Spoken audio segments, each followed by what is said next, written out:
I am happy to have you at the National Assembly.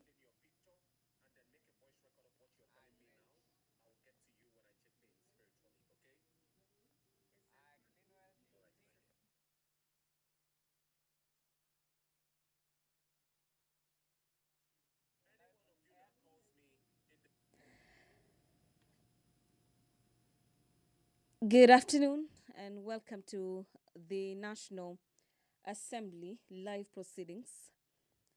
This being a proceeding of the House on the 20th of February, the year being 2025. We are so glad you're watching. And in the highlights in the order of business this afternoon are two procedural motions.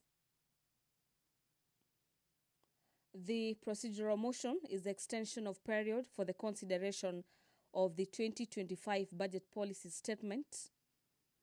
This is a motion by the leader of the majority party that notwithstanding the provisions of Standing Orders number 232, subsection 7 relating to the timelines for the consideration of the budget policy statement, this House resolves to extend the period for the consideration of the 2025 budget policy statement by a period of 14 days from the 27th of February 2025. The other procedural motion is the extension of period for the consideration of the 2025 debt management strategy. The first procedural motion is on the budget policy statement, and the second one is on the debt management strategy. Equally, a procedural motion by the leader of the majority party that states that notwithstanding the provisions of Article 232, subsection A4, relating to the timelines for the consideration of the debt management strategy, the House resolves to extend the period for the consideration of the 2025 debt management strategy by a period of 10 days from the 24th of February 2025. This afternoon, the leader of the majority party is set to table and introduce the assumption of the office of president and transition of the executive authority bill. This is National Assembly Bills number 1 of the year 2025. The assumption of office of president and transition of executive authority bill. It is a bill that seeks to provide for the procedure and ceremony for the assumption of the office of president by the president-elect in accordance with Article 141 of the Constitution, and the orderly transition of the executive authority before and after a presidential election and for the connected purposes. A look at some of the clauses in the bill is that the bill provides for the preliminary provisions, and these preliminary provisions include the short time of the act, the short title of the act, the interpretation of the key terms used in the act, the objects as well as the guiding principles of the act, and the activities to which the act shall apply. The bill further provides for the transition matters generally, with clause 6 providing for the transition of the executive authority, which shall be deemed to have completed when the president, the deputy president, the attorney general, cabinet secretaries, principal secretaries, and the secretary of the cabinet assume office.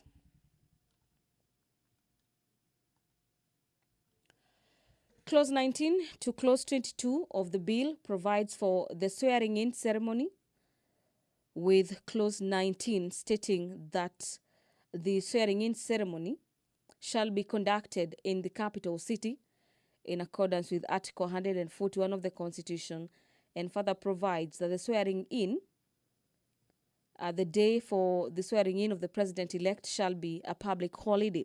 The Deputy Speaker of the National Assembly, Honorable Gladys Boss, is already in the chamber this afternoon. Allow me to hand over for this live broadcast. My name is Gladys Mungai. Enjoy your viewing and have yourself a great afternoon. Honorable members, let us pray. Almighty God, who in your wisdom and goodness have appointed the officers of leaders and parliaments for the just welfare of the society, for the welfare of society and the just government of the people, we beseech you to behold with your abundant favor as your servants whom you have been pleased to call to the performance of important trusts in this republic. Let your blessings descend upon us here assembled, and grant that we treat and consider all matters that shall come under our deliberation in so just and faithful a manner as to promote your honor and glory, and to advance the peace, prosperity, and welfare of our country and of those whose interests you have committed to our charge. Amen.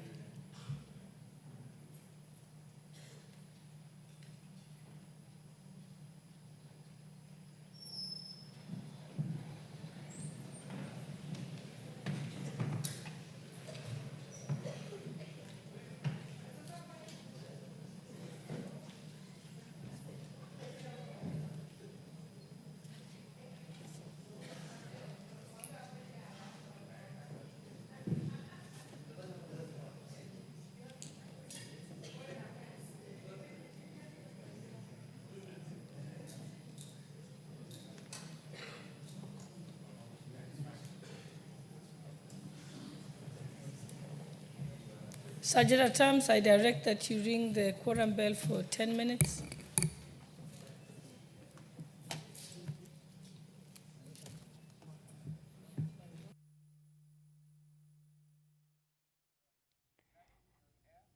Dear viewers, the Deputy Speaker of the National Assembly, that is Gladys Boss, currently presiding over the business of the National Assembly this afternoon, has directed that the quorum bell be rung, and this directive is pursuant to Standing Orders of the National Assembly, Standing Orders number 34, that guide the House on matters quorum at the commencement of business. Just taking you through some of the highlights in the Assumption of Office of President and Transition of Executive Bill 2025, and maybe finally, on the last thing we may highlight on this bill is that Clause 25 and 26 provides for the arrangements for the transition of the executive authority after the assumption of the office of the president-elect.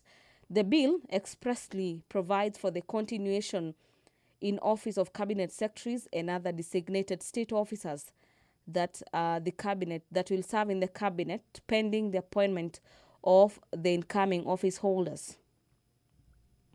Clause 26 expressly provides that accounting officers in the executive shall continue acting in such capacity until the designation of another accounting officer by the cabinet secretary responsible for the matter relating to finance have been appointed.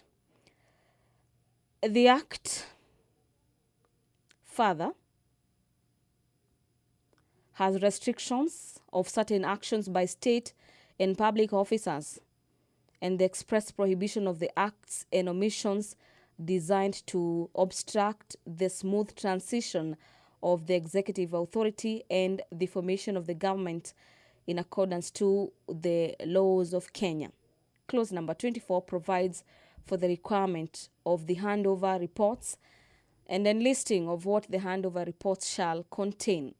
Basically, this is a bill with 32 clauses that members of parliament will be considering in the second and the third stages of the bill.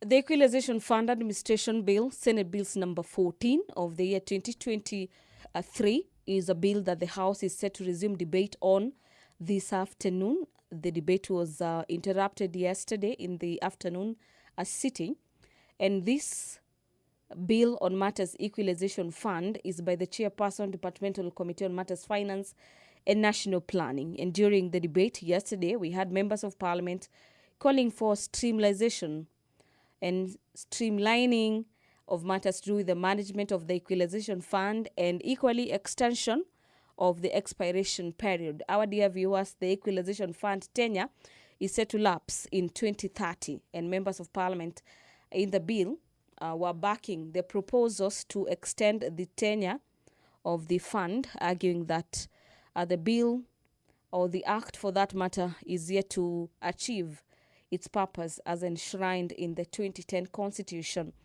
The Insurance Professionals Bill, National Assembly Bills number 13 of the year 2024 by the Chairperson, Departmental Committee on Matters Finance and national planning is a bill at the second stage. We expect debate on this bill, and equally lined up for debate this afternoon is the Culture Bill, National Assembly Bills number 12 of the year 2024 by the leader of the majority party, the Political Parties Amendment Bill, National Assembly Bills number 35 of the year 2022, where we now have quorum. We may proceed. First order.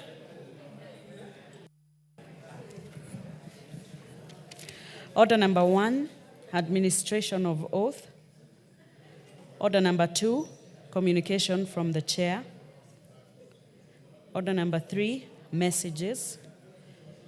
Order number 4, petitions. Order number 5, papers.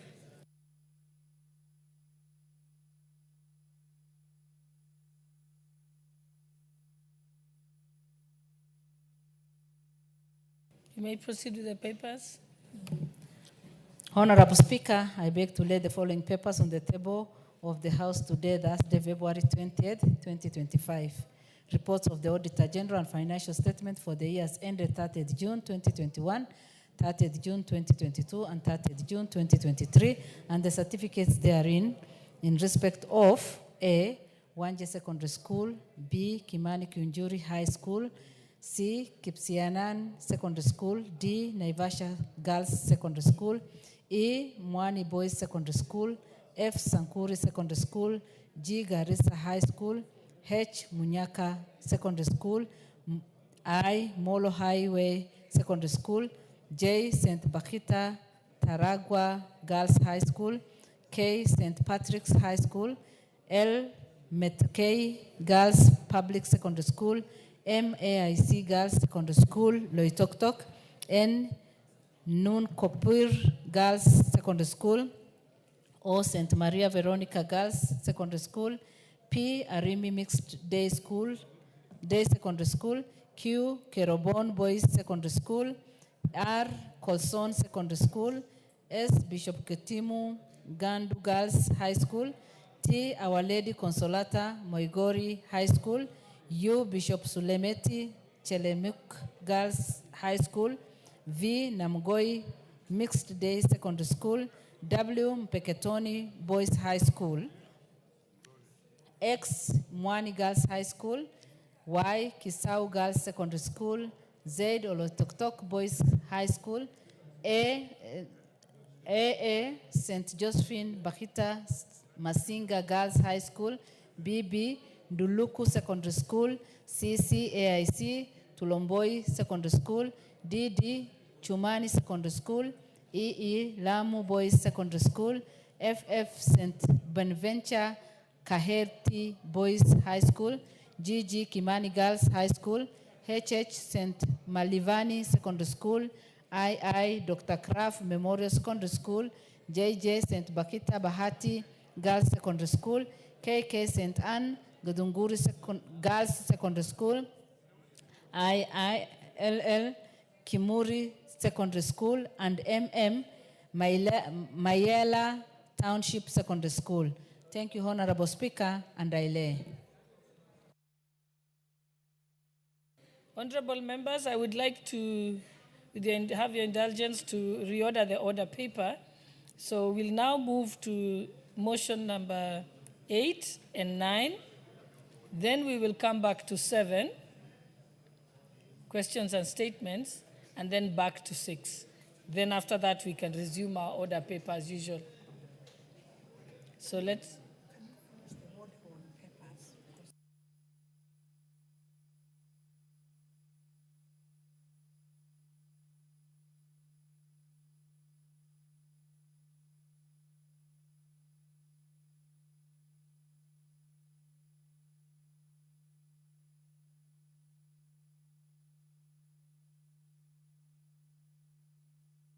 Have we finished laying of papers?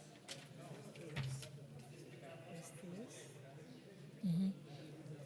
But they're not urgent. We will come back to you. We'll come back to you. Allow us to do the procedural motions, the 2, 8, and 9. Then we go to the statement of the Leader of Majority, and then we come back to you. Yes, there's a reason. Okay, read the order out. Order number 8, procedural motion, extension of period for consideration of the 2025 budget policy statement.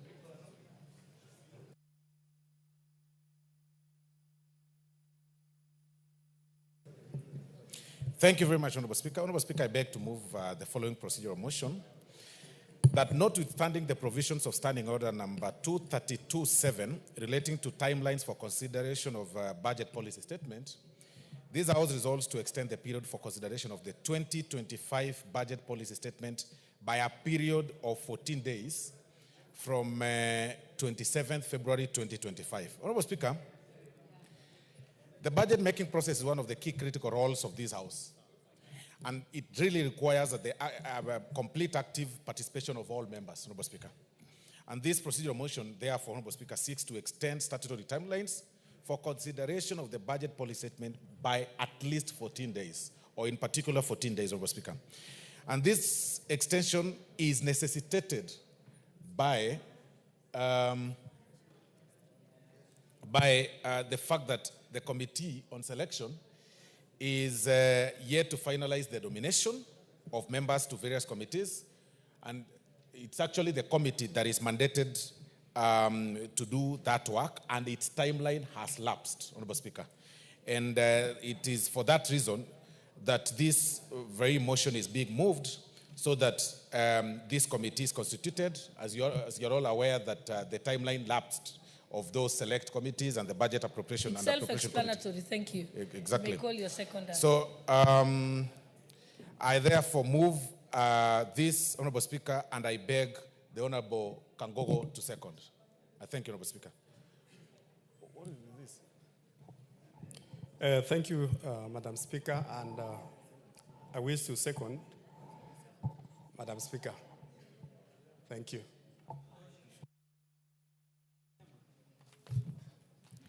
Thank you. Honorable members, I now propose the question that notwithstanding the provisions of Standing Order 2327 relating to the timelines for consideration of the budget policy statement, this House resolves to extend the period for consideration of the 2025 budget policy statement by a period of 14 days from 27th February 2025. Thank you, honorable members. I now put the question that notwithstanding the provisions of Standing Order 2327 relating to the timelines for considerations of the budget policy statement, this House resolves to extend the period for consideration of the 2025 budget policy statement by a period of 14 days from 27th February 2025. Will as many as of that opinion say aye? Aye. Will as many as of the contrary opinion say nay? The ayes have it. Order number 9, procedural motion, extension of period for consideration of the 2025 debt management strategy.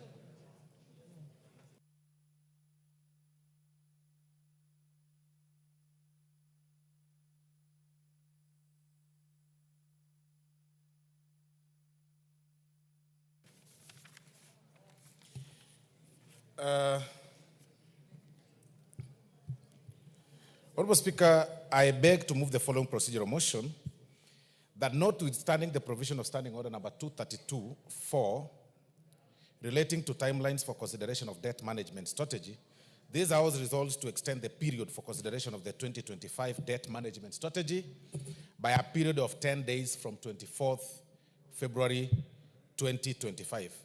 The facts, Honorable Speaker, are similar to what we said in the previous procedural motion, considering that the 2025 medium-term debt management strategy, which is expected to table its report to the House for consideration within 10 days. So it's very important that we extend this particular timeline, similar to what we said in the previous procedural motion that sought to extend the budget and appropriation, the budget policy statement by a period of 14 days. So I beg to move on this, and I urge the Honorable Adams to second.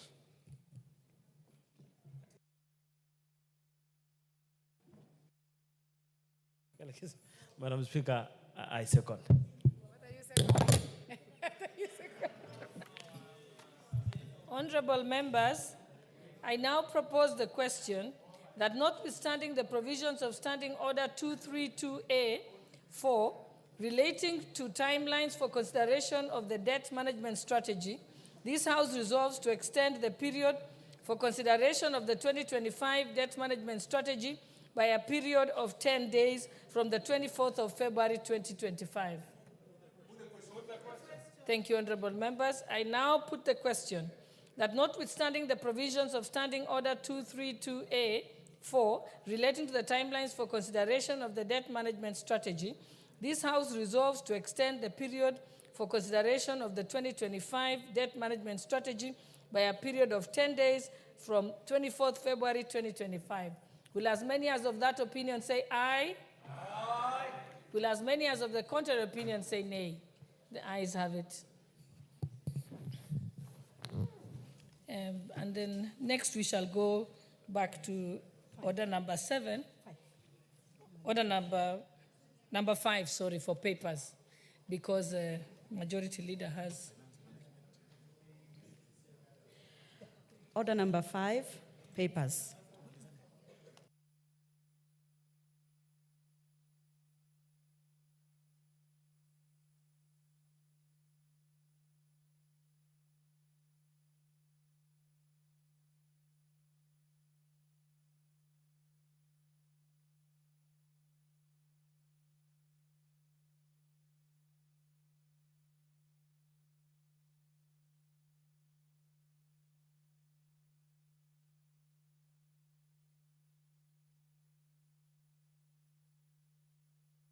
Okay, Chairperson, Administration. Thank you, Honorable Speaker. Honorable Speaker, I beg to lay the following papers on the table of the House today, Thursday, 20th February 2025. Report of the Departmental Committee on Administration and Internal Security on 1. Its consideration of the Birth and Death Registration Amendment Bill, National Assembly Bill number 37 of 2024. 2. Participation in the ID4 Africa Annual General Meeting, AGM, held in Cape Town, South Africa, from the 21st to 24th May 2024. I lay.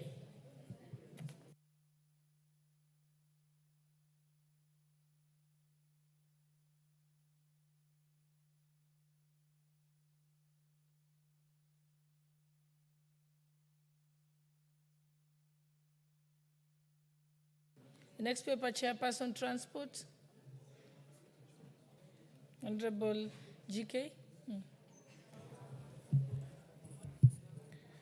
Honorable Speaker, I beg to lay the following paper on the table of the House today, Thursday, 20th February 2025. Report of the Departmental Committee on Transport and Infrastructure and on its consideration of public petition number 14 of 2024 regarding legal recognition and protection of e-hearing, motorcycle riders, and delivery personnel. Thank you. Okay.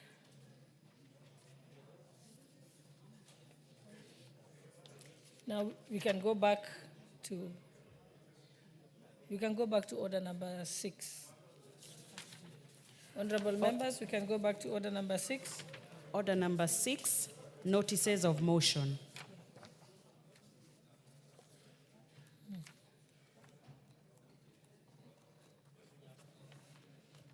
Honorable Atandi, is it? Oh, yeah. Okay. Thank you, Madam Speaker. Hold on a minute. The chairperson has to give Chairperson may give notice. The chairperson, Transport. Okay.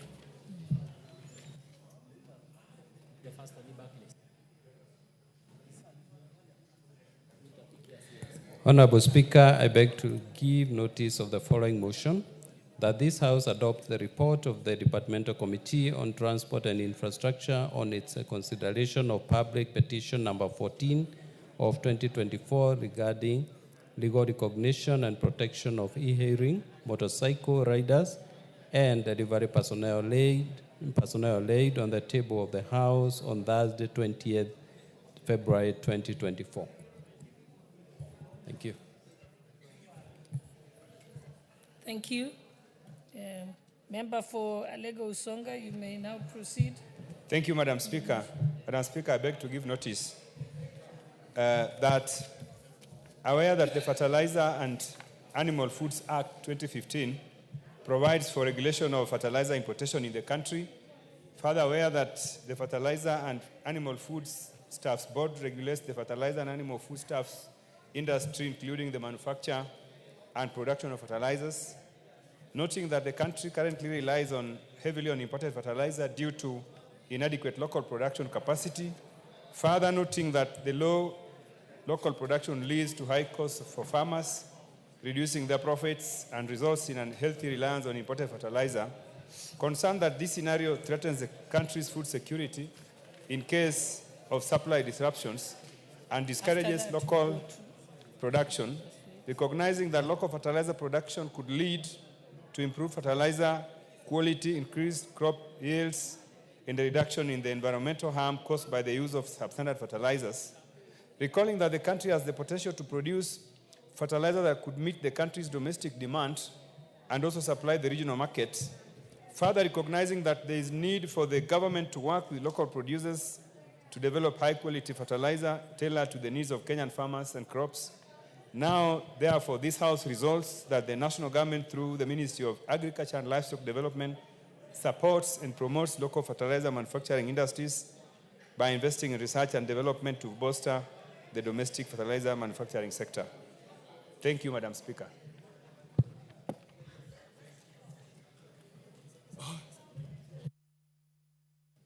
Okay, next order. That would be order number 7. Order number 7, questions and statements.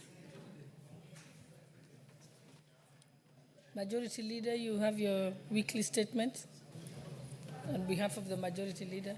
Thank you very much. Thank you very much, Honorable Speaker. Honorable Speaker, this is, I'll be holding brief for the Majority Leader for today. And pursuant to the provisions of the Standing Order number 44-2A, I rise to give the following statement on behalf of the House Business Committee, which met on Tuesday, 18th February 2025, to prioritize business for consideration during the week. Honorable Speaker, with regard to business scheduled for Tuesday next week, the House is expected to consider the following government and individual members' bill at second reading, some of which are already listed in today's order paper. One is the Equalization Fund Bill, Senate Bill number 14 of 2023. 2 is the Political Parties Bill 2022, the Insurance Professionals Bill 2024, the Culture Bill 2024, the Public Finance Management Bill of number 2 Bill 2024, the Institute of Social Work Professionals Bill 2023, the Gold Processing Bill 2023 that was here in this very floor yesterday, Honorable Speaker, the National Police Service Commission Amendment Bill 2024, the Basic Education Bill Amendment Bill number 2023, and the Parliamentary Powers and Privileges Amendment Bill, Senate Bill number 37 of 2023. Honorable Speaker, the Committee on Selection will also conclude its consideration of the list of members proposed to be appointed to the 18 elapsed committees, including any consequential changes to other committees. This is it has been a topic in people's lips, and it's important for us to inform you that this will be concluded next week on Tuesday. In this regard, the House will consider the motion on the constitution of other lapsed committees, in addition to the motion to ratification of the agreements for the establishment of the African Finance Corporation.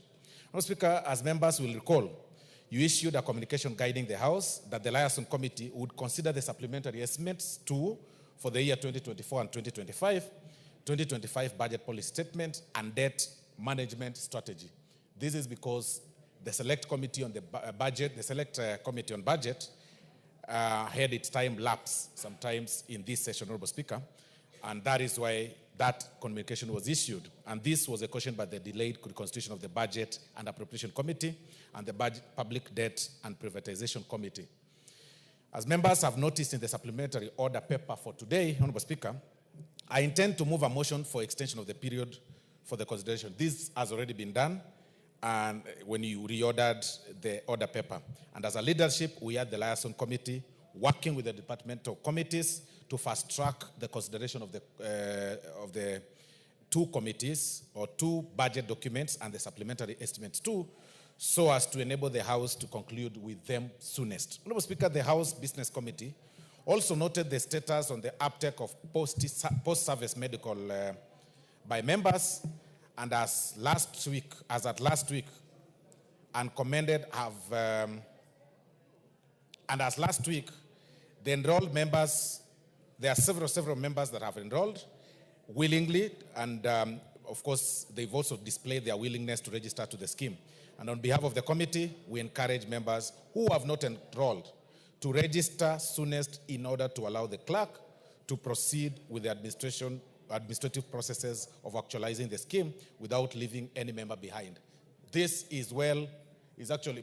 must be re-emphasized, that the tables that you see on the corridors on your way to Parliament or to the chambers are for the members or the staff that are taking the registration of the post-service medical scheme by members, and members are encouraged. If you haven't, and you're in this floor or in this chamber, you are encouraged to register as soon as possible so that that is expedited upon. And finally, Honorable Speaker, the House Business Committee will reconvene again on 25th of February 2025 to schedule business for the rest of that week. I now wish to lay the statement on the table of the House. I thank you, Honorable Speaker. Thank you, Honorable Osoro. And before we proceed with the other statements, allow me to take this opportunity to welcome the following schools that are seated in the public gallery. Compuera Academy from Dagoretti South Constituency, Nairobi County. And Harambee School, Makadara from Makadara Constituency, Nairobi County. I also wish to welcome another set of schools seated in the Speaker's Gallery. That's St. Clair Girls School from Gatundu South Constituency, Kiambu County. And I now call upon the Honorable KJ Kiare to welcome the schools on our behalf and also use the opportunity to make the announcements relating to the Scouts Founders Day. Thank you.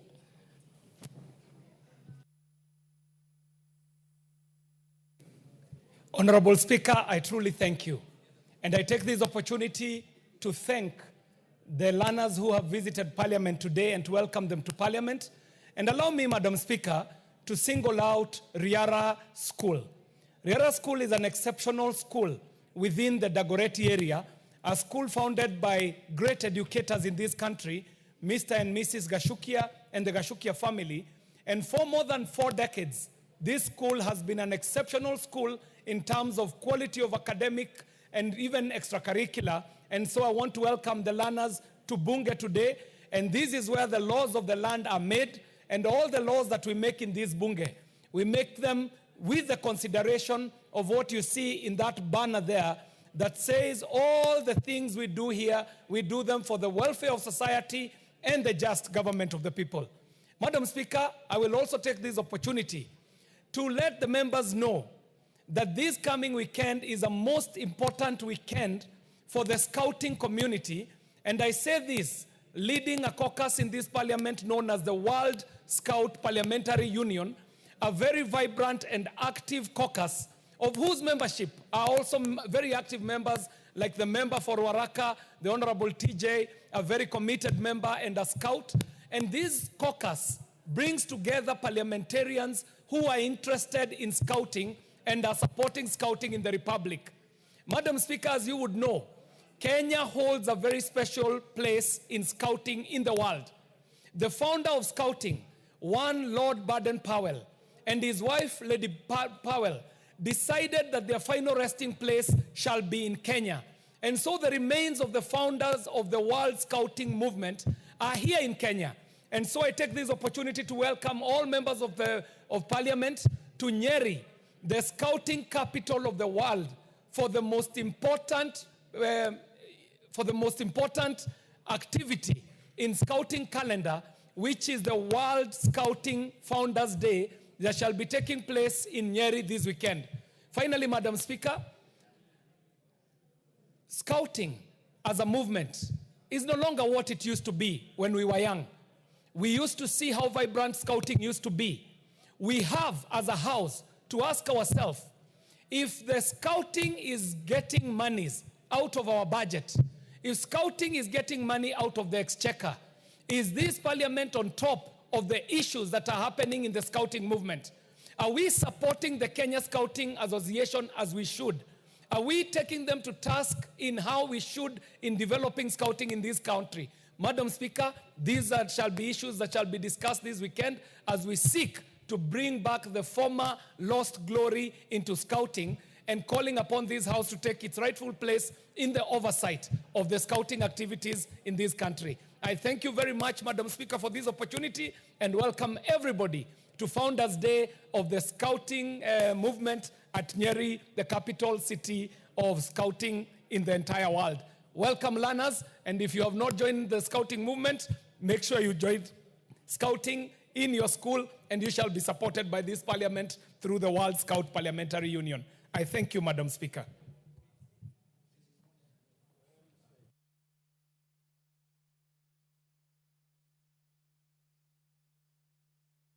KJ, thank you very much. Honorable members, we are going to reorganize the order paper this way. We'll go to order number 10. Then we'll go to 15, and then we will go to 13. We will get there, honorable members. We'll get there. Next order. Order number 10, the Assumption of the Office of President and Transition of Executive Authority Bill, National Assembly Bill number 1 of 2025, first reading. A bill for an act of parliament to provide for the procedure and ceremony for the assumption of the office of president by the president-elect in accordance with Article 141 of the Constitution, the orderly transition of executive authority before and after a presidential election, and for connected purposes. Order number 15, the Public Finance Management Amendment number 2 Bill, National Assembly Bill number 26 of 2024, second reading. Majority Leader, Leader of the Majority Party, please proceed. Thank you very much, Honorable Speaker. Honorable Speaker, I beg to move that the Public Finance Management Bill 2024 be read the second time. Honorable Speaker, this bill was read for the first time on 19th June of 2024 and was then committed to the Committee for Consideration and tabling of report. I'd like to thank the committee for a job well done. Honorable Speaker, this bill seeks to amend the Public Finance Management Act, Cap 412, to align the timelines for the passing and consideration of the finance bill by the county assemblies and the National Assembly. And to be more specific, Honorable Speaker, Clause 2 of the bill seeks to amend Section 1292A of the Act to provide for clarity on and harmonization of timelines for passing of the finance bill between county assemblies and National Assembly. Just harmonizing. And it seeks to delete the words, except the finance bill in Section 1292A of the Act and Section 1292A of the Act, then provide as follows, Honorable Speaker, that following approval by the County Executive Committee, the County Executive Committee member for Finance shall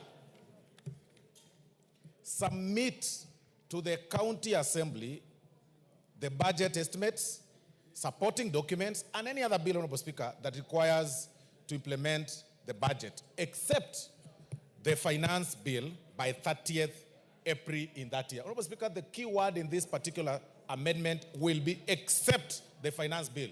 That is what this particular bill seeks to include in that particular clause.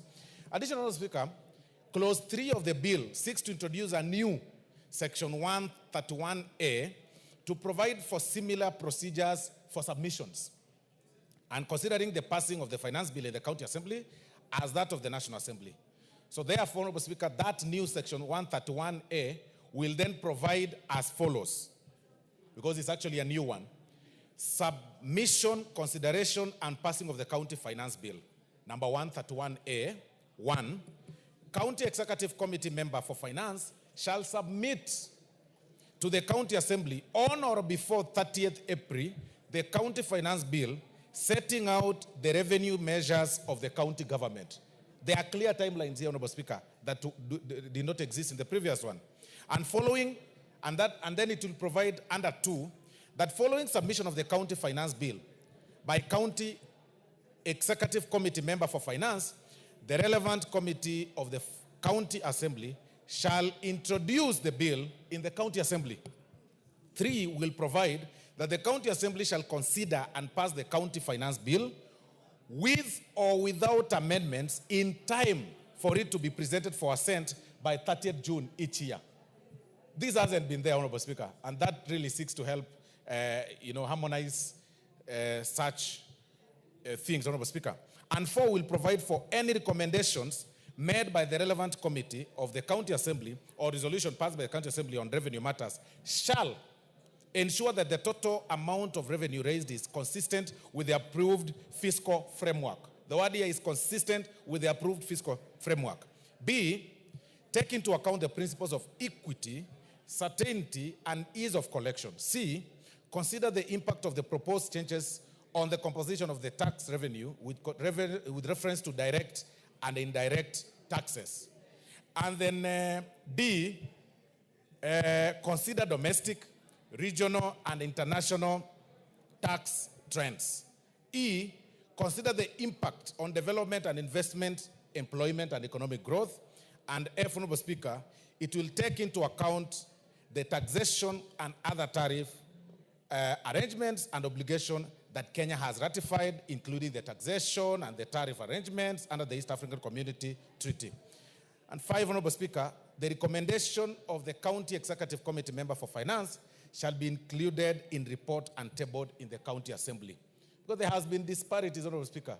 There hasn't been really a harmonized system between the County Executive Committee members and the County Assembly, because there was utmost autonomy by the County Executive Committees, which is detrimental now to the works of the County Assembly as an assembly. Honorable Speaker, Clause 4 of the bill seeks to appeal Section 133 to align the practice in the County Assembly to that of the National Assembly in consideration of the Finance Bill. This must be clear. You know, the only finance bill that Kenyans know or Kenyans are aware of is the Finance Bill by the National Assembly. Kenyans are unaware that every county assembly also has their own finance bill. So we want to realign that. This particular bill seeks to realign such so that we have a replica of what happens in the National Assembly as far as the finance bill is concerned, and should replicate to what happens in the county assemblies, Honorable Speaker. And that is what Section 133 seeks to amend.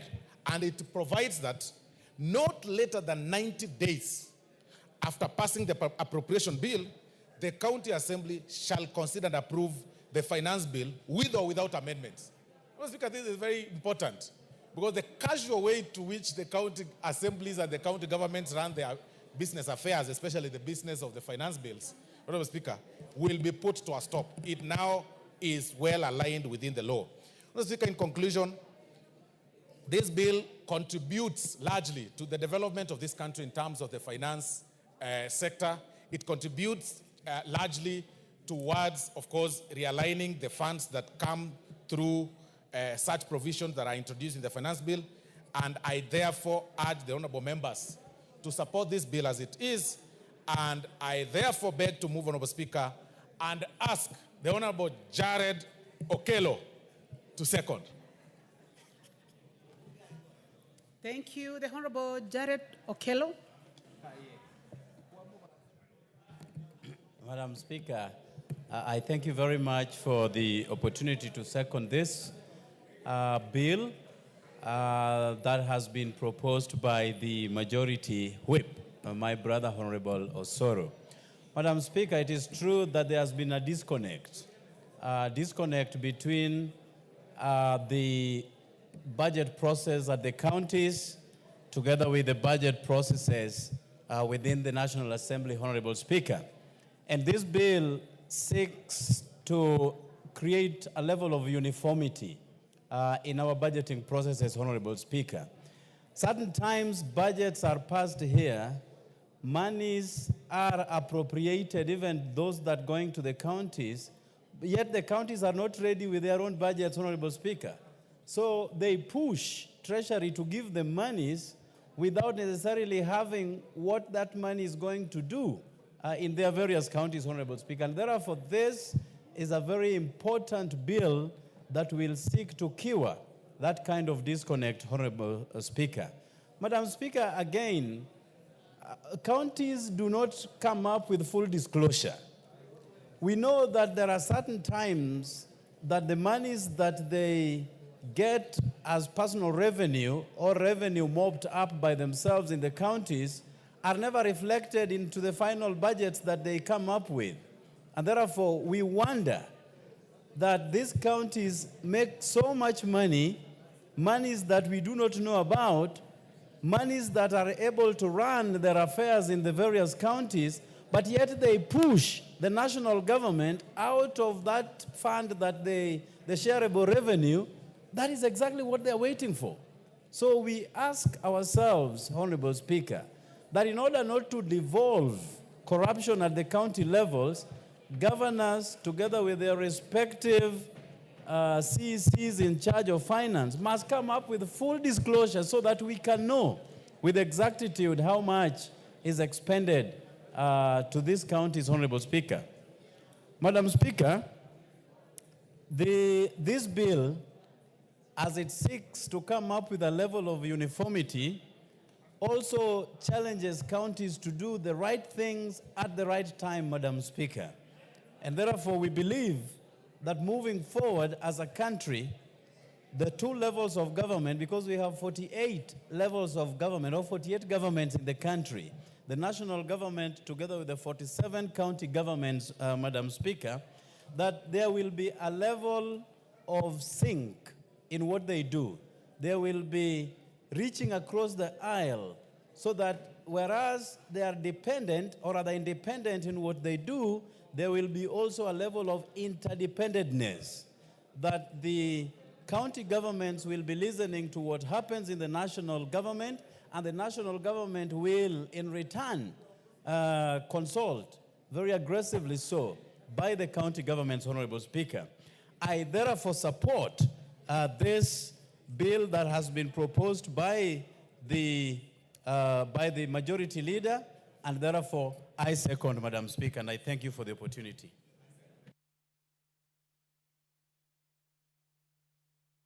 Thank you very much, Honorable Jared Okello. Honorable members, I now propose the question that the Public Finance Management Amendment Number 2 Bill, National Assembly Bill Number 26 of 2024, be read a second time.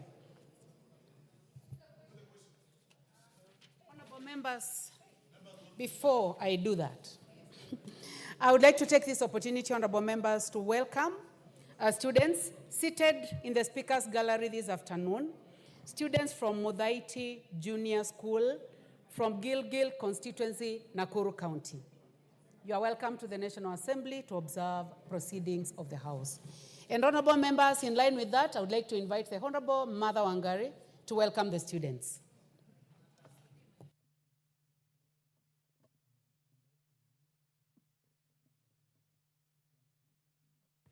Thank you. Thank you very much.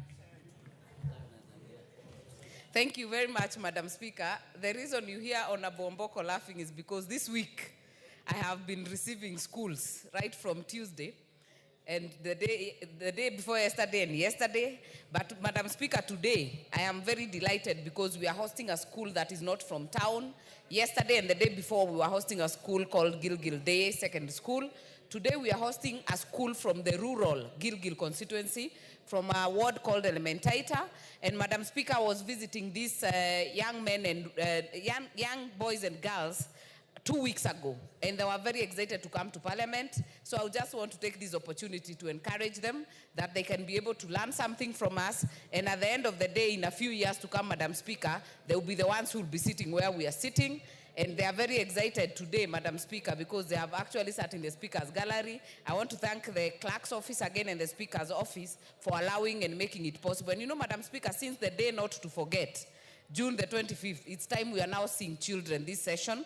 So I hope we can be able to keep it up so that they can also be able to learn from us. And we also learn from them, Madam Speaker, because I was interacting with them outside there, and they're asking you questions that you also have to research and also be able to answer. So, Madam Speaker, thank you for the indulgence, and thank you for this chance. Thank you. Thank you, Honorable Martha Wangari. Honorable members, now we can proceed to debate, and I would like to give the first opportunity to the Honorable Rahim Dawood, member for North Imenti.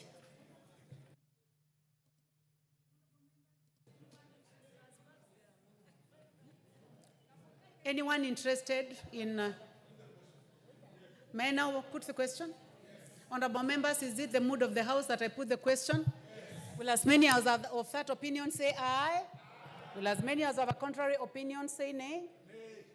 Therefore, honorable members, I now put the question that the Public Finance Management Amendment number 2 Bill, National Assembly Bill number 26 of 2024 be read a second time. Will as many as of that opinion say aye? Will as many as of a contrary opinion say nay? The ayes have it. Next order.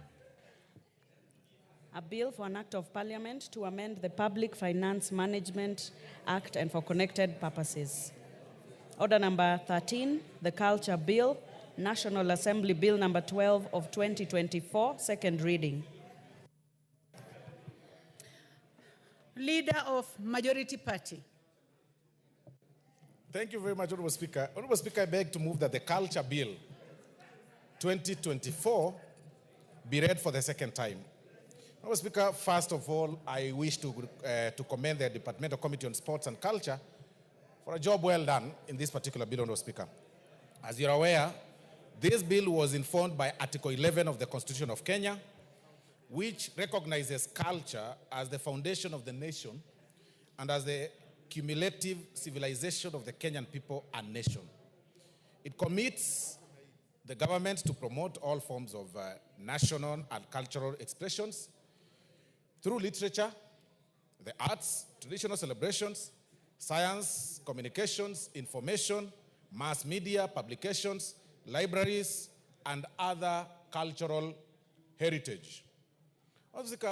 Notably, since independence, Kenya has never enacted a comprehensive legislative framework to support the integration of culture and cultural heritage in the national development agenda. And therefore, Kenya is yet to fully harness the potential of culture, cultural property, cultural heritage, creative industries, and Kenya's cultural diversity to promote and enhance social culture, political, and even economic development, Honorable Speaker. Kenya's traditional values and morals have been seriously eroded, Honorable Speaker, leading to exploitation of cultural diversity that fuels ethnic animosity and division, because we are really watering down our cultural beliefs and morals. And through the enactment of Cultural Bill 2024, Kenya shall be in a position to address these issues in a systematic and comprehensive way, Honorable Speaker. Additionally, this bill is also intended to facilitate the implementation of international conventions and treaties that have been ratified by Kenya, including the International Conventions on Economic, Social, and Cultural Rights of 1966, the UNESCO Convention on the Protection of the World Cultural and National Heritage of 1972, and even the UNESCO Convention of the Safeguarding of Intangible Cultural Heritage of 2003. But, Honorable Speaker, let me give an overview of this bill. This bill, Honorable Speaker, as presented before this House, has 33 clauses, and it seeks to give effect to 11(2)(a) of the Constitution, which mandates the state to promote all forms of national and cultural expression through literature, through arts, through traditional celebrations, through science, through communication, through information, through mass media, through publication, through libraries, and also through cultural heritage. In fact, this also, Honorable Speaker, aligns very well with the current education system, commonly known as the CBC, which seeks to align students with their, strengths, or rather it does, the system itself gives in what you call a SWOT analysis, for lack of a better word, Honorable Speaker, that then will give students a clear line of thought on where they want to go. So this particular bill, Honorable Speaker, puts those particular elements of arts in place, the traditional celebrations, the science, and all those things that involves our lives, Honorable Speaker. Part 1 to 4, in particular, of the bill deals with preliminary matters, which includes the interpretation of key terms and the object of the purpose of the bill. This, of course, it gives then effects of Article 11 of the Constitution, to align itself with Article 11 of the Constitution, Honorable Speaker. And Clause 4 of the bill sets out the guiding principles, which includes the national values and principles set out in Article 10, 27, 201, and 232 of the Constitution, giving equal recognition, Honorable Speaker, dignity and respect to all cultures, including cultures of minorities or marginalized people. Honorable Speaker, this question of giving dignity to culture is very important. We must appreciate different cultures. We must appreciate that we come from different cultures and different beliefs. And when you see, I'm seeing the member for Samburu looking at me keenly, because I am actually speaking to her heart, that when you see people having their ears, pierced, like like what I see some honorable members, we've seen those several honorable members having their ears pierced. We should appreciate their culture and honor them as they are. And that is what this bill, Honorable Speaker, seeks to do. You appreciate their culture, it has a history, it has a reason to why that is done. So part 1 to 4 seeks to define such. Part 11 of this bill, Honorable Speaker, which is clause 5 to 19 of the bill, establishes the management of culture in Kenya, and delineates the functions of both the national and county governments in clause 5 and 6 respectively. Currently, as it is, by the mere fact that cultures have been led under the management of the county governments, there is really little that the national governments can do. And this particular bill, Honorable Speaker, now seeks now to give clear roles, distinct roles of both the national government and the county governments as far as cultures or the management of culture is concerned. Because we are slowly, if we are not very keen, we are slowly losing our cultures because of course, of several factors. Clause 7 provides for the establishment of a cultural database by the national government and by the county governments, which shall preserve information on culture and cultural heritage. This part also provides for the access of the information, so that one is able to learn and see what, Honorable Speaker, if you can protect me from the members behind me. No, I will, the Honorable Member for Thika is holding a meeting, Honorable Speaker, if you can protect me for...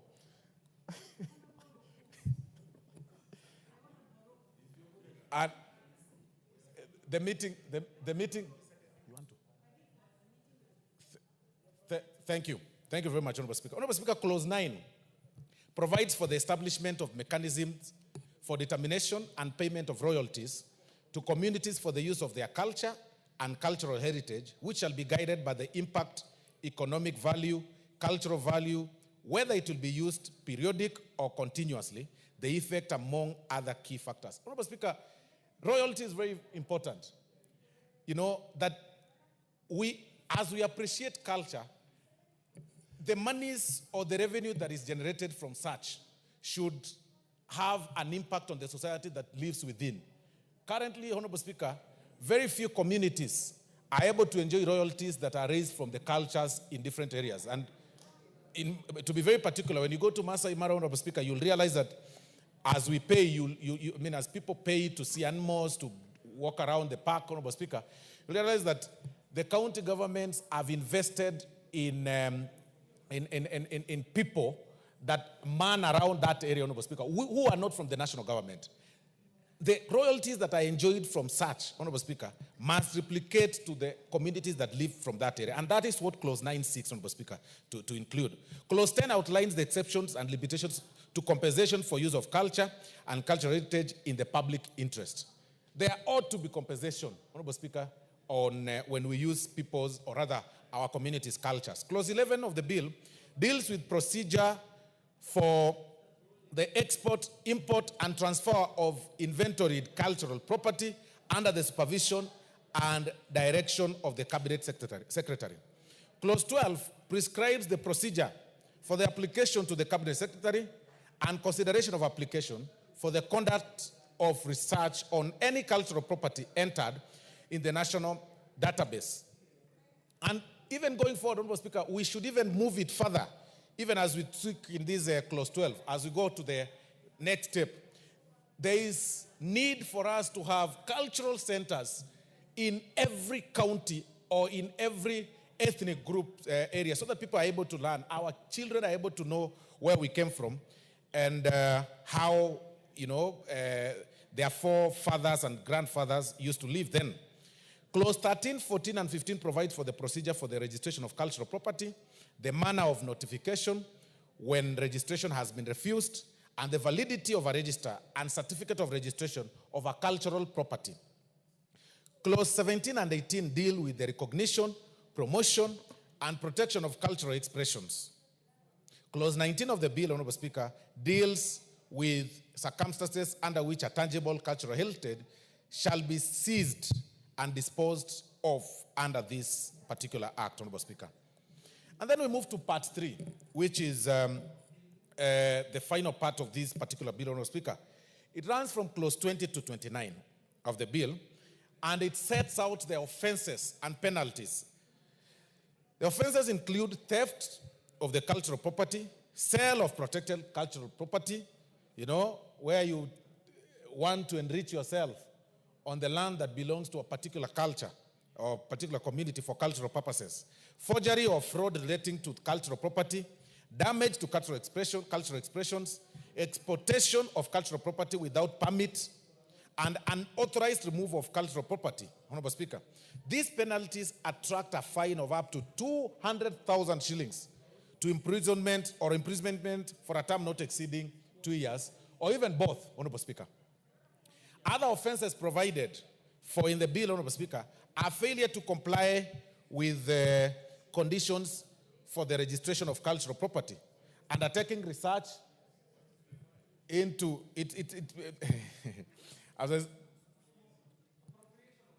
yes, I hear Honorable Mboko seeks clarity.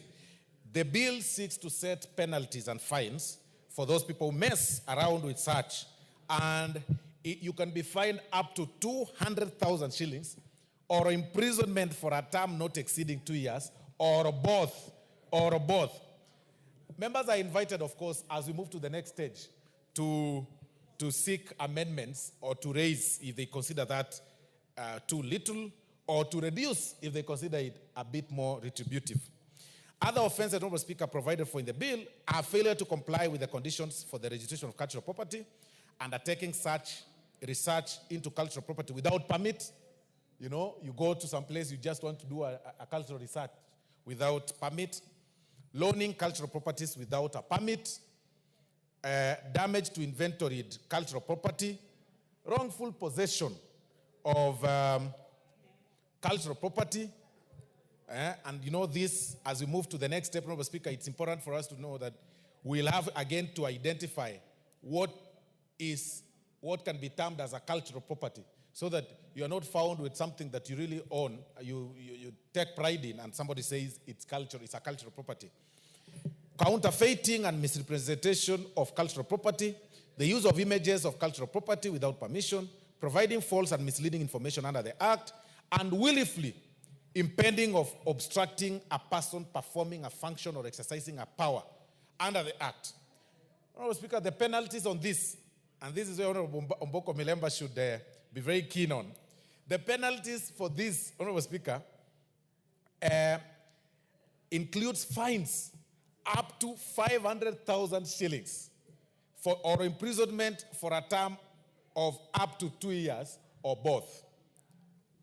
Again, this House is invited, of course, to make any amendment as we go to the next step, because I still feel that there are members, of course, who feel like the 2 years are very small or very little for such an offender, and they should be raised maybe perhaps to 5. But as it is 2 years or both. Honourable Speaker, Part 4 of the bill, I beg your pardon, Honourable Speaker, I had said that the Part 3 was the final one. This is now the very final one. 4 of the bill runs from clause 30 to 33 of the bill, and it gives the general provisions in related to fees and charges and transitional matters. The schedule to the bill provides for the National Cultural Institution, and that is the Kenya Cultural Center, National Libraries, the National Museums of Kenya, the Kenya National Archives, and the Documentation Service. These things, some of these things exist, Honorable Speaker, but they're not really well marketed in the country, and long ago, days have, things are changing over time, and people are really moving to now modern cultures instead of going and maintaining the history. Honourable Speaker, I have had a chance to look at the report of the Departmental Committee on Sports and Culture on its consideration of the Culture Bill, and I'm aware that the committee will be proposing amendments during the Committee of the Whole House. And that is why I say even several members that seek to introduce changes, they are invited during the Committee of the Whole House. And we do agree with the proposed amendments by the committee as they seek to bring better clarity in the bill, as well as to ensure that the bill does not conflict with the existing Protection of Traditional Knowledge and Cultural Extension Act, that is CAP 218A. Honourable Speaker, in conclusion, I wish to request the honourable members to support the bill, because this bill, Honourable Speaker, will ensure that the cultural property, and cultural heritage are embedded in all spheres of national development agenda. I therefore beg to move, Honourable Speaker, and I ask the Chairman, Departmental Committee of Legal and Justice Affairs, Manenos, to second. Manenos Affairs. Proceed, Member for Tharaka and Chair. Thank you very much, Madam Speaker. Madam Speaker, the mover and the chief whip of the majority is actually being hilarious by saying that these manenos of law are actually under Justice and Legal Affairs. Allow me, Madam Speaker, to second the bill.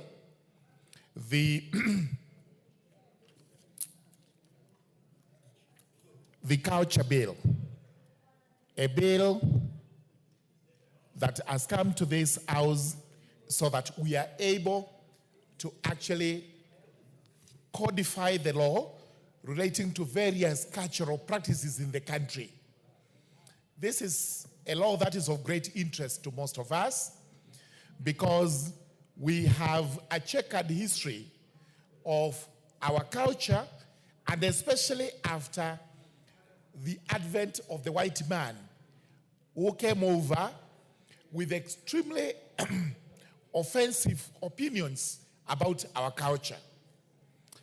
Most of what we used to practice as Africans was declared to be repugnant, offensive to morality, as a result of which we were convinced to abandon that culture so that we are able to assume the white man's culture. Time has come for the country to relook at what its position is as regards culture and heritage, and especially when it comes to outright theft of our heritage by people who once told us that our culture was actually repugnant to the good order of human beings. So this is a law that is timely.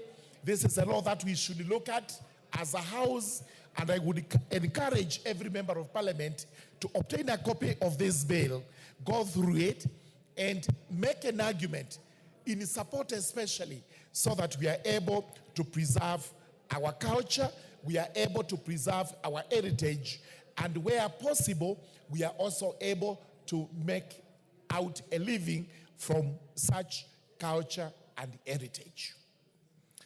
So I have looked at this bill. It is extremely a good bill that begins with trying to define what our culture and heritage is, and also trying to tell us what would happen if you actually breached any provisions of the particular law and you are actually convicted of those offenses. Culture needs to be managed.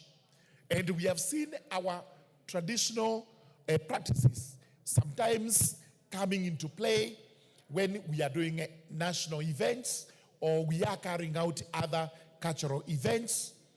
And unfortunately, this is not codified anywhere. You come, you make your presentation, people decide to pay you tokens, or you are paid nothing at all, and the story ends there. Now we are looking at what would happen if I actually have what they are calling an inventory of my culture that I'm going to practice, and we catch you trying to cheat another person out of that practice.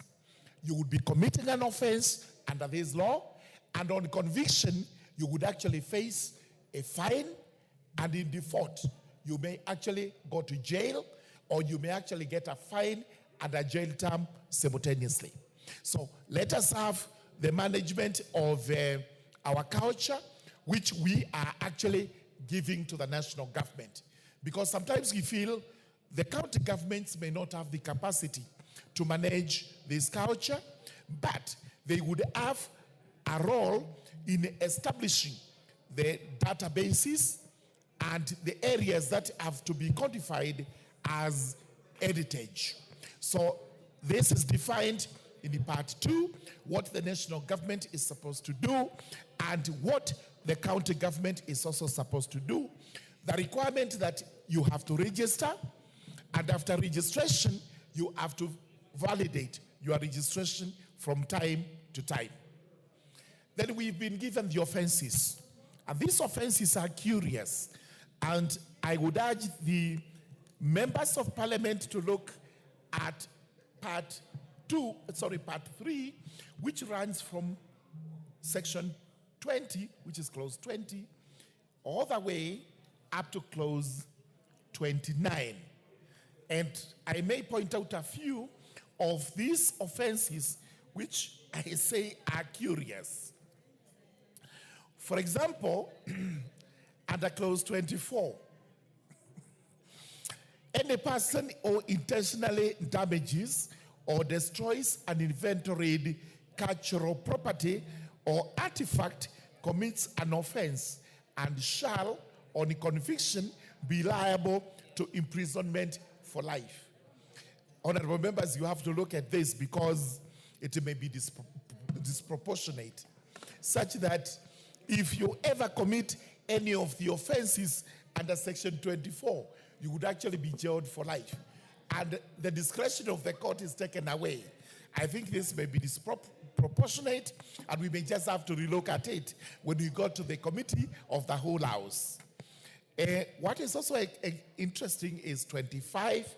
A person who is found in the possession of cultural property to which he or she has no lawful right commits an offense. Again, we have to define what it means to be in the possession, because some of these cultural properties are inherited. They are actually inborn with the person, and therefore he may not know when to license that property or not to license the property, and therefore you may actually be convicted of an offense which there would be no, what we know in law as mens rea. And we move on to see the powers of the cabinet secretary, which are to actually make regulations, and this is after public participation, so that every person is informed of what is going to happen when it comes to safeguarding the heritage and the cultural practices which we actually have. And finally, it's important to say that I come from a community that is extremely rich in culture, the Tharaka community in Tharaka Nithi. This is why every year all of us congregate at a place known as Uragate near the Meru National Park for an annual event. the Tharaka Nithi cultural event. And this is very interesting because while we are able to attract as many visitors as we can, there are no regulations on what happens apart from to bring in the Tharaka dancers and their friends from the rest of the county and the Meru county and the cultures that surround Ukambani, and that is all. I think we need a law like this one which will actually tell us what it is we can do, what we cannot do, and what we are likely to benefit from when we have such events every year. Not only just Tharaka, I have seen this happening in Turkana, I've seen it happening in Masai Land. This is all over the country. Everybody coming up with an annual cultural event, but unfortunately, we have no law that guides this, and therefore it becomes a free for all. So with these remarks, it is important that we look at this law, and thereafter, let us look at what regulations are likely to be made, and eventually, we will now be back on track, away from that mentality that we used to have, that everything that is African is repugnant to justice and morality. That must come to an end now, and we start seeing ourselves as a cultured people, a people who have their own culture, which culture we must protect.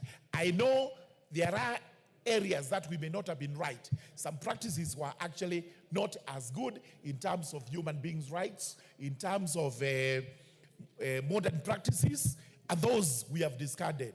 But there's a lot more that we have, which we are going to protect under this law, including areas, places that we have termed as heritages of certain communities, which areas must be protected. So with those very many remarks, I beg to second this bill. Thank you very much.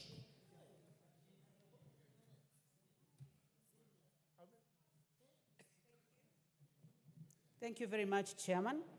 Honorable members, I now propose the question that the Culture Bill, National Assembly Bill number 12 of 2024, be read a second time. Honorable members, before I put the question, I see that there is some interest in this bill. I request those who are interested in this bill to go to the intervention button. And honorable members, I start with the Honorable Julius Ole Sunkuli, member for Kilgoris. Madam Speaker, I wish to support, but mainly because my chief whip there of the broad-based government has said that he begs us to support.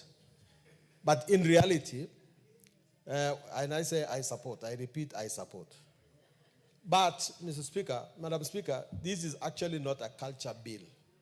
It should have been called a cultural artifacts bill. Because what it basically does is to protect the use of artifacts, the things that are cultural. And the offenses that are given are for those who try to destroy cultural artifacts and things that are actually falling within the tangible aspects of culture. But, Madam Speaker, culture is wider than artifacts. And I appreciate the movers of the bill saying that we need to protect the cultural artifacts. I know from where Honorable Osoro comes from, there is a big guitar called the Obokano. Unfortunately, he's not listening because somebody's there. Yes, we need to protect the Obokano so that not everybody can use it as their cultural artifact. Or the Chiondo, or Kiondo from central Kenya. Or the kind of things that we have in Masai Land, where we are happy that nowadays everybody wants to wear a Masai shuka. But Madam Speaker, we need a law that is going to address what benefits there will come for those of us who have made this wide contribution to the culture of Kenya. And also that we try and prevent counterfeits of these things. I went to a Chinese market one day at a place called Liu, and I saw Masai beads being counterfeited there. I think if these things are done within Kenya, there should be a law that will protect them. But that is just about artifacts. This bill, therefore, needs a lot of work to be done on it. And the first thing we need to do, which has not been done, is actually to address the real issue. First of all, I don't understand why this bill creates an offense called doing research without permission. I mean, I don't know where the author of that offense is coming from, because research is what actually promotes culture. If somebody wants to know the origins of the Embu dance or the origins of the coastal dances, I think that they should not go and ask anybody for a permit for it. The person could research on that culture, write about the culture, publish the culture, and sell the books about that culture. That culture will become known from in Kenya and outside Kenya. So we would like to see that when amendments are made, this idea that you need to seek permission in order to research a particular culture should be removed from our offenses. There is never any excuse why we outlaw research. Research should be done, and there should be no clearing house for research, because in the first place, we are giving this authority to people who themselves do not know what the culture is.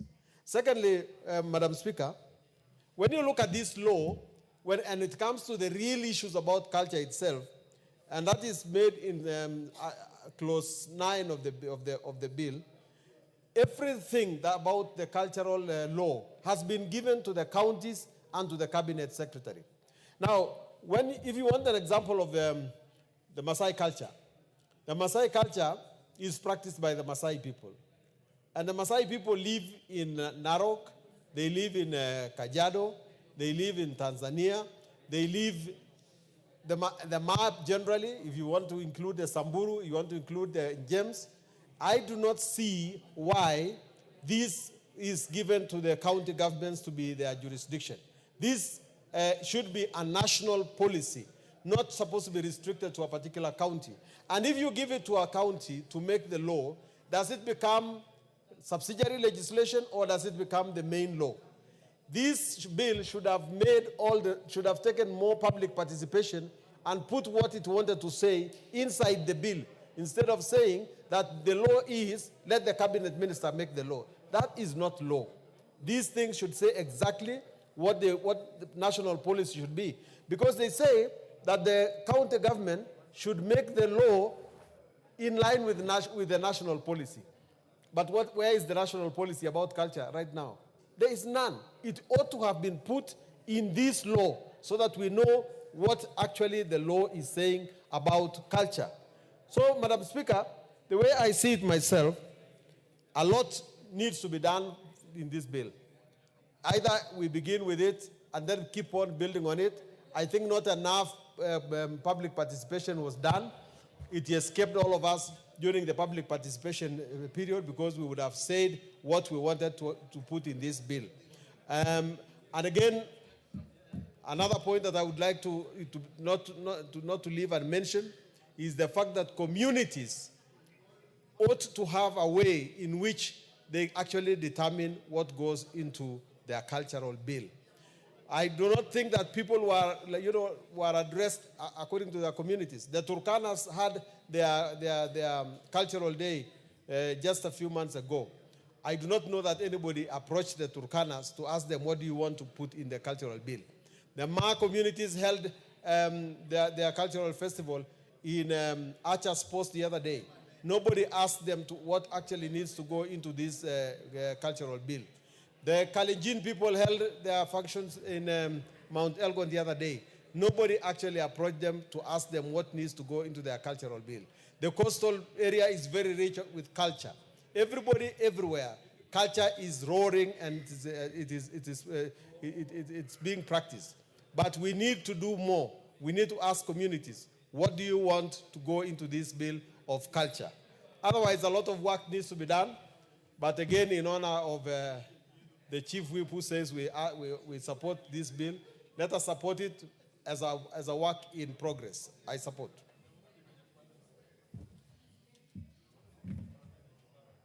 Thank you. The Honorable Omboko Milemba, member for Emuhaya.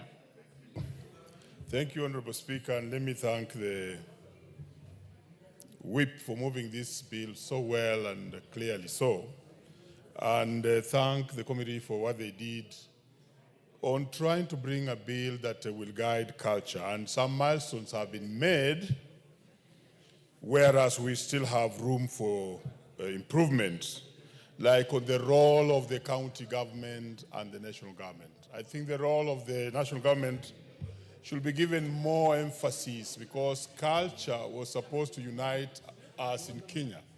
And if we leave it to be managed in enclaves and pockets, like the earlier speaker almost alluded to, then we kill the spirit of using culture as a means to integrate the country.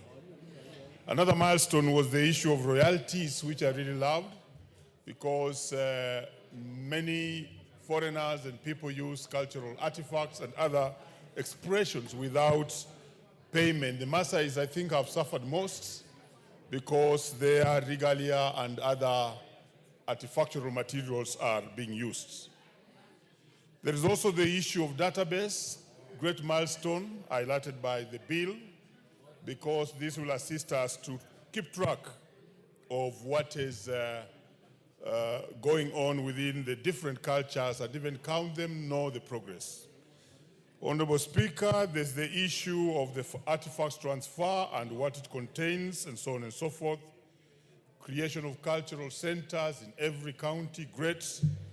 Registration of cultural property, very, very great. And then finally, what I almost questioned was the punishments that have been proposed by the law when you do take away some of these cultural artifacts and other properties.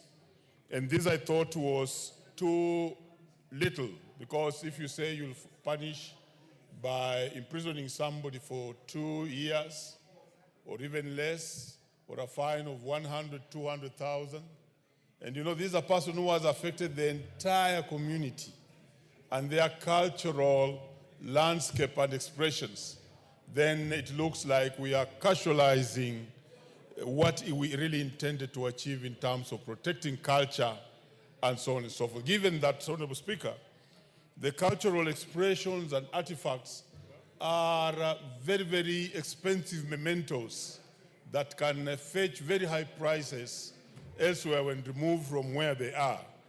I talk about this as I look at where I come from, the strong culture of the Abasiekwe community, who are the only rainmakers in this country, and whom in 1963, when it was over-raining in Nairobi and we wanted to get independence, they were invited to come and stop the rains.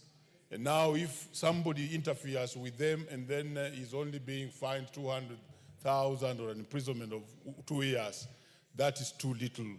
That's the Abasiekwe community, which still continues to make rains. And they have a number of issues about what we need to do, and this law should have provided that base to protect their culture so that it's not exuded by other people. It also reminds me of the Tiriki in Vihiga, who have a very strong cultural base. They have their forests and expressions, landscapes, which they use for circumcision. I think they'll be circumcising this year, and they really need to be protected. So when we casualize the punishments, then this is something we shall discuss and make amendments. But more importantly, Honorable Speaker, is what the earlier speaker spoke to, because the bill seems to leave out certain areas of culture, which I'll call cultural patrimony. In cultural patrimony, you now go beyond the artifacts themselves and deal with cultural expressions and the nature of the culture itself. The law does not seem to go to that extent. It is identifying items and dealing with items of culture. But you know, culture includes even archaeological sites. So how are we going to deal with archaeological sites that are actually the mother of culture and the other cultural expressions that are supposed to be protected? There has been an attempt, Honorable Speaker, to protect culture using the international law. And this bill tries to actualize some of those conventions that try to protect culture internationally, which is very good. And one of such conventions has been the Hague Convention in its Article 1, which has tried to protect the cultural property and landscapes even during war. But then our bill must encompass the broadness of culture beyond the artifacts and the physical things that can be seen or carried from one place to another.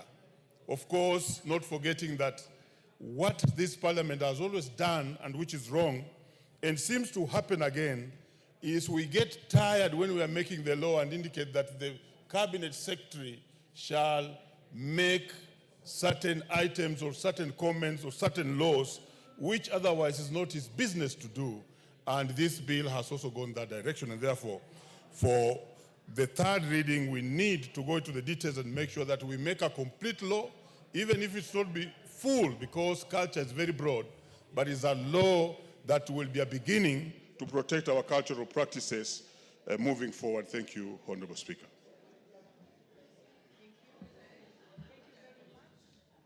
I have the mic. Thank you very much. The Honorable Adan Kainan, member for Aldas. Thank you, Madam Speaker.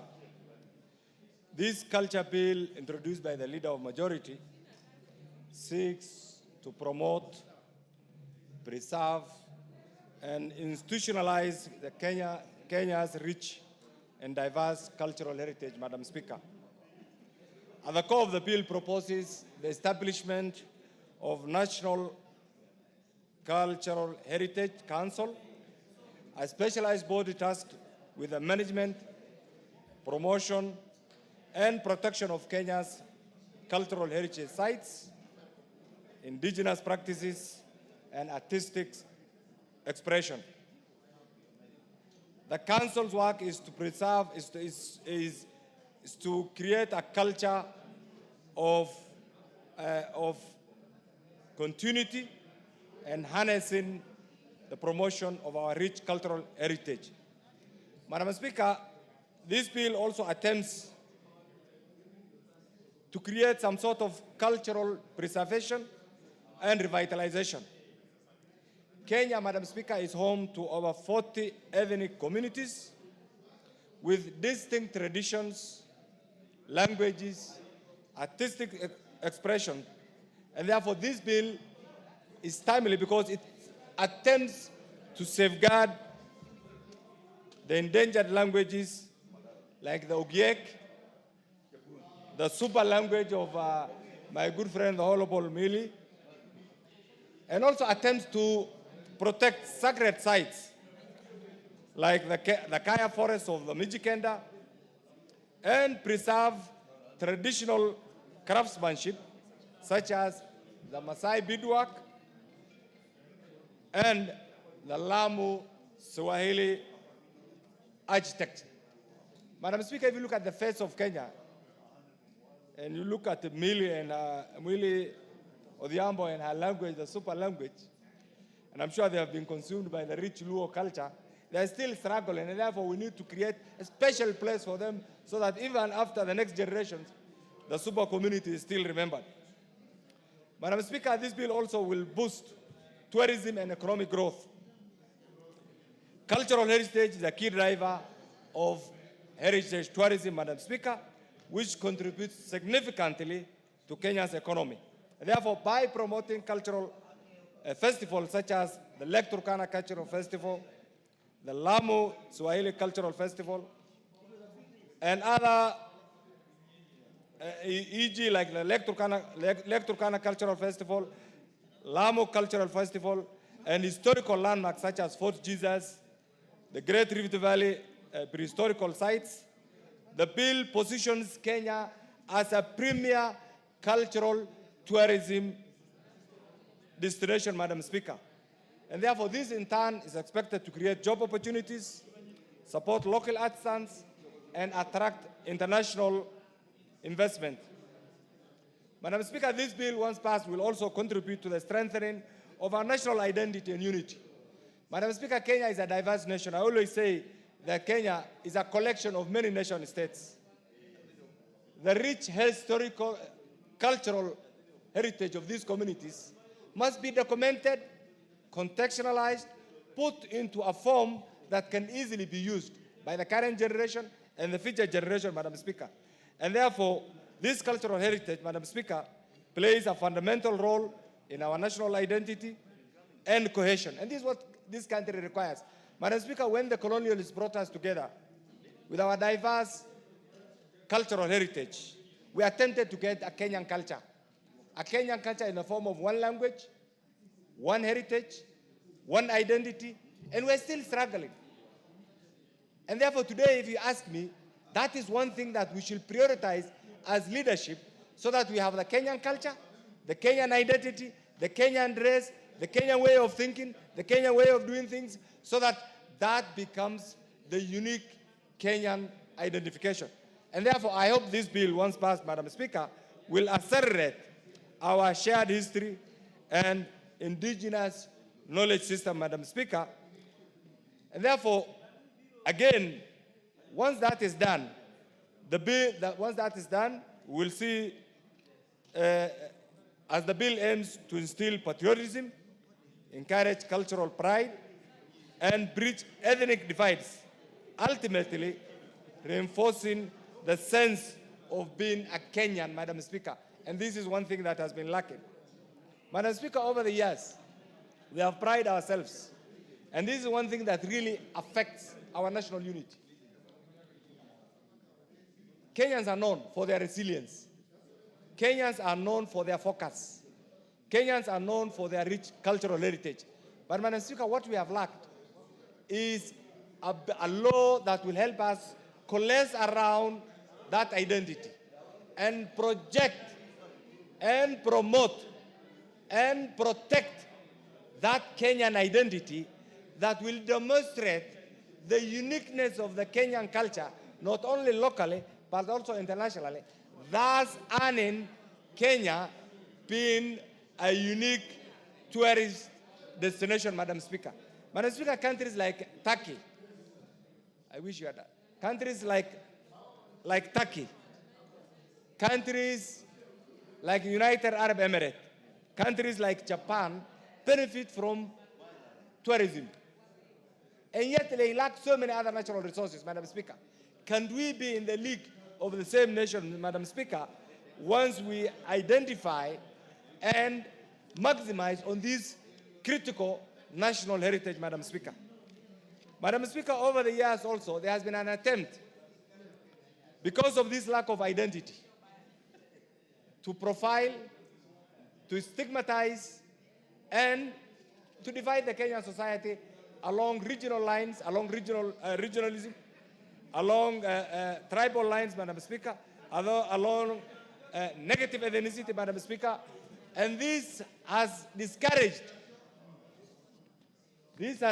Madam Speaker, our identity as one united, sovereign state called Kenya, Madam Speaker. Madam Speaker, immediately after independence, we attempted to promote English at the expense of Kiswahili, Madam Speaker, which is a local, our own indigenous language, Madam Speaker. Madam Speaker, it's the high time that we also identify. English is very good. It's the language of the white-collar job seekers. But equally, Madam Speaker, we also need to promote Kiswahili so that the Kenyan communities, Kiswahili is a collection of many languages, the Arabic language, the Turkish language, the Portuguese language, the Bantu language, and many other languages, Madam Speaker. And therefore, at times when we interact with our colleagues from the East African community, in particular the Tanzanians, we are lost. Which is the most refined Kiswahili? Is it the Kenyan Kiswahili, or the Tanzanian Kiswahili, or the East African Kiswahili, or the Central African Kiswahili, Madam Speaker? Madam Speaker, it's because of this that once this bill is passed, we hope and pray that some of these things will be collected, put together, and give us a clear identity. Madam Speaker, on the face of it, there are clear gaps in this particular bill, which must also be addressed.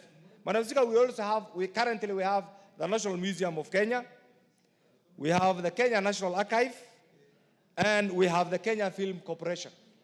Madam Speaker, the role of these organizations must also be clearly acknowledged in order to avoid any perceived jurisdictional conflict, Madam Speaker. Because it is very easy to legislate this. And yet tomorrow, National Museum will come and say, this bill encroaches on their mandate. The National Archive will come and say, this bill encroaches on their mandate. The Kenya Film Commission will also say, this bill encroaches on their mandate. Madam Speaker, in the third reading, we must look at this, and I'm sure with the proper legal minds, this can also be addressed, Madam Speaker. Madam Speaker, this also requires, once this bill is passed, there is need to build capacity. Because we have many professionals, academic professionals. We need to have specialized people to deal with our culture, to deal with this particular, the implementation of this particular bill, Madam Speaker. Madam Speaker, we have passed many laws. Many laws. Madam Speaker, at times enforcement becomes a problem. We pass laws, and this country is known. Madam Speaker, in 1999, I had the privilege, and allow me to say this, I had the privilege of being a member of the Finance Bill, and Finance Committee, sorry, the Finance Committee, and we went to Malaysia.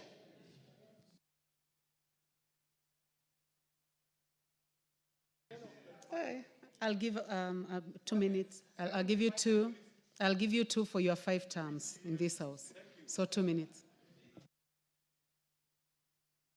Passing bills is one thing. The next mic. When we went to Malaysia in the name of benchmarking, Madam Speaker, we were told, we were with the late Honorable Michuki and many others, we were told, we went around, we were welcomed by the Deputy Speaker, by the clerk, and finally we asked for a document that we will use to improve the facilities in Nairobi and many other urban centers. Shockingly, the clerk went to the archive, the library, and gave us a document that they borrowed from Kenya in 1974. And we were told to use the same document for benchmarking. I will not be surprised that this bill and many other bills similar bills are in our archives. So what I'm trying to say, it's very easy to pass this bill. Are we ready to implement? Are we ready to domesticate this? Are we ready to enforce this? And this is one thing that we have been lacking. Very good in theories, very good in legislations, but when it comes to implementation, we are not very good. And therefore, this is a good bill, and I hope and pray that once we go through the third reading, we'll have a bill that meets the test of time. Thank you, Madam Speaker. Before you, Honorable Johanna Ngeno, I want to give an opportunity to the minority whip. So the Honorable Millie Odhiambo, please. Then we'll have Honorable Johanna Ngeno. Thank you, Madam Speaker, for indulging me, Madam Speaker, because as I'd requested, you know, we are having a current meeting with the different departments on the budget policy statements. So I have to run back. Madam Speaker, I wish to say that I support this bill. And Madam Speaker, there is definitely need for cultural preservation. And Madam Speaker, because culture is what shows our identity as a people. And people who don't have their culture or don't preserve their culture are a lost people because they don't know who they are. Madam Speaker, because I don't want to adversely mention a friendly country, of late I've been to many countries. And I can tell you there's one country that has built completely, you know, they brought a city anew. And if you actually look at that city, there's something that is lacking. It lacks a spirit because it lacks the culture. That they have done so much in the last 5 or so years to modernize it, but because the modernized aspect doesn't show you where they're coming from, the city feels empty. It doesn't have a spirit because it doesn't show what the people were like. And so, Madam Speaker, if you look at, for instance, somewhere like Marrakesh in Morocco, it shows where they're coming from. It's so beautiful, it shows the culture.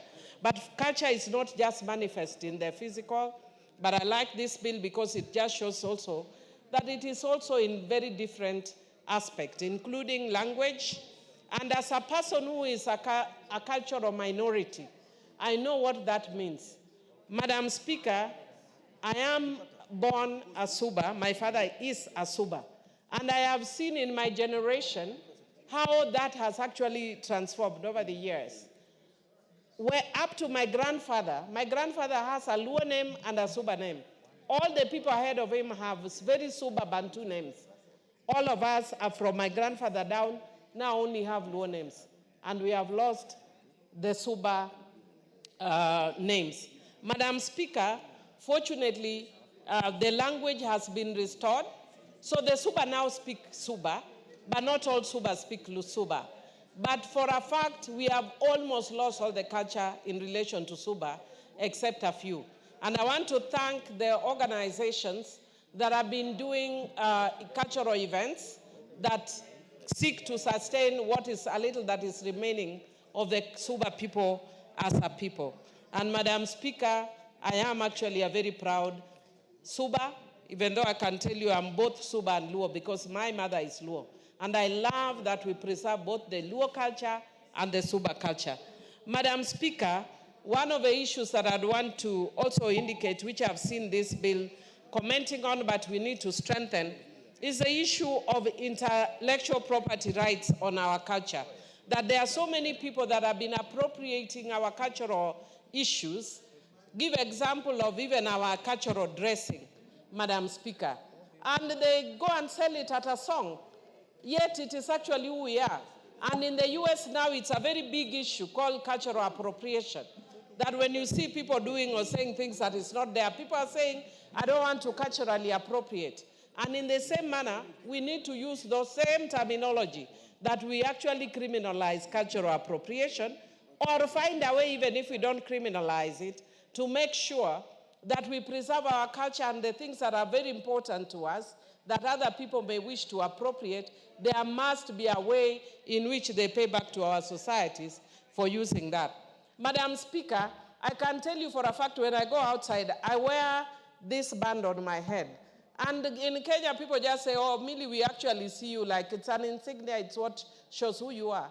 But in a lot of communities in Kenya, we actually have this. It's just at a modernized mind. In the Luo culture, if you see me doing the beaded one, it is called ligisa. And ligisa is worn by women in leadership. So if you see me wearing that, it basically says, in my culture, it shows that I'm a woman leader. But for now, because we don't actually take it seriously, when people see me, think it's just an issue, a statement of fashion. Yes, it's fashionable, but it's also cultural. And it is not just amongst the Luo community, it's amongst very many communities, Madam Speaker. Madam Speaker, we must also see how we link culture with the tourism. I want to thank the Parliament that they recently organized a very good training, and the training was on PPP, public-private partnerships. And Madam Speaker, one of the things that I actually picked up from that is the immense potential of linking tourism and culture. And Madam Speaker, I recently, together with my husband, we've recently visited a place called El Nido in the Philippines. And Madam Speaker, we pay quite a bit of money to do things which you could do here in Kenya very easily. Things like cultural immersion and doing things that have to do with our culture. Visiting a spiritual center like Atego Island in my constituency, visiting the two bird islands in my constituency, or the cultural caves in Fagano Island, amongst others. We have a lot that we get from our culture that we can use to, encourage tourism. Madam Speaker, however, I just want to say that I have a rider in relation to this bill that we must strengthen, which is the issue of harmful cultural practices. The Constitution outlaws harmful cultural practices, and I would want us to strengthen the sections of this bill that deals with harmful cultural practices, and say that even though we actually allow cultural practices, there are certain cultural practices that are harmful, such as female genital mutilation, beading, forced wife inheritance, early and forced marriage of young girls. And Madam Speaker, you find there are people, when you go to communities, they want to justify for you. Before I came here, I used to represent a lot of young girls and women in court. And I remember one time when we were in Kajiado court, and the Children Act had just already passed. And we arrested some old man who had married a 10-year-old girl. And when we went there, he said, no, but this is allowed in my culture. And then when we told him, no, we cannot allow you, it's no longer allowed in law, then he said, did Honorable Saitoti know that you passed such a law? Because he thought then Honorable Saitoti should have stopped us from passing a law stopping him from marrying a 10-year-old girl. So because of that, Madam Speaker, we must put a rider that even though we have culture, there are certain cultural practices that are retrogressive. But also, Madam Speaker, one of the things that I want us to do is to enhance the historical bit where we have now distorted culture. And Madam Speaker, if you actually look at our historical issues, you discover, for instance, amongst the Luo community, women were really respected and exalted. But now people are actually doing the reverse. If you look at the bigger clans in Luo, they start with their female name. It's almost like the House of Mumbi. We start with the Kanyamwa, Kanyadoto, Kanyekela, Kanya something. They are all about women. But now we are being told women cannot lead. Who told you women cannot lead? We are in charge of clans. So if we are in charge of clans, why can we then not lead? We must put our history correctly, and our history respected and exalted women. And I want to say that I'm very happy the House of Mumbi has actually kept that. And so we know that's why you see a lot of women in Kikuyu land get elected, because they preserved that history. But in some of our areas, we are losing that. And so we have people creating their own stories about what was there in culture. Madam Speaker, I support and I look at it more keenly so that I see if there are areas, the areas that I've spoken, if they are not well covered, that will bring amendment. I support. Thank you. Thank you. The Honorable Johanna Ngeno.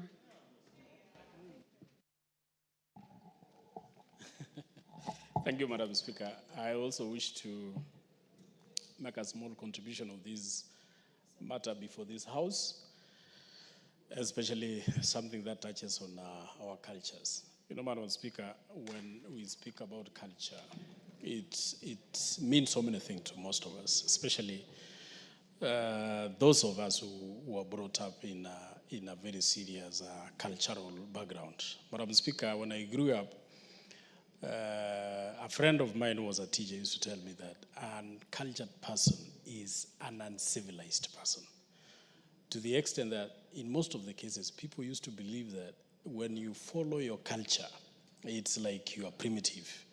It's like you're doing backward things. But Madam Speaker, as time went by, we realized that even what the colonial governments and the white people brought us here in Africa was their culture. So that when you even compare the biblical writings, you compare with what our people used to believe in, there is no difference. It's only that ours was not in written form. Only that, but we used to pray to the same God. We believe in the same God.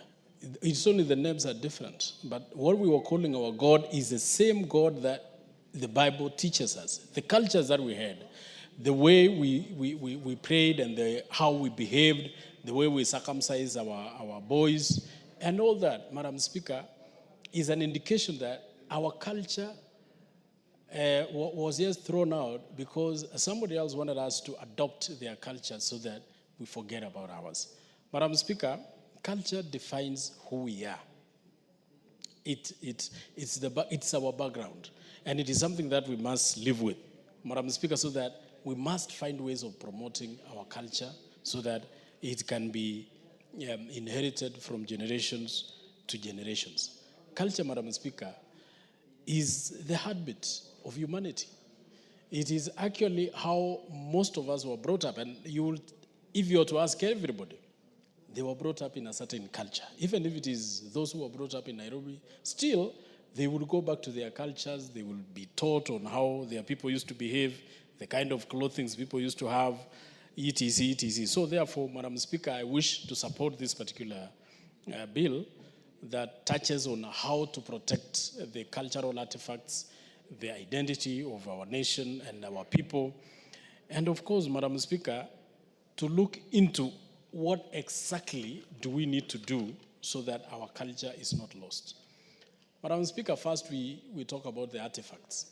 Artifacts, Madam Speaker, are tools which were used by our people. And each and every people, each and every community has their own ways or their own means or their own artifacts. Madam Speaker, and this one ranges from clothing to the kind of artifacts they used to use, whether when they were going to pray or their praying sites, or what they use also to appease the enemies, or what they used to, when they want to appease their gods, when they want to give blessings, when they want to do their traditional circumcisions, even when the elders were having their drinks and like the current kind of drinking. Madam Speaker, those are cultural artifacts that we must protect by all means.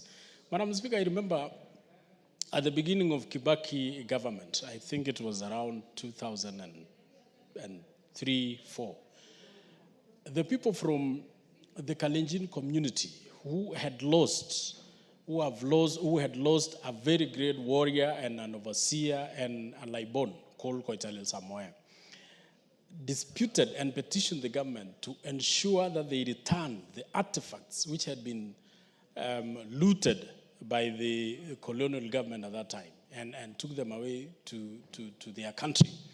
And at that time, Madam Speaker, the president of that time helped that community to bring back their artifacts, only that they did not surrender the skull or the head of the Laibon. Madam Speaker, those artifacts have a very serious meaning to the communities where that Laibon came from. And that is why it was very important that they bring back those particular artifacts. Madam Speaker, even in many other areas, many other communities, even the sub-tribes where we come from, there are artifacts which were confiscated, like the stools, the three-legged stools, which were used for prayers and were used also for blessings, and which were confiscated by the Europeans. Madam Speaker, there are those ones that remained.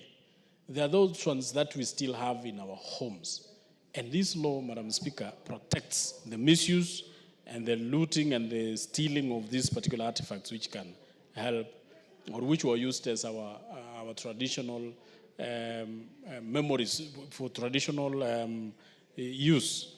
Madam Speaker, when we talk about culture also touches on the cultural clothing. Every community, Madam Speaker, in this country have their own traditional clothing, their own cultural clothings. And Madam Speaker, I would wish also one day in this house, Madam Speaker, we introduce a cultural day where every member, because at least we all come from particular backgrounds, particular communities, so that we can say this is a cultural day where every member of this house will wear their cultural clothing, so that we dress the way our communities used to dress. And you will be shocked, Madam Speaker, because we have our dresses, cultural dresses that fits us so well, and they are so good, so that when you see our ladies, if they were to put on those particular clothings and dresses, Madam Speaker, you'll be shocked at how beautiful they look. And even men, when they put on those particular dresses, clothes, Madam Speaker, you will imagine how also men handsomely look, apart from the ones we wear in Parliament. Like when we put on,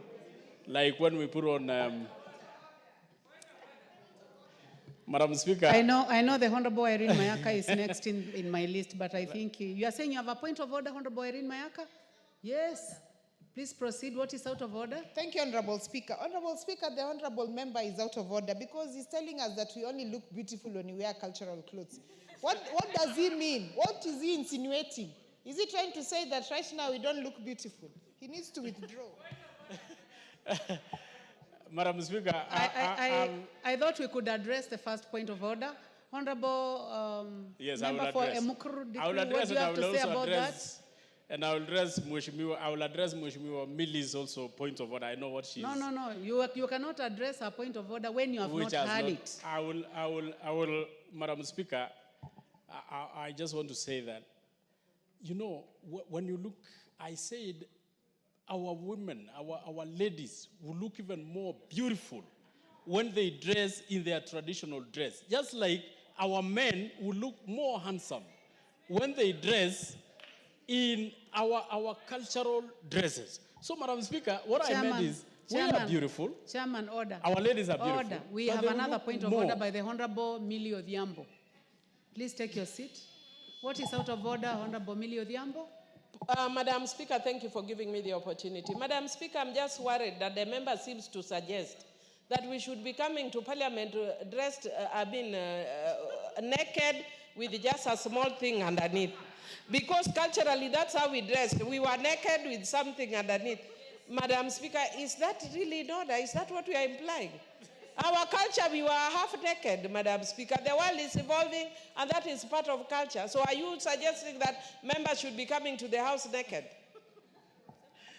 Madam Speaker, we should be proud of our culture. And it doesn't matter how that culture looked like. Whether we used to put on, and after all, Madam Speaker, when you look at the kinds of dressing that we have today, our ladies are almost naked. And yet, that is not even our cultural dress. So what I meant, Madam Speaker, is that we would, let us be proud of where we are, where we came from, who we are. And that starts from our artifacts, to our dress, to our food, to the food that we eat, to the sites that we normally visit. Because, Madam Speaker, even the cultural sites that we visit will look more, even healing, than the sites that we visit, like even the National Assembly. Madam Speaker, we normally had places that we will go for cultural prayers, and they look so soothing than even any other place. So what I meant, Madam Speaker, is that our ladies are beautiful, but they will be more beautiful if they were to put on. Well, you've done very well to defend yourself. The Honorable Irene Mayaka, and thank you for your patience, Irene. Thank you, Honorable Speaker. Honorable Speaker, I also want to support this particular bill, which I think is very well placed before the House. And Honorable Speaker, this is a bill that actually gives meat to bone to Article 11 of the Constitution, because that already speaks about protecting, promoting, and defending our culture, but it doesn't give us the structure and the how to do that in a manner that actually ensures that all the cultures within our country are actually protected. Madam Speaker, the fact that as a nation we have a variety of cultures is actually a very good thing, because we are able to showcase the different aspects of who the people of Kenya are. And Honorable Speaker, just as a few members have already said, is that most of us who are city-born children, who have not had the opportunity to interact with our culture, we don't really understand, unless you had parents like mine who ensured that you knew about the traditional dances of Abagusi, the traditional liquor of Abagusi, and various other traditions. You will not be able to really interact with that. Honorable Speaker, and also, this is actually a very good coincidence, because I know you skipped statements, but my statements was actually alluding to an aspect of protecting some of the cultural sites that the people of Abagusi and especially Nyamira County has. For example, Honorable Speaker, we have a place in Manga Hills that is called the Engoroya Manga, where it has been said that when you drop something in that particular hole, it goes all the way to Lake Victoria. And that is one of the sites that has been beholden by our people. We have cultural stones there that actually look like a person. We have cultural huts there that people actually go there and pray. And actually, Honorable Speaker, when people go to visit Manga Hills and those specific places, like the men dress in suits out of respect for those sites. And what they do there is that they go, they pray for the community, they pray for their families. And these are some of the things that I'm actually seeking to protect and to ensure that it is preserved, so that even our children get to learn about it. Honorable Speaker, the other thing that I really like is that the bill even speaks about our language, because most of the people, most of our children now, because they are born from families of different communities, they're not able to speak our languages. and also because of school again. Unless you deliberately, as a parent, go out of your way to teach your children their languages, their ethnic languages, they do not even speak it. And those are some of the things that we need to reserve. Honorable Speaker, I just want to speak about some of the clauses that for me really stood out. Like, for example, clause 9 that speaks of establishing royalties. That is very important because we do not want these cultures to fade away. We do not want, for example, the Maasai shuka to fade away because it has not been protected by royalties. We do not want the sisal skirt that the Luos use to dance their traditional dances to fade away because it is not protected. Or even, Honorable Speaker, our traditional alcohol, ebusa. I know different communities call this by different names, but we do not want that to also disappear as well. Clause 10 speaks about compensation of people's culture. And on this particular one, I'm very interested and very keen on it. Because, for example, if you go to a wedding and people dance our obokano from the Gusi community, I'd like to see a situation where royalties are actually paid back to the community. Or the ribina dance, that for us, we use that dance when we are inviting rains to come to our community. Honorable Speaker, the other clause is clause 11, that speaks about exports and imports of products. Again, very interesting, and I'm very biased in terms of giving examples from my community, the Abagusi community, because we are famously known for the soapstone culture and different items that are made out of the soapstone. But this is something that has slowly disappeared. We are seeing a situation where it is now individuals who are doing the exports on their own, instead of actually having it being like a community thing that is being done, so that people out there know that when you get a salt shaker or a tot glass or a mug for drinking tea that is made out of soapstone, you know that this has come from the Gusi community. And if you can have a way of even ensuring that this is even engraved and the royalties are protected, then that will be a fantastic thing. The other clause, Honorable Speaker, is clause 18 that speaks of promotion of culture. And Honorable Speaker, this particular one, I just want to connect it with the Utamaduni Day. Because yes, we have Utamaduni Day, we have the national celebration, but for me, this is a celebration that should actually be devolved down to different communities. So that on this day nationally, we know that as the people of Kenya, we are all celebrating our specific culture. I also like the fact that we want to have cultural centers that mushroom out of having this particular bill in place, so that if you come to Nyamira County or you go to Baringo or you go to Kirinyaga or you go to Samburu, there's a place where you can actually go and see that this is where people have managed to it's like a museum where you can be able to see different artifacts. In Nyamira, for example, Honorable Speaker, we have a restaurant that the owner of that restaurant has actually set aside one area where you can go into our traditional huts, you can see how the busa was being made, you can have an opportunity to eat our traditional vegetables, chinsaga, managu, you can be able to eat our traditional ugali, you can be able to see the setup of the Gusi families and how where the eldest son would stay in the homestead, and the younger sons and the wife and all that. But having said that, Honorable Speaker, about all the beauties of our culture that we can actually defend, for me, the one thing that I also want us to be very careful is the promotion of the retrogressive culture. And this we need to check the bill and confirm, which we will do, so that if there's any particular place that does not categorically speak about the retrogressive culture, then we can set that aside. Retrogressive in the sense of, for example, for us, the FGM practice. That is definitely not a culture that we would want to promote. So we have to be very careful to ensure that these cultures that are very retrogressive are not encouraged. Honorable Speaker, having said that, and so that I also save time for the other members, is that, yes, I really want us to celebrate this bill, but also I do not want this to be one of those bills that is just put on the shelf somewhere after its assent.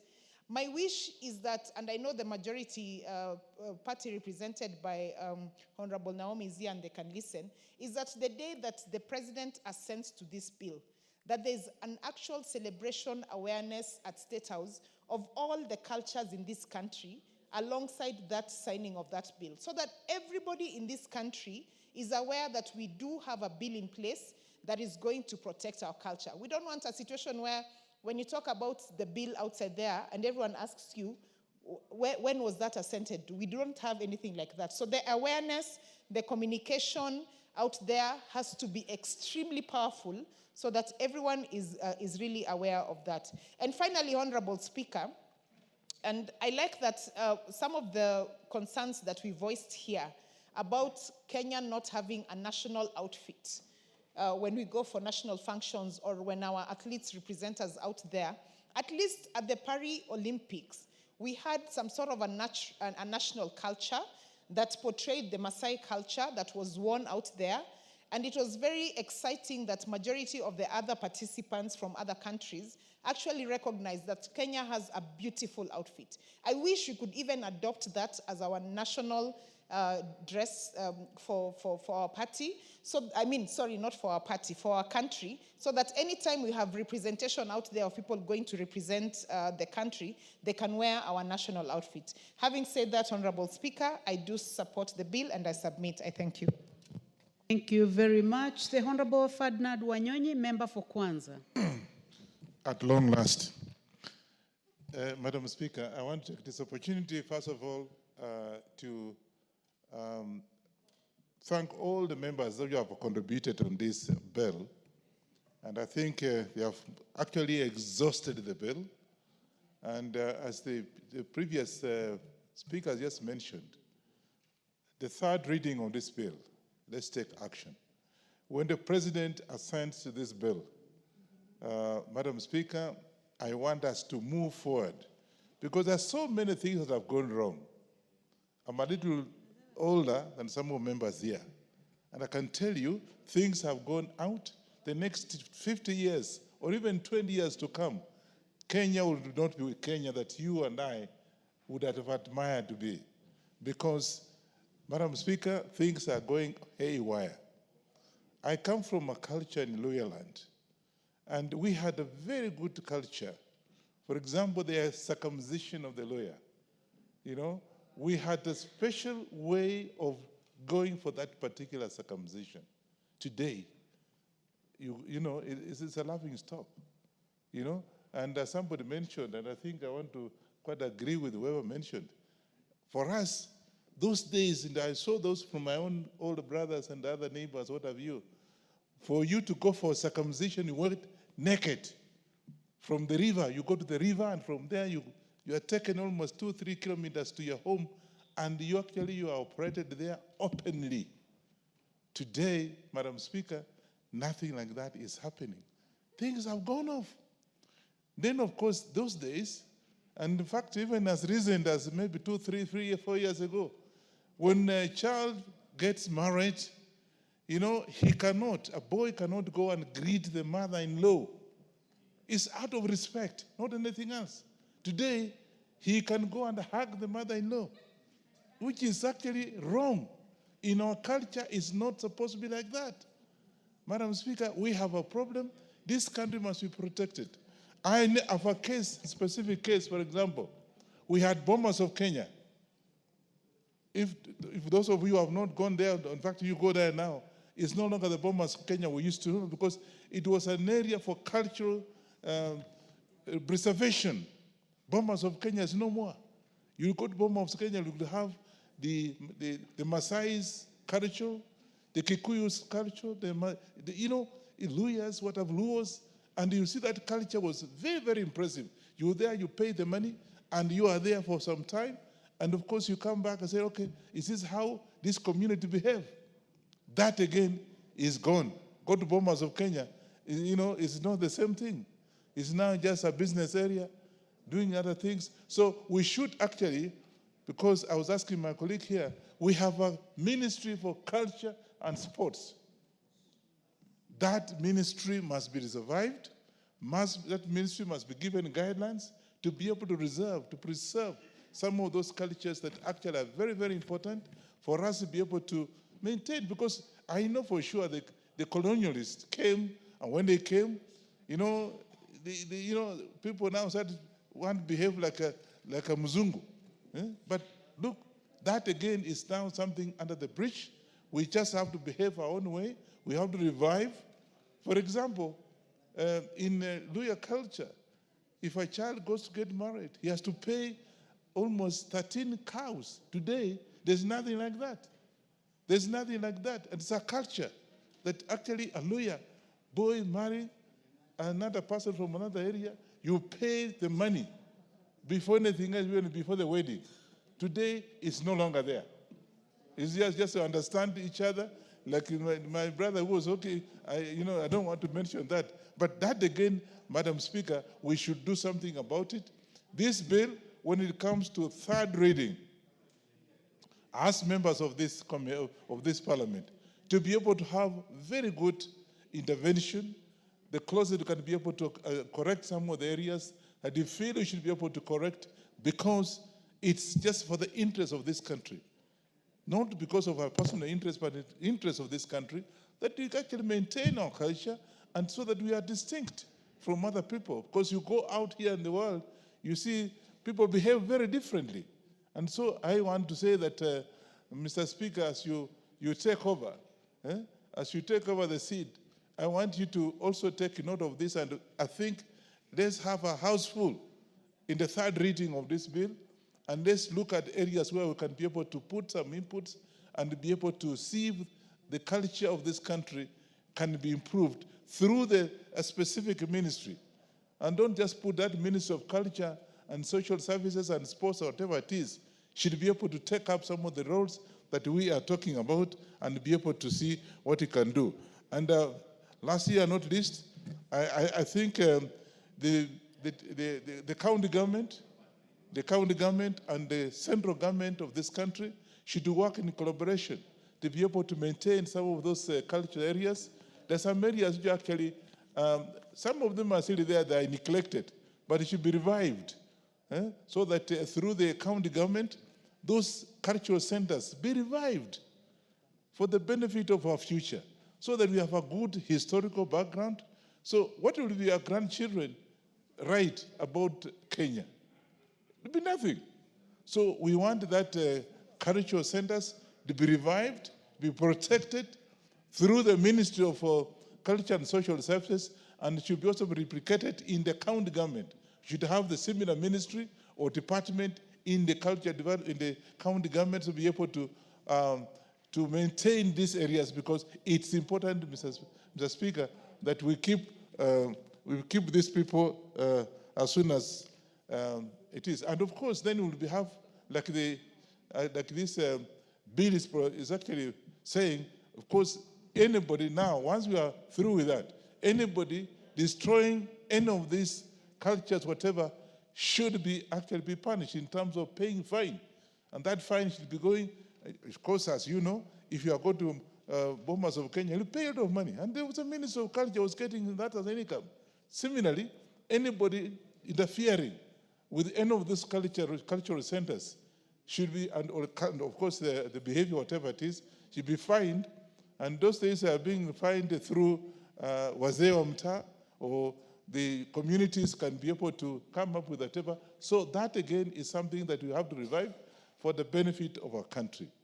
I want to take this opportunity to thank the leader of the majority to have come up with this particular bill.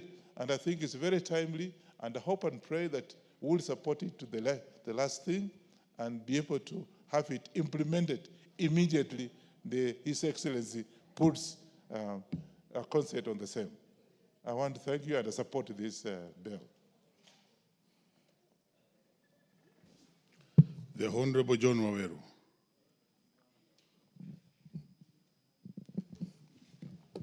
Mr. Speaker, I must thank you. I must thank you profusely for giving me this opportunity. And secondly, I have to say that this is a very laudable effort by the Committee on Sports, Youth and Culture under the leadership of the Honorable Wanyama. Mr. Speaker, we are discussing about culture. And in this context, Mr. Speaker, we are actually going into the heart of a discussion for the fight of the soul of a people. Mr. Speaker, it has been said before that if you want to disenfranchise an individual, what you do is you deny them their mother tongue and you take their father's name. Because if you deny someone their mother tongue, everything that is housed in language, whether you call it belief, whether you call them their truth or their identity, it is housed in the language that they speak. In their father's name, an individual finds their identity. And to that extent, Mr. Speaker, then, the Swahili are very right when they tell us that mwachamila ni mtumwa. Mr. Speaker, this vessel that we are calling culture is the one, as I have said, that carries a people's identity, their history, their belief, and even their truth. From the culture I come from, Mr. Speaker, when you refer to your mother, you call her Maito. Maito, if you extrapolate the name, is two words. There is the word ma and ito. Ma means the truth. Ito means ours. So the name mother, in essence, means our truth. And that is why you find that in this patriarchal society, the Kikuyu culture is unable to thrive because by its very formation, the Kikuyu culture was not supposed to be a patriarchal culture. In fact, we all believe that we came from Mombi, the creator. And Mombi is the only name that humanity shares with God. It is the only word in our dictionary, as the Kikuyu-speaking people, that a man shares a word, a name with God. Madam Speaker, Mr. Speaker, sorry, Honorable Speaker, I have to say that the tragedy that we seek to remedy by having a bill that gives a framework for the protection of our culture has to do with us finding our way back. What in Gekoyo they would call Woshokiarowe Mokaro, making sure that the river gets back to its course. Because as we speak today, we have been knocked off our, what you would call our track of organic cultural development and civilization. And how it happened was very systematic, Mr. Speaker. The moment an individual showed up in our country carrying three very dangerous things, they were carrying on one hand a Bible, a gun, and education and what you would call government. And with that, they were able to rub off our cultures to the extent that today, Mr. Speaker, any individual who professes the Christian faith can give you the lineage of one Jesus Christ of Nazareth all the way back to his lineage to the house of David, all the way back to the house of Abraham and his son Isaac, and all the way back to the creation story, Adam. And they can give you a chronology of who gave birth to who gave birth to who, and these are tens of generations. However, Mr. Speaker, even I myself would struggle to give my lineage beyond 7 generations. I might profess that I am Kiarie. Kiarie wa Wawero, Wawero wa Ngeve, Ngeve wa Geshi, Geshi wa Kangora. And then beyond that, Mr. Speaker, 7 generations down, then I get lost, Mr. Speaker. As such, Mr. Speaker, then, whatever it is that was housed in the language that I speak, it faces a great danger today. I might be the last of our people who will be able to speak the language that my father spoke and my mother spoke. To that extent, then, Mr. Speaker, the discussion this afternoon becomes extremely important when we juxtapose it with where the world is today. When we talk about the world today, 2 great things are affecting culture. 1, globalization. 2, technology. And they're working hand in hand, Mr. Speaker. That today as we speak, there are large language models that are being developed using data that is scraped off the internet to form what you would call emerging technologies in artificial intelligence. But let us look at them, Mr. Speaker. The language models that we are speaking about today in the world of artificial intelligence and emerging technologies, of the data that they are scraping out of the internet, we are told that 46.5% of that data is in one language, English. German follows closely, Russian follows after, but then, at what point then will my Gikuyu language or my Kamba language from my lineage be onboarded onto this new development in what we are calling the fourth industrial revolution? As such, Mr. Speaker, what has been happening then is a lot of cultural appropriation. We know that in this country, there are artifacts that throughout history have been plucked out of our country and are in exhibition and being monetized in capitals abroad, in museums abroad, Mr. Speaker. The man-eating lions of Tsavo, 2 of them, male lions that did not have a mane, a spectacle to behold. When they were shot by a man called Peterson, they were then taken to some museums in Western capitals where they are to date. We are told by historians that one Koitalel Arap Samoei was decapitated, and his head and maybe the skull at that point was taken to museums abroad. Those museums do have entry fee. There are researchers who make big researches out of the data that is in those museums. However, is the Tsavo community benefiting from this appropriation of this culture? Are the Kipsigis benefiting from their leader being exhibited in a museum for now close to a century and some more years? So that, Mr. Speaker, then, the need for a comprehensive legislative framework that enables us to support the integration of culture, the cultural properties in this country, and cultural heritage becomes a priority, Mr. Speaker. Now, here is the critique, Mr. Speaker, that even as we are speaking to this bill as is, it is one devoid of specificities, Mr. Speaker. That in the format that it is and the style that it is big on cultural artifacts. However, culture is larger than artifacts. There are many elements of culture that are not covered in this bill as it exists. So much so that the option we have as a House is to either pass it as it is and then seek for places to amend later, or we might decide then, and in the third reading, Mr. Speaker, we might find a place in the clauses that exist or introduce new clauses where we are able to cover a wider definition of culture rather than zero in on just cultural artifacts. But now the bill has presented, Mr. Speaker, because it is big on cultural artifacts, then we can talk about issues to do with intellectual property.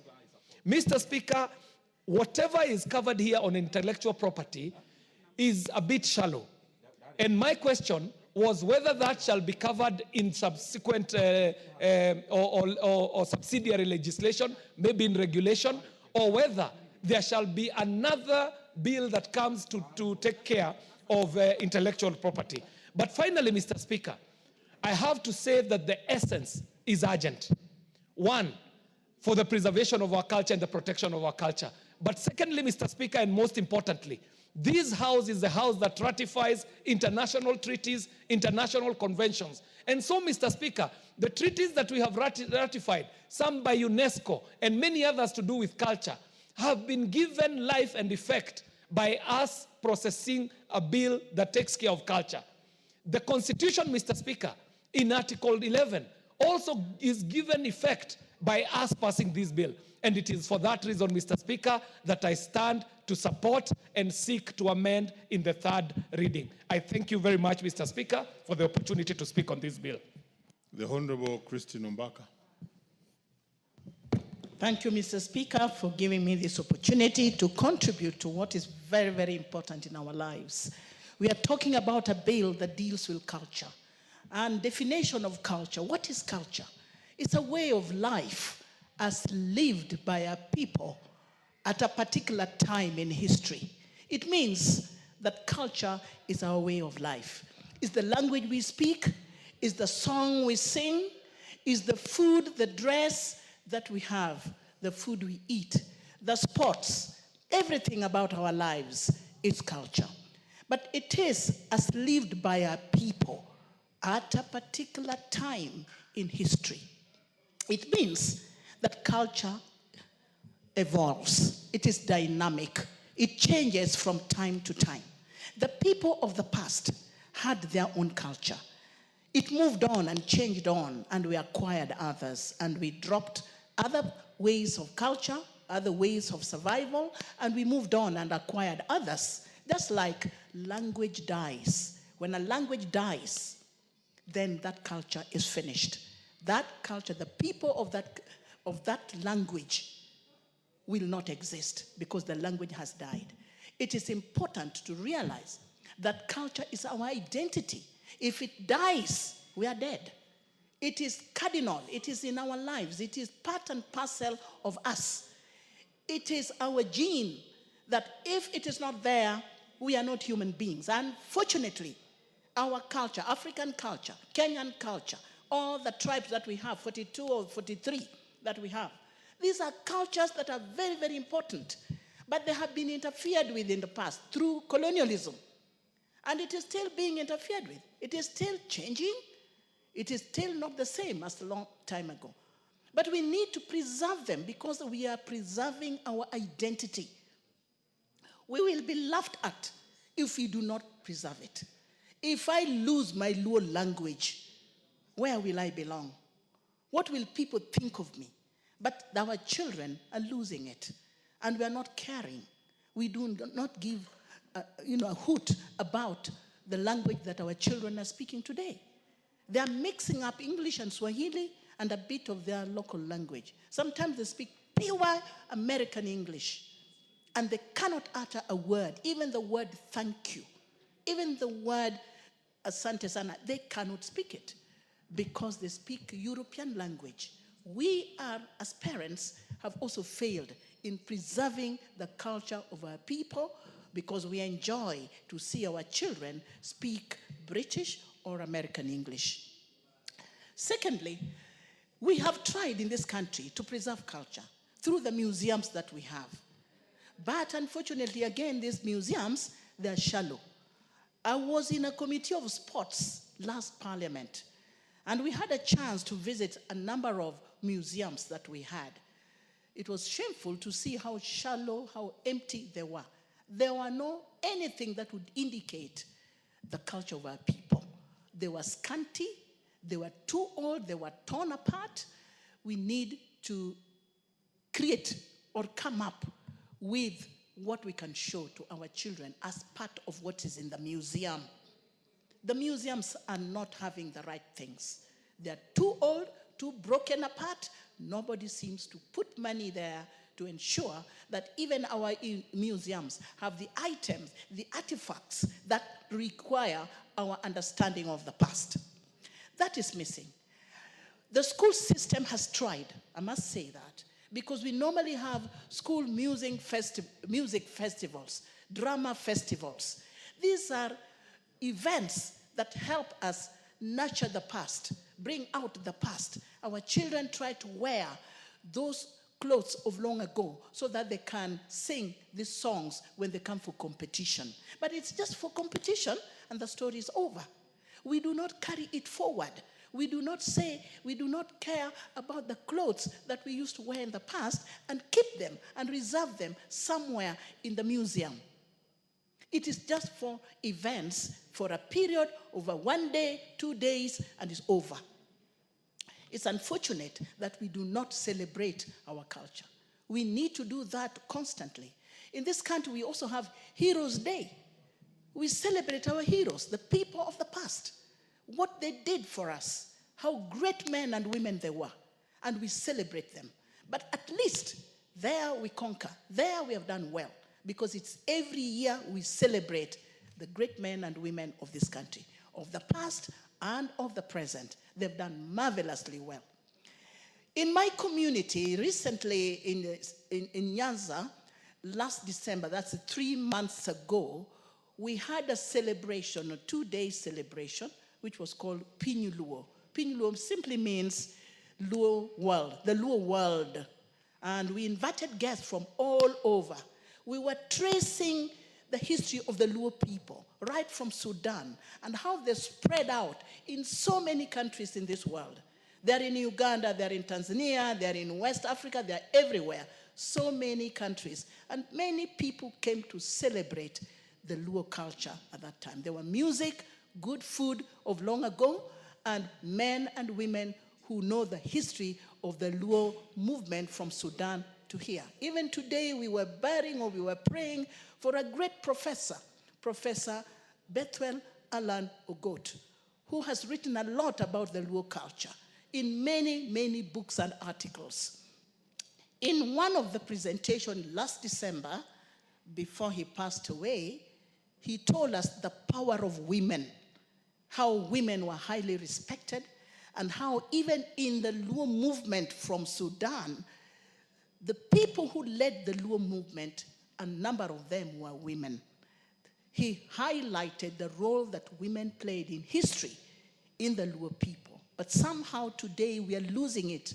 Nobody cares about the role that women play historically in various movements, historical movements, in wars and anything else. Appreciation and making sure that we conserve the names, the activities, and the roles that they play. It is therefore very important that this bill must be supported, because it is a bill that is helping in preserving a culture that is dying. The Kenyan culture is rich. We are 42 communities. And that does not mean we are divided. It simply means all these communities with their cultures can make us very strong as a united nation. Kenya is a united nation. 42 communities form a nation. And so we need to celebrate the cultures that we have, the 42 cultures that we have. I know culture is dying, but we need to still fight very hard to protect it. We need to protect Gotramogi. That is a hill where our ancestors settled when they arrived in Kenya those many years. Nobody should go there in that land and start digging and treating it like its own. It must be protected, and nobody should interfere with it. We have the Kikuyu Kiondo. I remember very much in this very house, somebody brought the issue of Kikuyu Kiondo, that some other European countries are grabbing and calling it their own. It is owned by the Kikuyus because that is a traditional basket that they weave that is part and parcel of their identity. But some people, foreigners, have grabbed it and made it their own. So that is where the catch is. We are losing what we have to the European countries. We need to grab back our culture that they have taken, what they are making so much money on, that belong to us. We need it here, right here. Because if we don't watch it, they will grab everything and they will take us back to their country and make money out of us. Very soon, you will call that slavery. They will soon pick us up and take us over there if they're taking some of our property that we need to protect. I'd like to conclude, because I'm rushing somewhere else, to say that I support very, very highly this very bill, because I'm supporting our identity, I'm supporting our way of life, I'm supporting the Kenyan people who are protecting and fighting for their communities, fighting for their values, fighting for their way of life as lived by a people of today's culture. Thank you, and thank you for giving me this opportunity, Mr. Speaker. The Honorable Naomi Wako.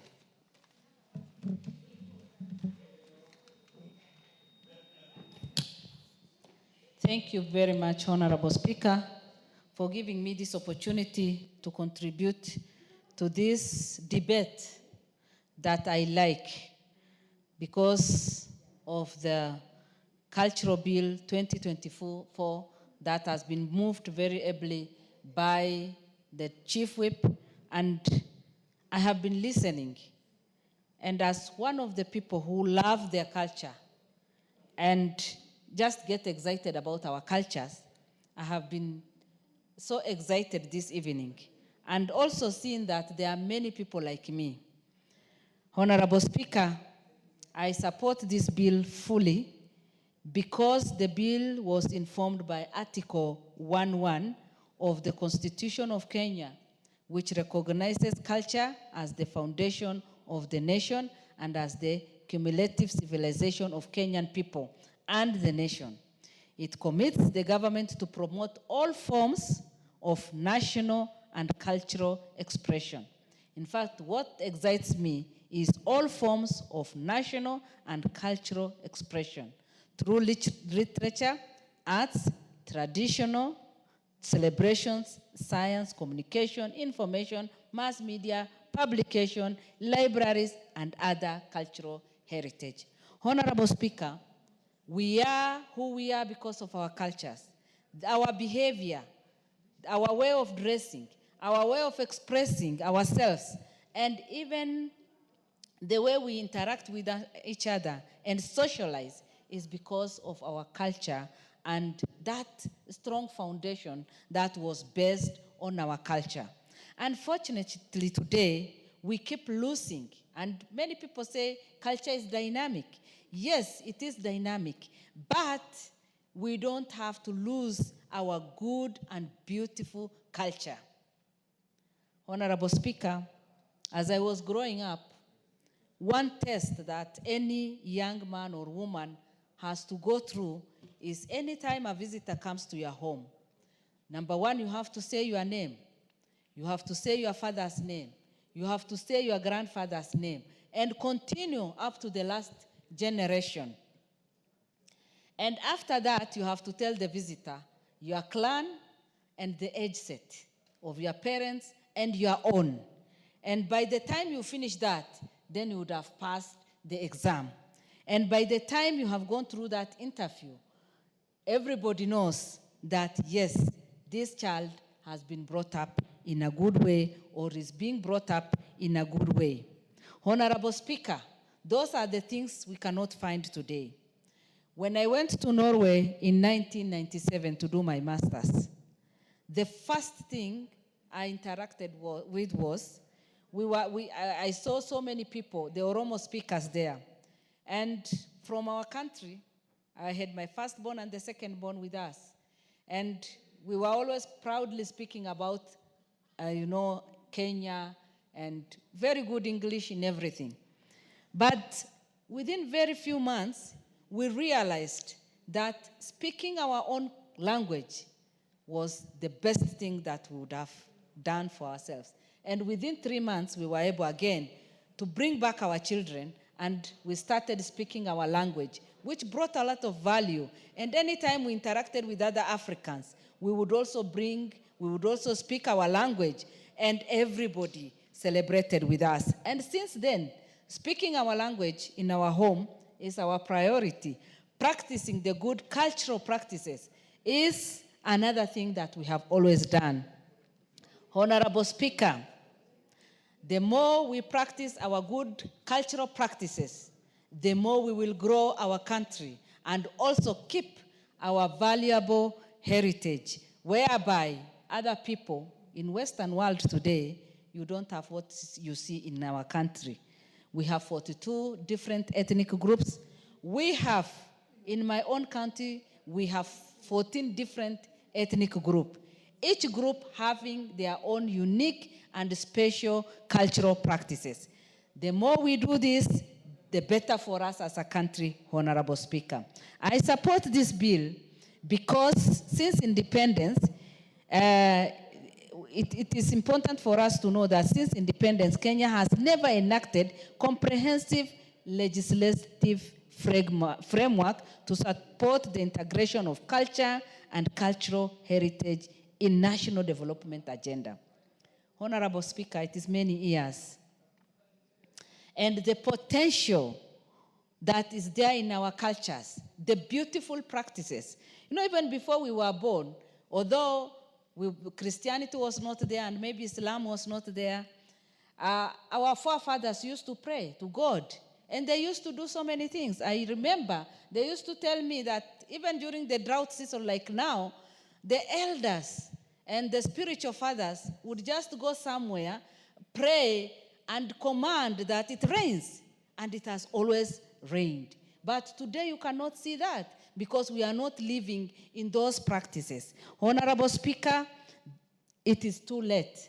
In fact, this bill would have been there many years ago, so that our young people can enjoy and so that we can harness the potential of our culture. Honorable Speaker, I support this bill because of the intention. The bill is also intended to facilitate the implementation of international conventions and treaties that have been ratified by Kenya. This will take us to another level. We will make our people proud of their culture, and we will also make use of those old people who are there among us now so that they can bring the beauty, they can tell us what they know.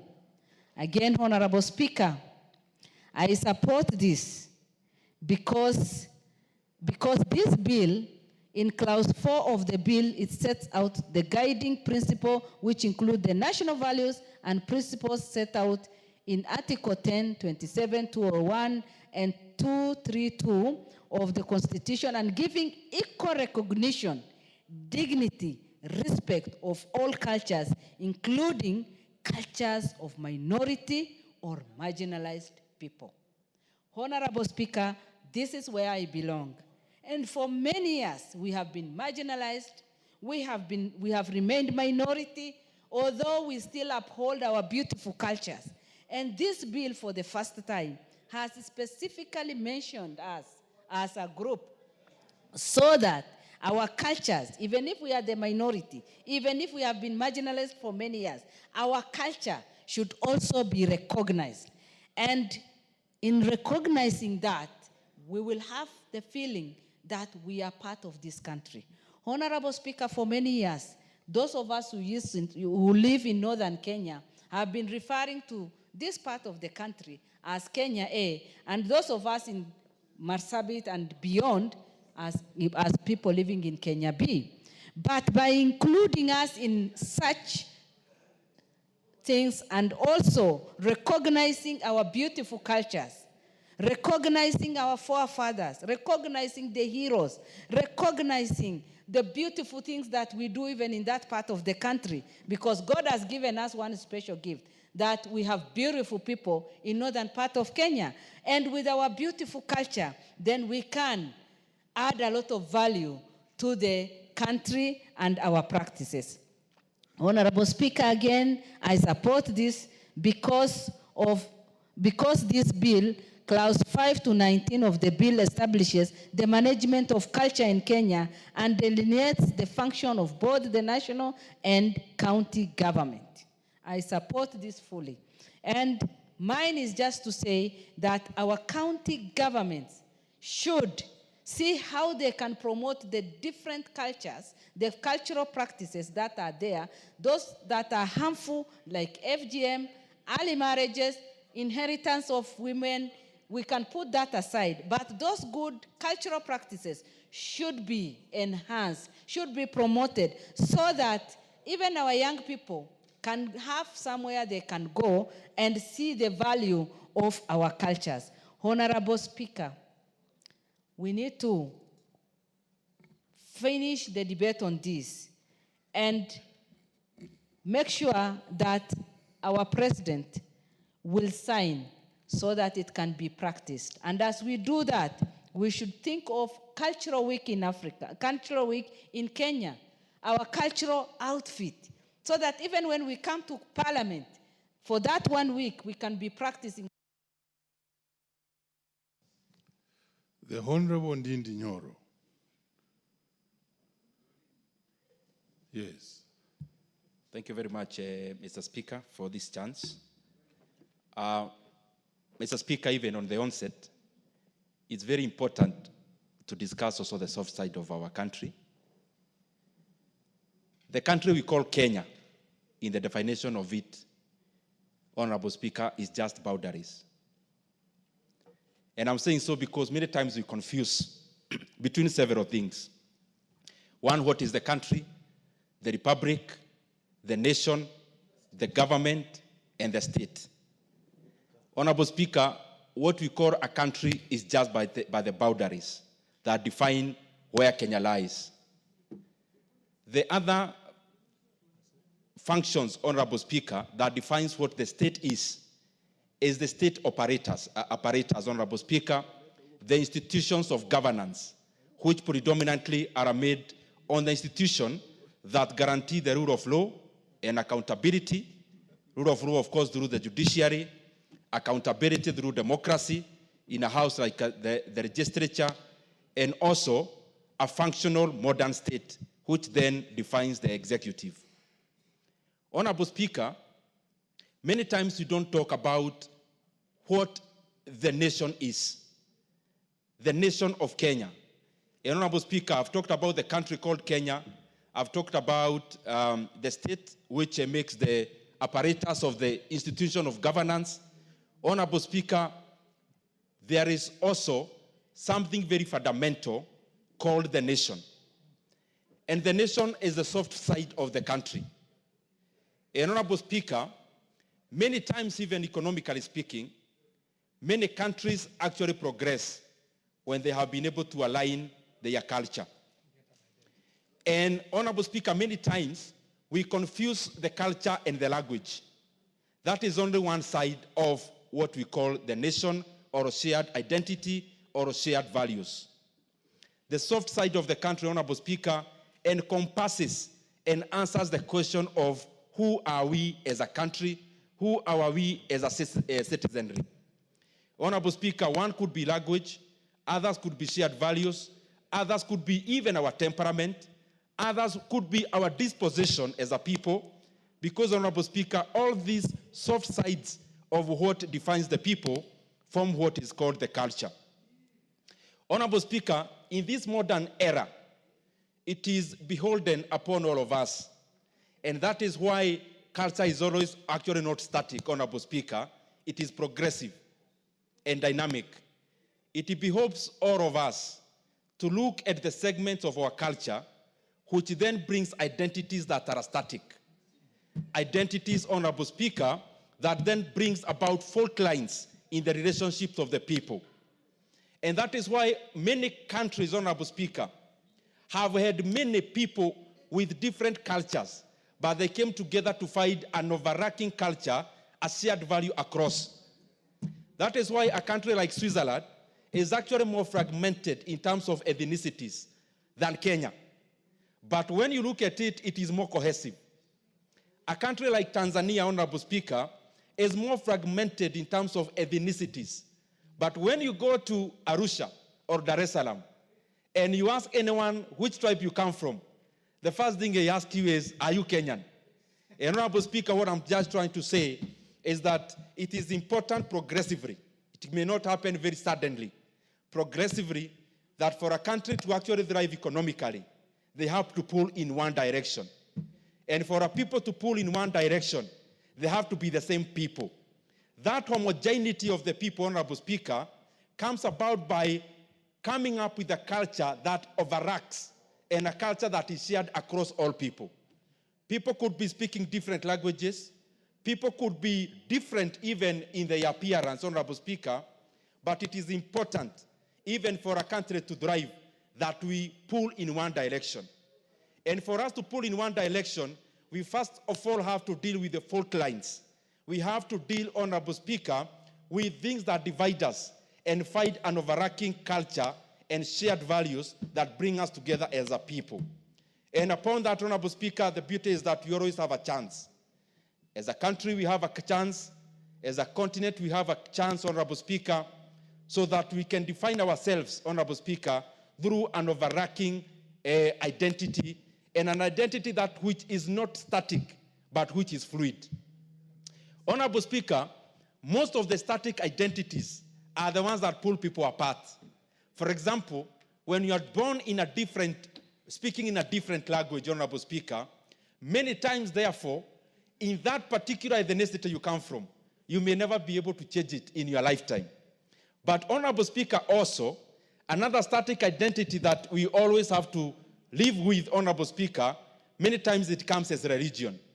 Honorable Speaker, there are also other fundamentally static identities. But the current era, the modern age of nation building, Honorable Speaker, departs from those static identities and chaperones and comes up, Honorable Speaker, with a fluid identity where people can cross over. In the identities that are static, you can't cross over. But in a fluid identity that brings people together, it becomes a big bus where anyone can get in, Honorable Speaker, and it becomes an identity where anyone can cross over, Honorable Speaker, and feel they belong. And I believe that is what we must do as the leadership of our country, as the leadership of our continent, because I believe together as a continent, we are one people. We just have to fight that one commonality, because together, and especially as Africa, we are one people, Honorable Speaker. We must act as one people. We must pull in one direction so that our continent can actually have better days ahead. And even the same should percolate to the individual states, to the individual nations, Honorable Speaker, to the individual countries, so that we continue building a cohesive society. I thank you, Honorable Speaker. Very well. Sounds like the Hegelian philosophy or something of that type. Let's hear from Honorable Wilberforce Oundo. Thank you, Honorable Speaker, for this opportunity to also lend a voice in support of the bill before us, the Culture Bill, which is a bill essentially to give effect to Article 11.3 of the Constitution of Kenya that calls for the protection and preservation of the culture of the people of Kenya. Honorable Speaker, culture espouses the entire life of the individual. Culture espouses is the glue that binds the individual to the community. And what is a community? Honorable Speaker, when you look at the bill, they attempt to define a community. And a community defines a culturally homogeneous and consciously distinct group of people who share any of the following attributes: common ancestry, similar cultural mode of livelihood or language, geographical space, ecological space, or community of interest. Honorable Speaker, Kenya is a case study of culture. Because, Honorable Speaker, you are aware, the so-called people who are in Kenya here are not the original occupiers of the space, the geographical space called Kenya. All of us migrated from somewhere and came to this country, and because of the colonial boundaries, we found ourselves in one space, one geographical space, delineated by us Kenya, reaffirmed in our Constitution 2010 as the space called Kenya. But truly speaking, Honorable Speaker, and I would want to challenge anybody who has a contrary opinion, and this bill seems to allude to something like a national culture. We can never have a national culture because we are completely different, but we can have a community of interest because we are bound together politically, we are bound together the instruments of the state, we are bound together by the monopoly of violence that's normally bestowed on the state to ensure that we remain together. It's therefore important, as we live in this country, we must appreciate the diverse culture of the people of Kenya. I say so, Honorable Speaker, I am a Samia, and the Samia people stride both Kenya and Uganda. We were simply separated by the colonial boundaries. So if you tell a Samia person to espouse the national culture of Kenya, what about the cultural integration that we have with our community, with our brothers and sisters, our cousins across the border? The same applies to the Somali community. If you tell them they must now discard the Somali culture and espouse the national culture, what happens to the Somalis in Somalia, Somalis in Djibouti, Somalians everywhere? The same applies to my neighbors, the Tesos. The same applies to Masais. Therefore, it is important in the drafting of this bill, and I want to echo the sentiments of KJ, when he says this bill is a generality. And even if you look at the drafting, Honorable Speaker, it would mean actually we will have almost 100 or so regulations, subsidiary legislation to put into effect to implement this bill. This also brings now, I can understand the difficulties the drafters faced. What is culture? What is culture? Is such a fluid statement, is an ever-changing target. The culture that was there when we started migrating here is no longer culture that's tenable today. Some cultural practices have faded away, have to change by virtue of changing society. That's why, Honorable Speaker, as I'm not so sure to what extent amendments will be made to this bill to make sure that it fits. Again, if you look at the definition of culture, defines culture means the set of distinctive spiritual, material, intellectual, and emotional features of a community or a social group. Incapable of being precisely defined. So, Honorable Speaker, it is a good attempt in the right direction to preserve the culture. But the only saving grace I see in this bill is an attempt to give it to the county government to recognize and register. But again, Honorable Speaker, in a heterogeneous society, community, for example, like Busia County, to what extent can the county government record and preserve the cultures of Tesos, the cultures of Samias, the cultures of Marach, the cultures of Bahayos, the cultures of Banyalas, the cultures of the Luos who have come to stay with us, the culture of the Subas who have come to stay with us, Honorable Speaker. And then also, Honorable Speaker, it is basically, my fear is the way it's drafted. And normally the way the other side has got very intransigent views to any views expressed from this end. If we pass the way it is incapable of being implemented, Honorable Speaker. We must appreciate, I totally agree, mwacha mila ni mtumwa. But the mila, as the player says, is specific, localized, and left there. Honorable Speaker, there are some cultures that we are not willing to cede, to expose to other people, because it's our secret. Honorable Speaker, a herbalist will not allow to surrender his skill or her skill to anybody else so they can copyright, because that's their survival. So how do you register that kind of a culture and let it go out? Honorable Speaker, a night runner, that is culture, a night runner. How do you expect the night runner to go and register his innate skill to run at night and scare boys and girls, or those who roam, or even the skill of carrying some sand or gravel and throwing on top of the roof? How do you explain that, Honorable Speaker? How do you explain that? Undo, I thought that runners had earlier registered their own society. Proceed. Thank you. I hope they registered the society, but not the culture, not the skill. Honorable Speaker, I totally agree. So there are quite a number of very far-reaching issues, Honorable Speaker, and culture changes over time. So which culture are we registering? Honorable Speaker, let me draw to attention of the nation that in the Samia culture, women of a certain age were never allowed to eat chicken.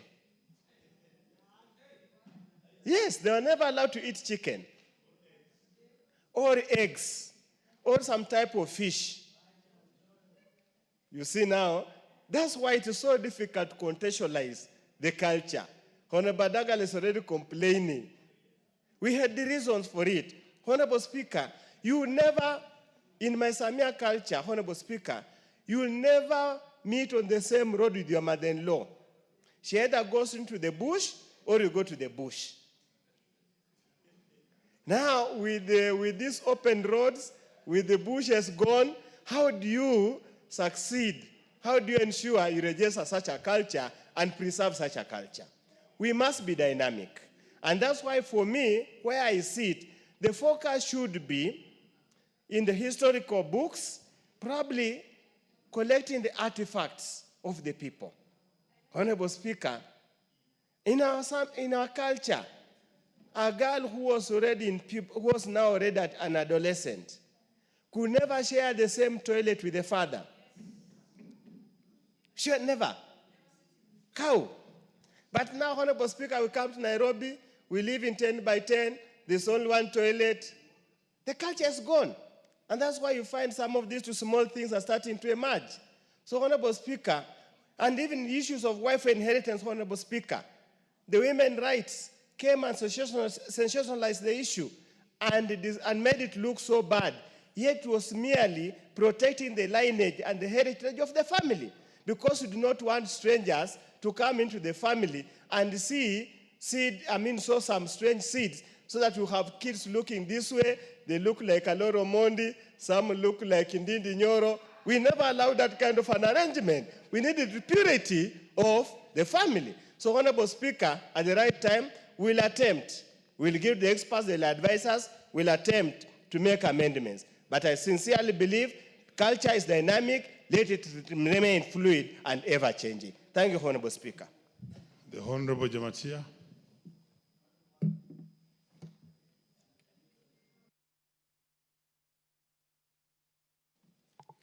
Thank you so much, Mr. Speaker. I want to, from the onset, support this culture bill, and I want to say it is a very timely bill. It is a bill that is going to give us a lot of unity as a country. And before I even go so far, I want to quote and read a quote from one of the British Parliament legislator those days, or someone who addressed British Parliament in 2nd February 1835. His name is Lord Macaulay. He said, "I have traveled across the length and the breadth of Africa, and I have not seen one person who is a beggar, who is a thief. Such a wealth I have seen in this country, such high moral values, people of such caliber, that I do not think we would ever conquer this country unless we break the very backbone of this nation, which is our spiritual, cultural heritage, and therefore I propose that we replace our old and ancient education system, our culture, for if the African think that all that is foreign and English is good, the greater and greater than their own, they will lose their self-esteem, their native culture, and they will become what we want them. A truly dominant nation it is. This is the year 1835, Mr. Speaker. This is a calculated move that was done in fragmentation of African culture. We are back to discussion today in one of the British colony, Kenya. And what is haunting us today is how we can bring back our culture. The proponents of the bill has really attempted so much, as Honorable Wundo has said, to give us how a best way possible on how we can preserve and have our culture in place. But the bill speaks so much on the hardware.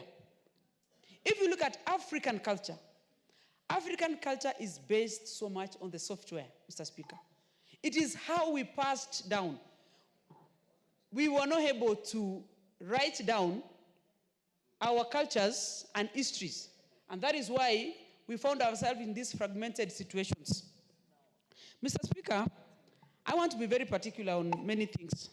I am a believer of cultures, specifically my culture. I am a Tugen, a Kalenjin. And in Tugen culture, if you look around and everyone speaks about their culture, African culture is so similar. If you go to the Nilotic of the Luo land, you come all the way to Kisii, come all the way to the Kalenjin nation, it is all basically African way of life. Today, we are faintly surviving because we were fragmented so much by the colonialism. From the borders, as Honorable Ndindi just put it, the sacrosanctity they gave us about the imaginary borders, that I should not be doing this because I am from the other country.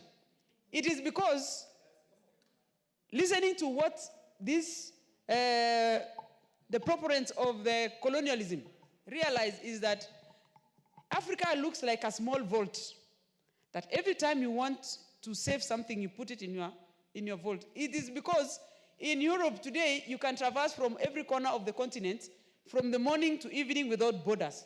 But when you come to Africa, if I want to go to my nearby neighbor, Tanzania, Uganda, South Sudan here, I need a visa. And it all eroded our culture because we were just one family. I want to speak about our dressings. I really want to look forward to a day when all of us in this house will be comfortably walking in and out with our culture or cultural dresses. I want to dress in my Tugen dress and showcase my beads, whether I am half naked or whatever. It is always what we were priding on so much. There are many other ways that Africa were proud in their cultures, and many of them is artificial African cultures, and it's what we call artificial intelligence today, Mr. Speaker, like the rainmaking.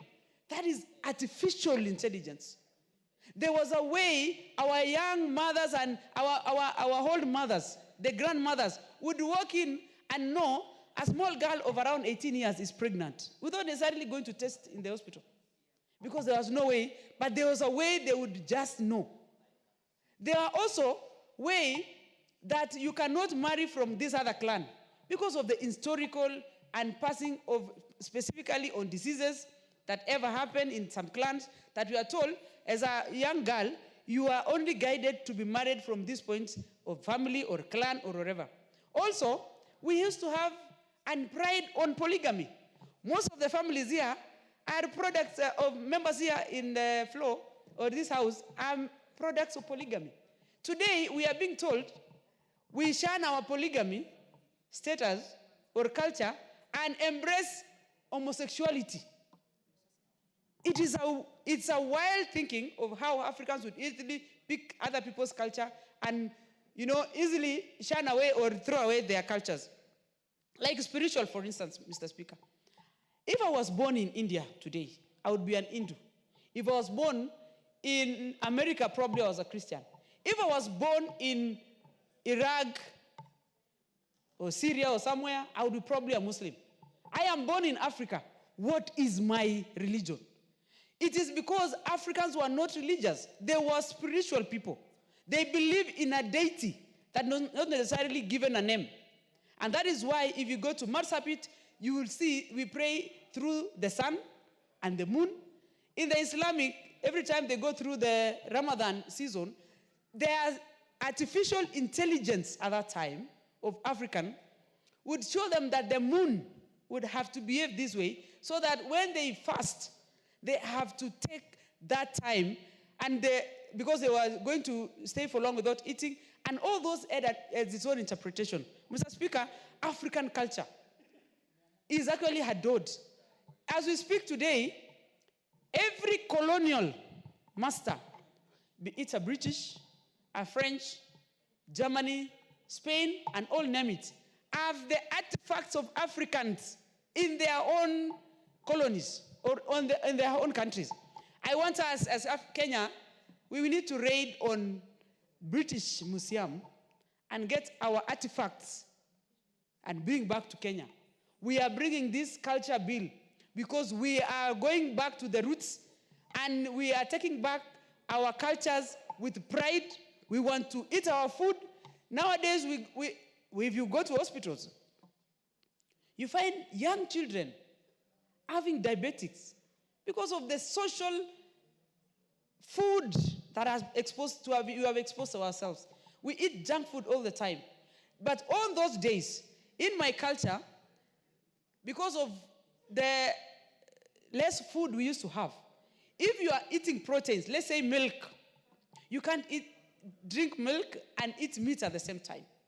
And it was also a balanced diet. You could not eat a lot of starch without having vitamins in it. And also, we used to balance with natural food like honey. If you come to Baringo today, every household believes honey is medicinal. And when we used to take care of our father's goats and cows, we used to take honey in the morning. We could take them all the time because it was nourishing. And every time we take honey, you don't get cough easily. You don't get sick anytime or many times. It used to be almost like a whole meal. Because when you take honey, Mr. Speaker, you most likely going to take a whole day. So otherwise, Mr. Speaker, I want to say categorically that this bill should be enhanced as it goes through the process. We want to ask the president, as he signs it, it should be mandated with a proper cultural day. We need to dress properly. And when the bill is being signed, we need also to give it as a sign of patriotism. During the cultural day of Moi Day, those days, we need, or Utamaduni Day, it must give us the patriotism through our culture. Thank you, Mr. Speaker. Very well, and strong arguments. She just quoted Lord Macaulay, some teacher of history in government. In that debate, he was arguing with a man called William Travaropa. You may need to just go beyond that. Let's listen to Honorable Beatrice Adagala.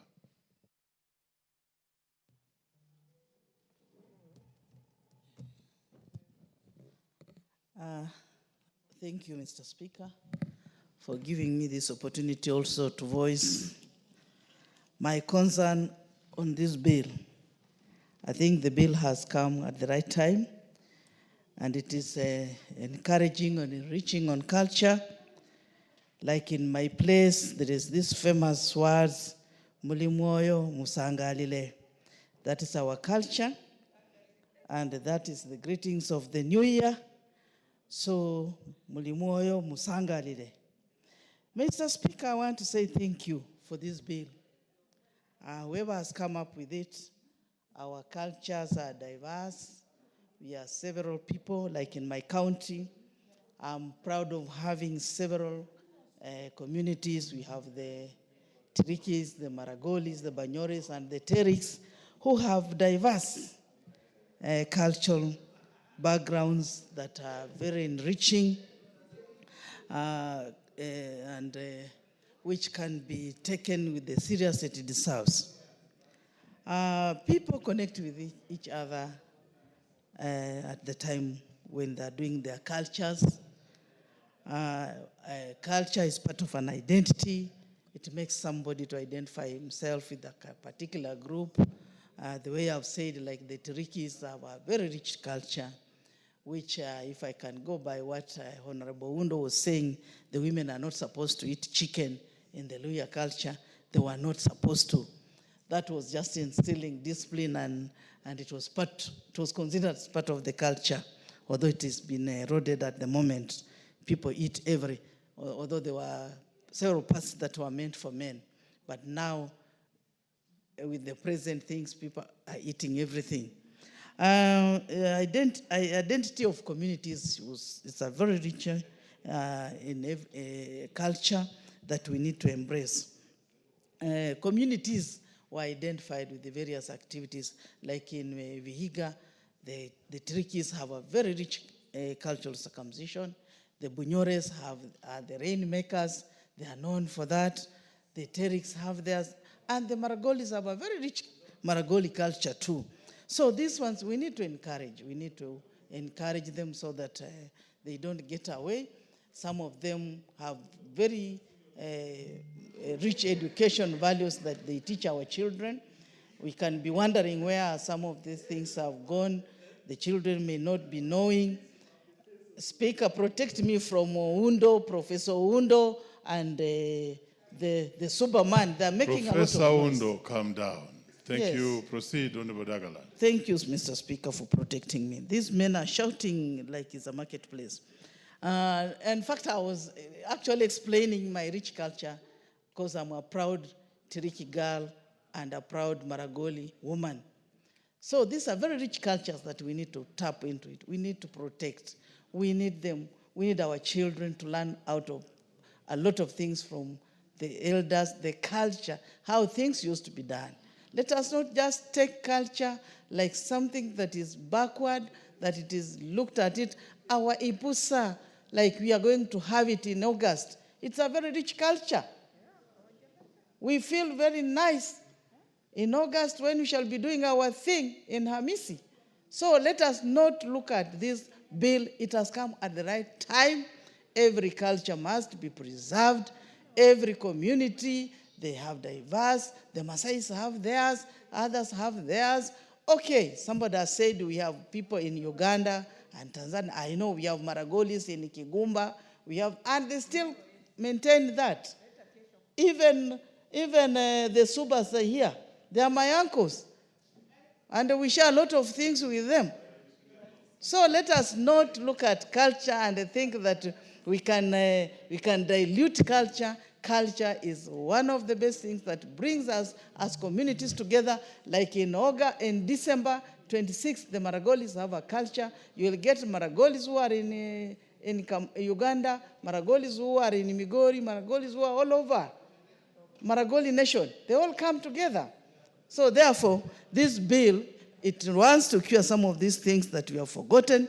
We have made our children to look like you get a child who is supposed to say Goku, is saying something else, is saying Shosho. A child who is supposed to say this. We are bringing confusion to our children.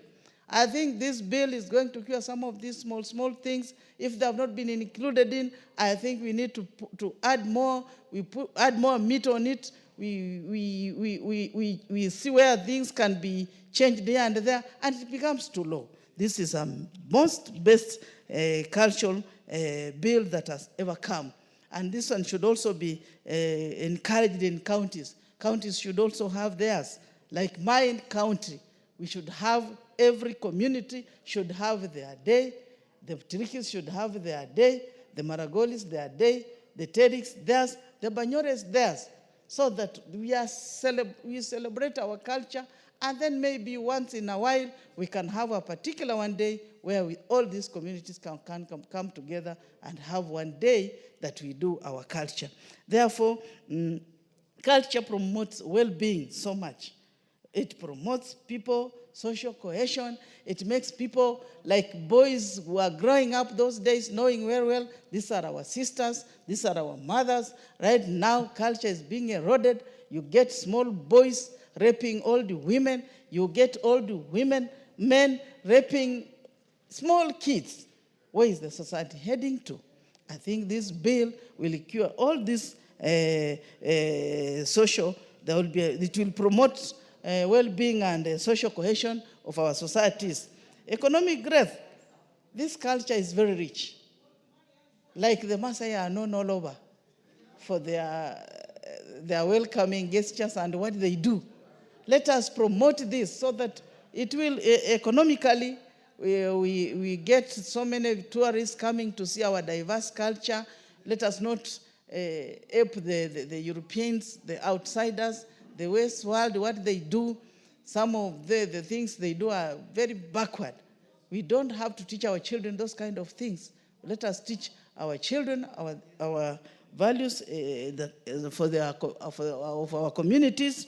And when we actually, like we used to have an old man in Hamis who used to play the famous Isukuti. Well, let us put our regalias, our things together. We bring visitors. Tourists should come. When they come to see Ingonga Murui, or they come to see our 3 stones, our Mahiga, in Vihiga there, they will be seeing most of the things there, and it will be of an economic growth in our area. We shall get so many tourists visiting. We shall, hospitality industries will spring up.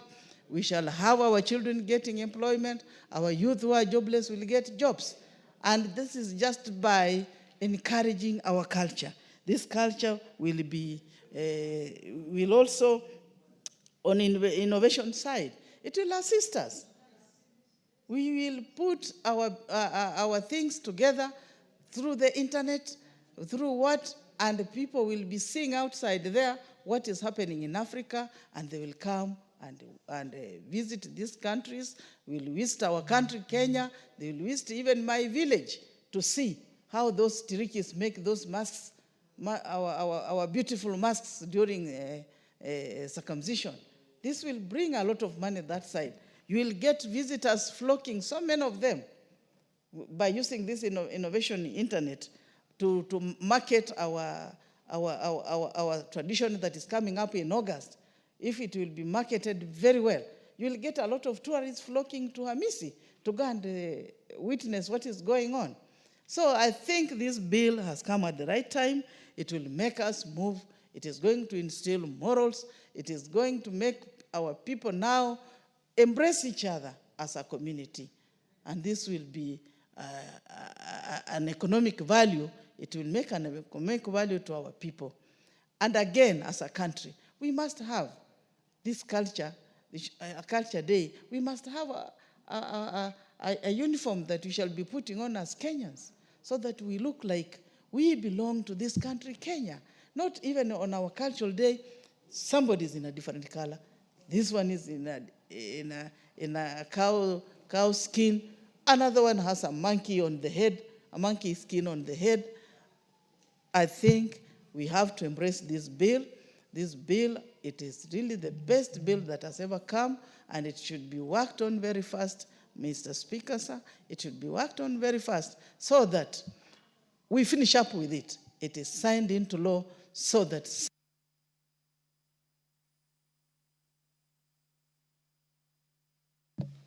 you have had your bite. The Honorable Karuli Omondi.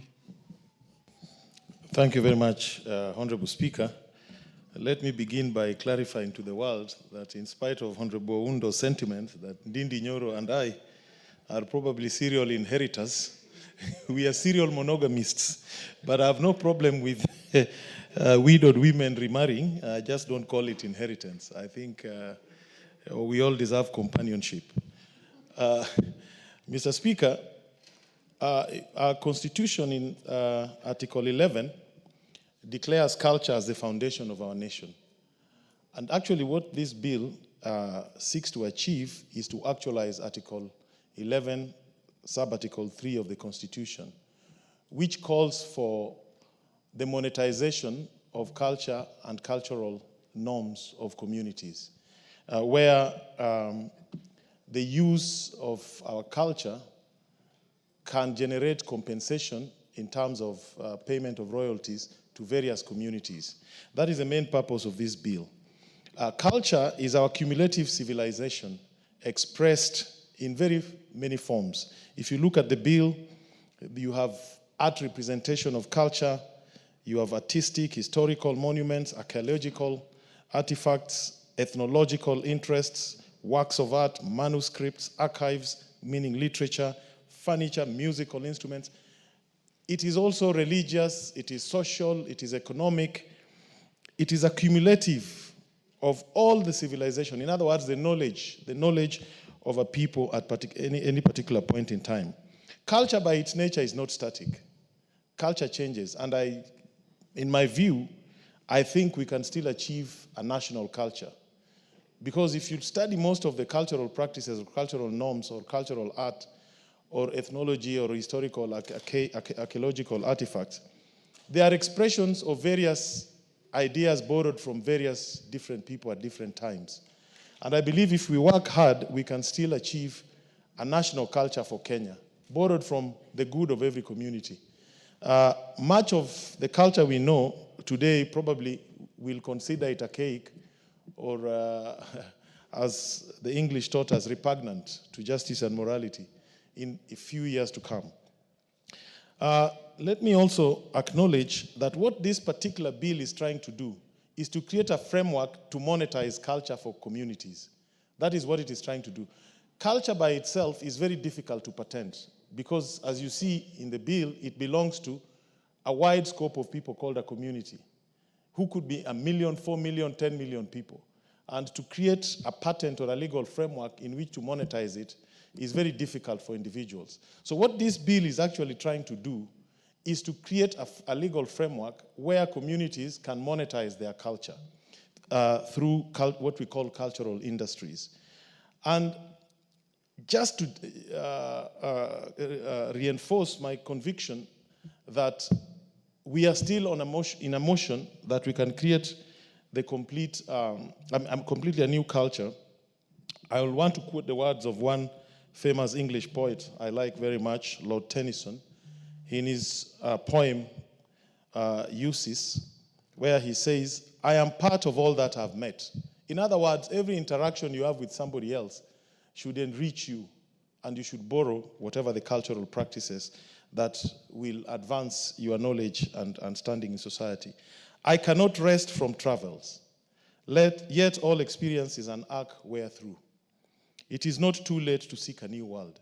I believe as a country, we should endeavor to get what we can call a Kenyan culture, borrowing from all the diverse cultural identities that we have. Our Speaker, this bill seeks to create two things that we don't have hitherto. One is a national database of community culture.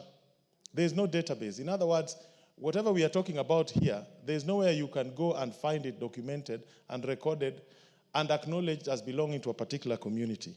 It also seeks to create a register of those cultures and cultural heritage, as well as cultural practitioners and cultural groups and associations.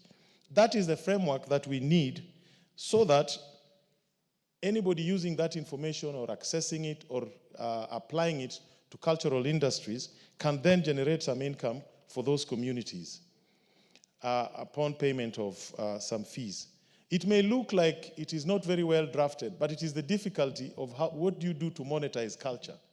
So the attempt here, and I'm speaking now as a member of the Sports, Arts and Culture Committee, is to create that legal framework of a register, a database, and a mechanism for collecting and recording our various cultural practices and norms.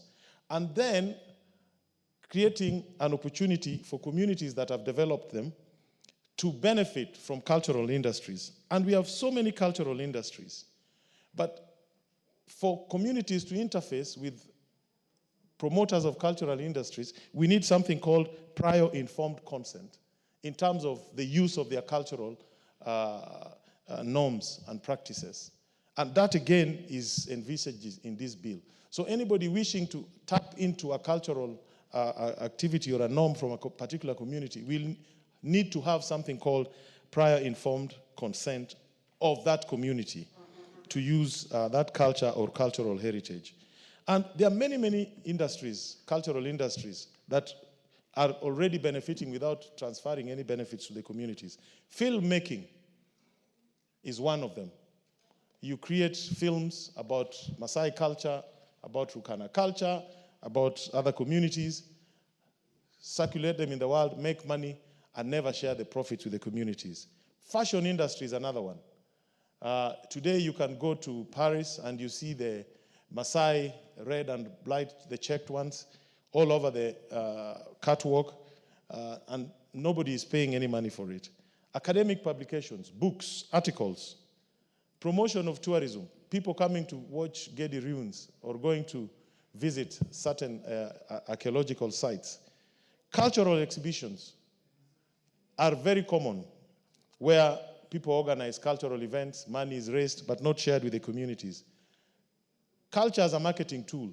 We have very many instances where people's culture are used to promote goods or services. Art items, paintings, artifacts, musical productions, yeah. Medicine, somebody talked about that. You know, in Kwale, there's actually a community that has traditional mechanisms for birth control that are as effective as whatever you'll get from Pfizer. But it has not been patented, and it belongs to the community. Design of clothes, furniture, as well as industrial production of foodstuffs. You find a lot of traditional cuisine has been taken over by industries, packaged and sold. And those revenues are not shared by the community. So what I would like to urge members is to actually look at the bill very positively and understand that what we are trying to do here is to create that framework. And much of the work will be by way of regulations. But it would be good to hear views to strengthen the bill at this particular stage. But the whole idea is that the cultural industries can now be given the framework within which to pay compensation and royalties to our communities for the use of their culture and cultural heritage. Thank you very much, Honorable Speaker.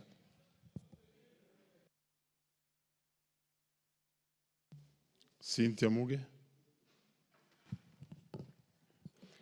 Thank you, Honorable Speaker, for giving me an opportunity to add my voice to this bill.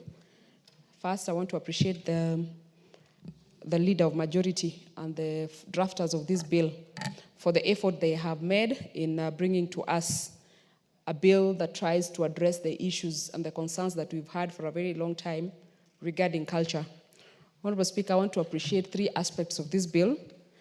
The first aspect, Honorable Speaker, is that this bill is trying to operationalize an article in the Constitution that provides for the cultural heritage of this country, Honorable Speaker, and it is there for protecting it.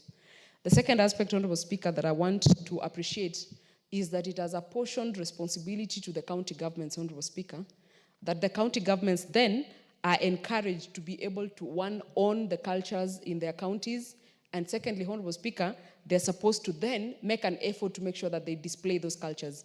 Honorable Speaker, we must appreciate that this country has diverse cultures.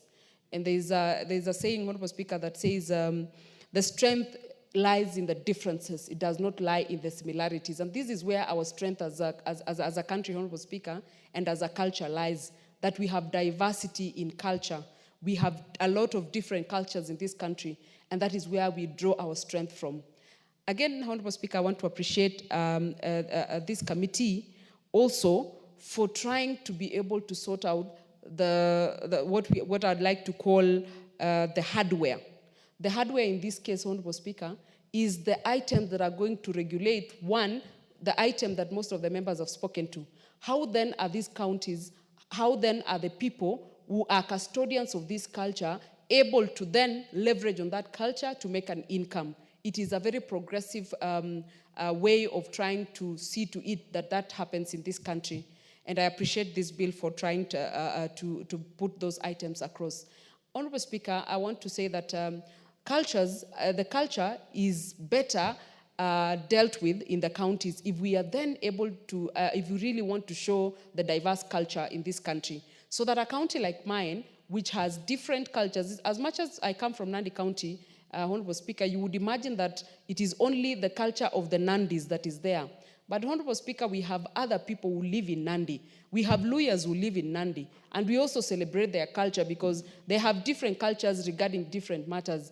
Honorable Speaker, we have how they undertake their cultural practices, like the ceremonies, be it marriage, be it circumcision. There's a way they do it. And in my county, Honorable Speaker, when it is time for the young men to be taken for that ceremony, we all come out to be able to spectate and see how the Luya community that has a different culture in my county go about their own. The Nandi people also, Honorable Speaker, have a very good way that they do their own. And they even have sayings regarding it, Honorable Speaker, that they, and I quote, Honorable Speaker, Tumdanyo Manaiji, Honorable Speaker, so that there's a way that they do it in that same place. And Honorable Speaker, it is fair and it is good that the culture is preserved as it is for the future generations, so that when my young sons and daughters come of age, they can be able to appreciate how their people used to do things, how their people used to go about marriages, because many things have changed. In our culture, for instance, there used to be a lot of ceremonies regarding marriage. There used to be a lot of processes regarding it. But nowadays, Honorable Speaker, you just find it being done casually. And I think that is something that we must hold on to, because a people who do not have a culture do not have anything in their hearts and in their souls, Honorable Speaker. So I appreciate, Honorable Speaker, that this particular bill is trying to address the hardware of it. However, Honorable Speaker, I must say that culture is a very huge component, a component that cannot be addressed, especially through a bill. And I like to say, Honorable Speaker, that to a higher and a larger extent, we cannot conclusively, we cannot adequately be able to legislate culture. We cannot adequately do it.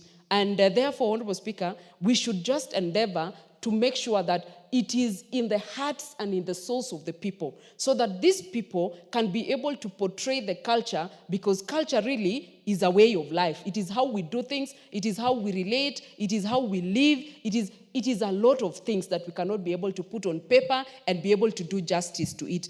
What we want to do, Honorable Speaker, and this is my suggestion, is number one, the heading of the bill, I do not feel like the heading relates properly or does justice to the content that is in the bill.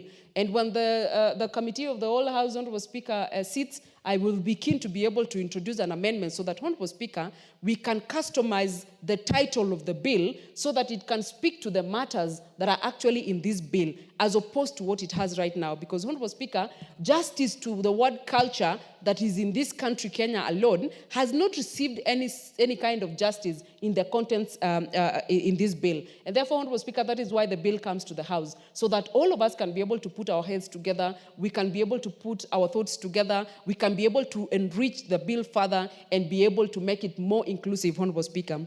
Honorable Speaker, we must also look at how we address issues, because there are cultural practices, Honorable Speaker, that are outdated, and they are just not outdated, Honorable Speaker, they are just bad. They are bad cultural practices. For instance, Honorable Speaker, my county and my people used to do female genital mutilation.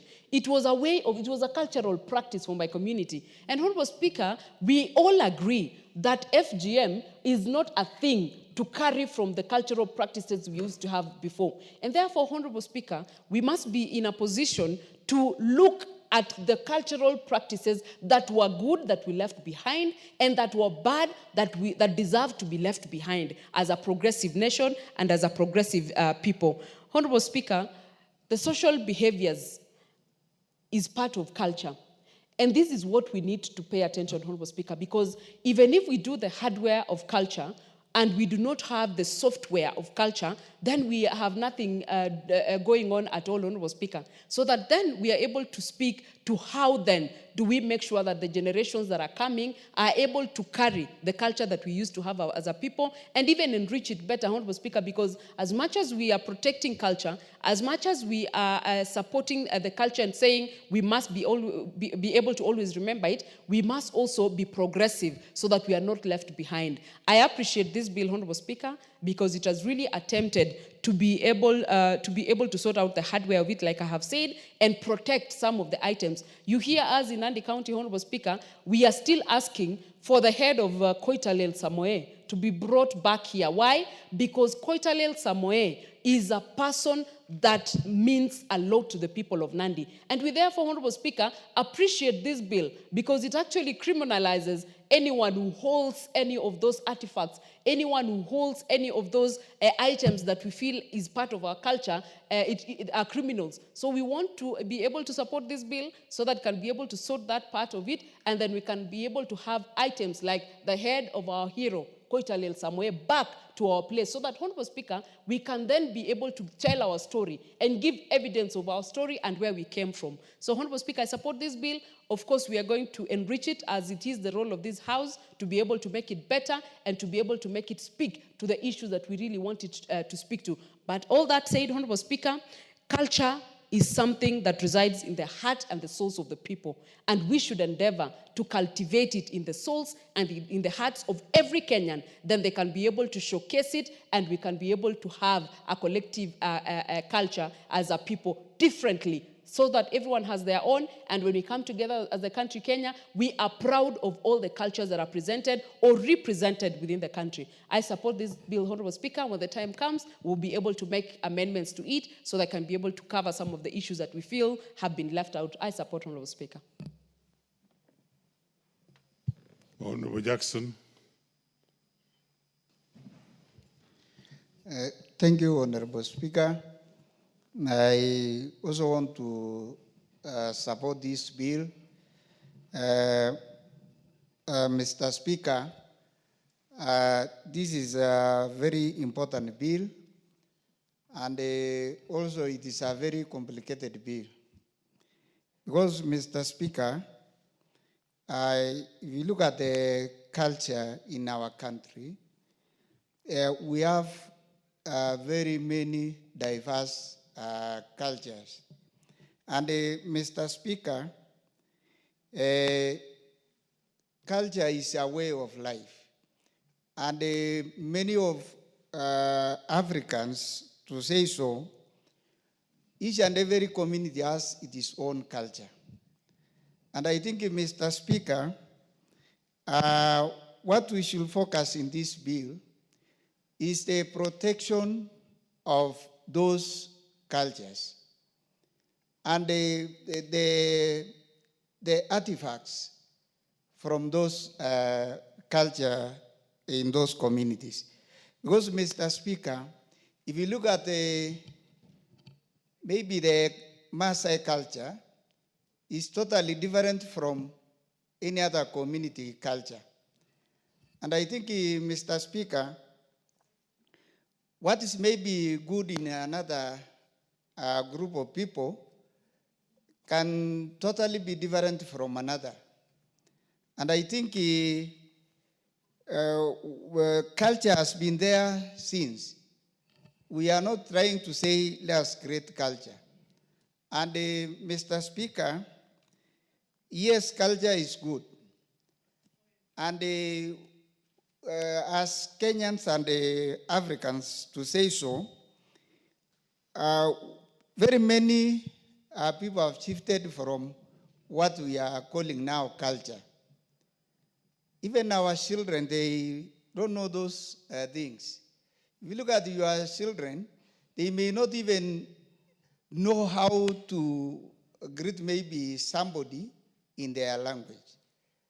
And I think, Mr. Speaker, this is a good bill, but it is very important we focus on the protection of the material things belonging to our cultural groups. I think that is the very important thing we want to look at. And I think, Mr. Speaker, I visited a country sometimes back last year, and what I saw in that country, in a hotel, is a photograph of Masai Mran put there so that maybe it can attract people. People will see that is a good thing. And those are the things, Mr. Speaker, we just have to make this bill to protect such things. And you see, Mr. Speaker, even to implement, by the way, if you look at maybe our mode of dressing,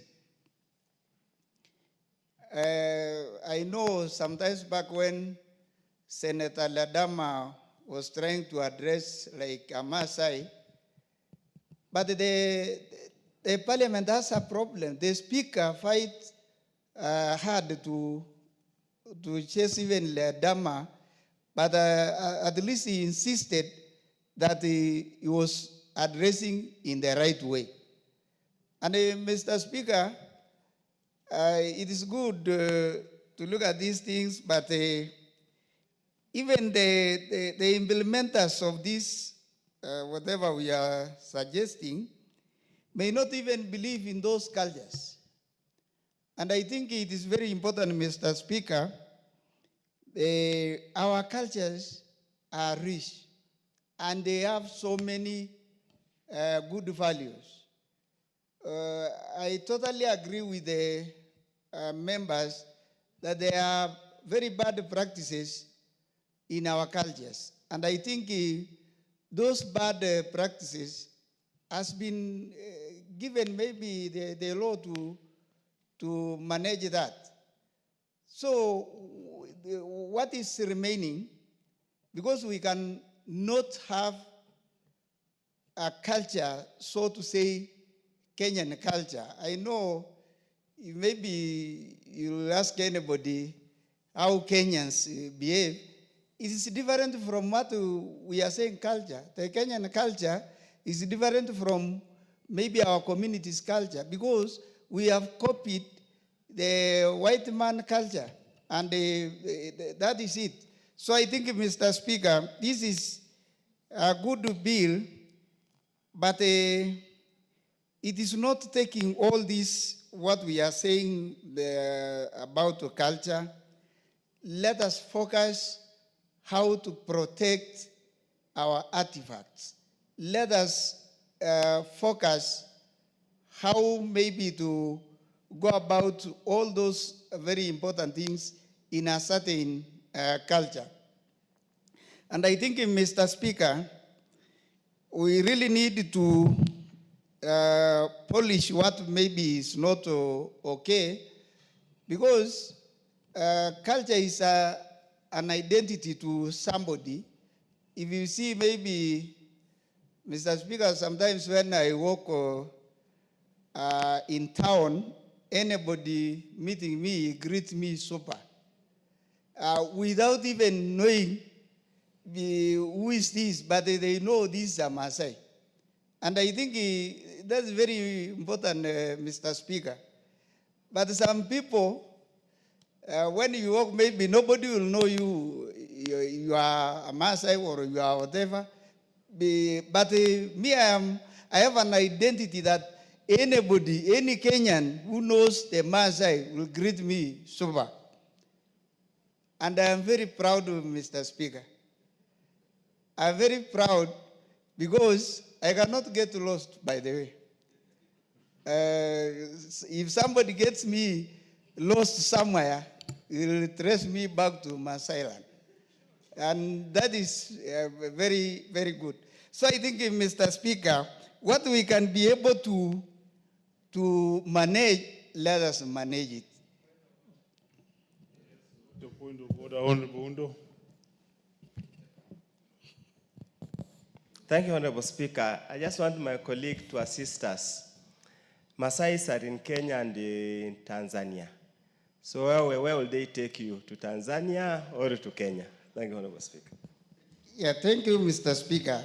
I think the Honorable Member is right, but the widely known Maasai are Maasais in Kenya. And Kenya, you cannot talk about Kenya without talking about Maasai.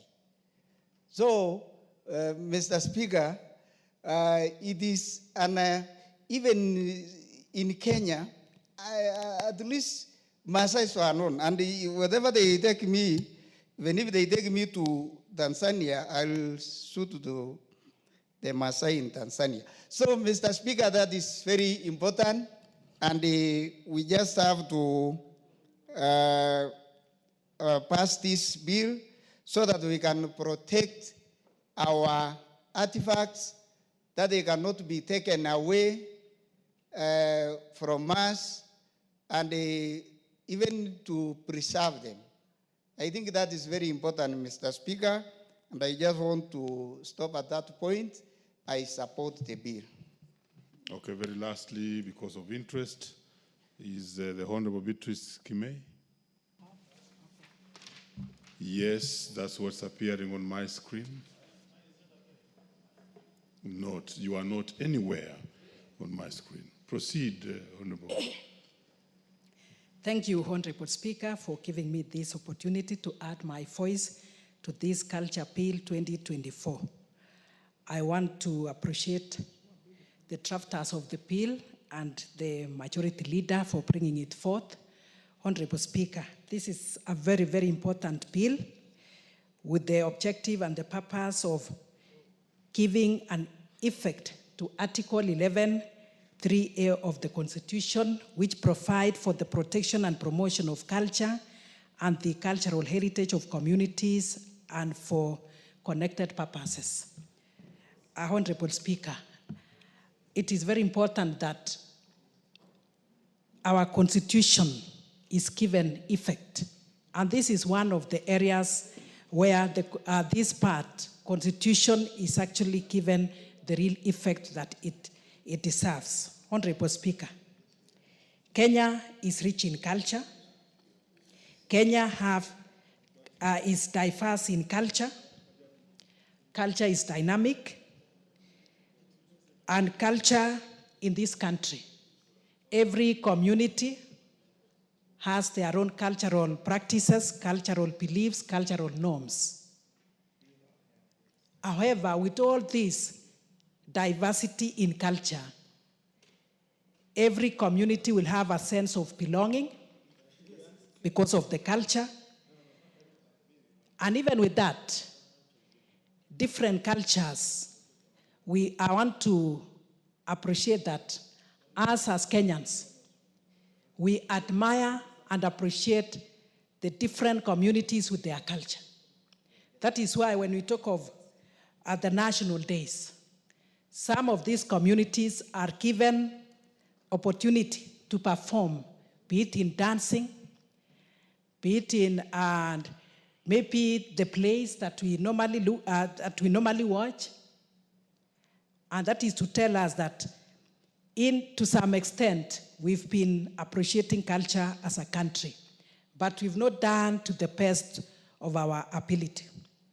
Honorable Speaker, I come from a Kalenjin community, the sub-tribe that is called Kipsigis, and mainly in the south part as a Southern Rift.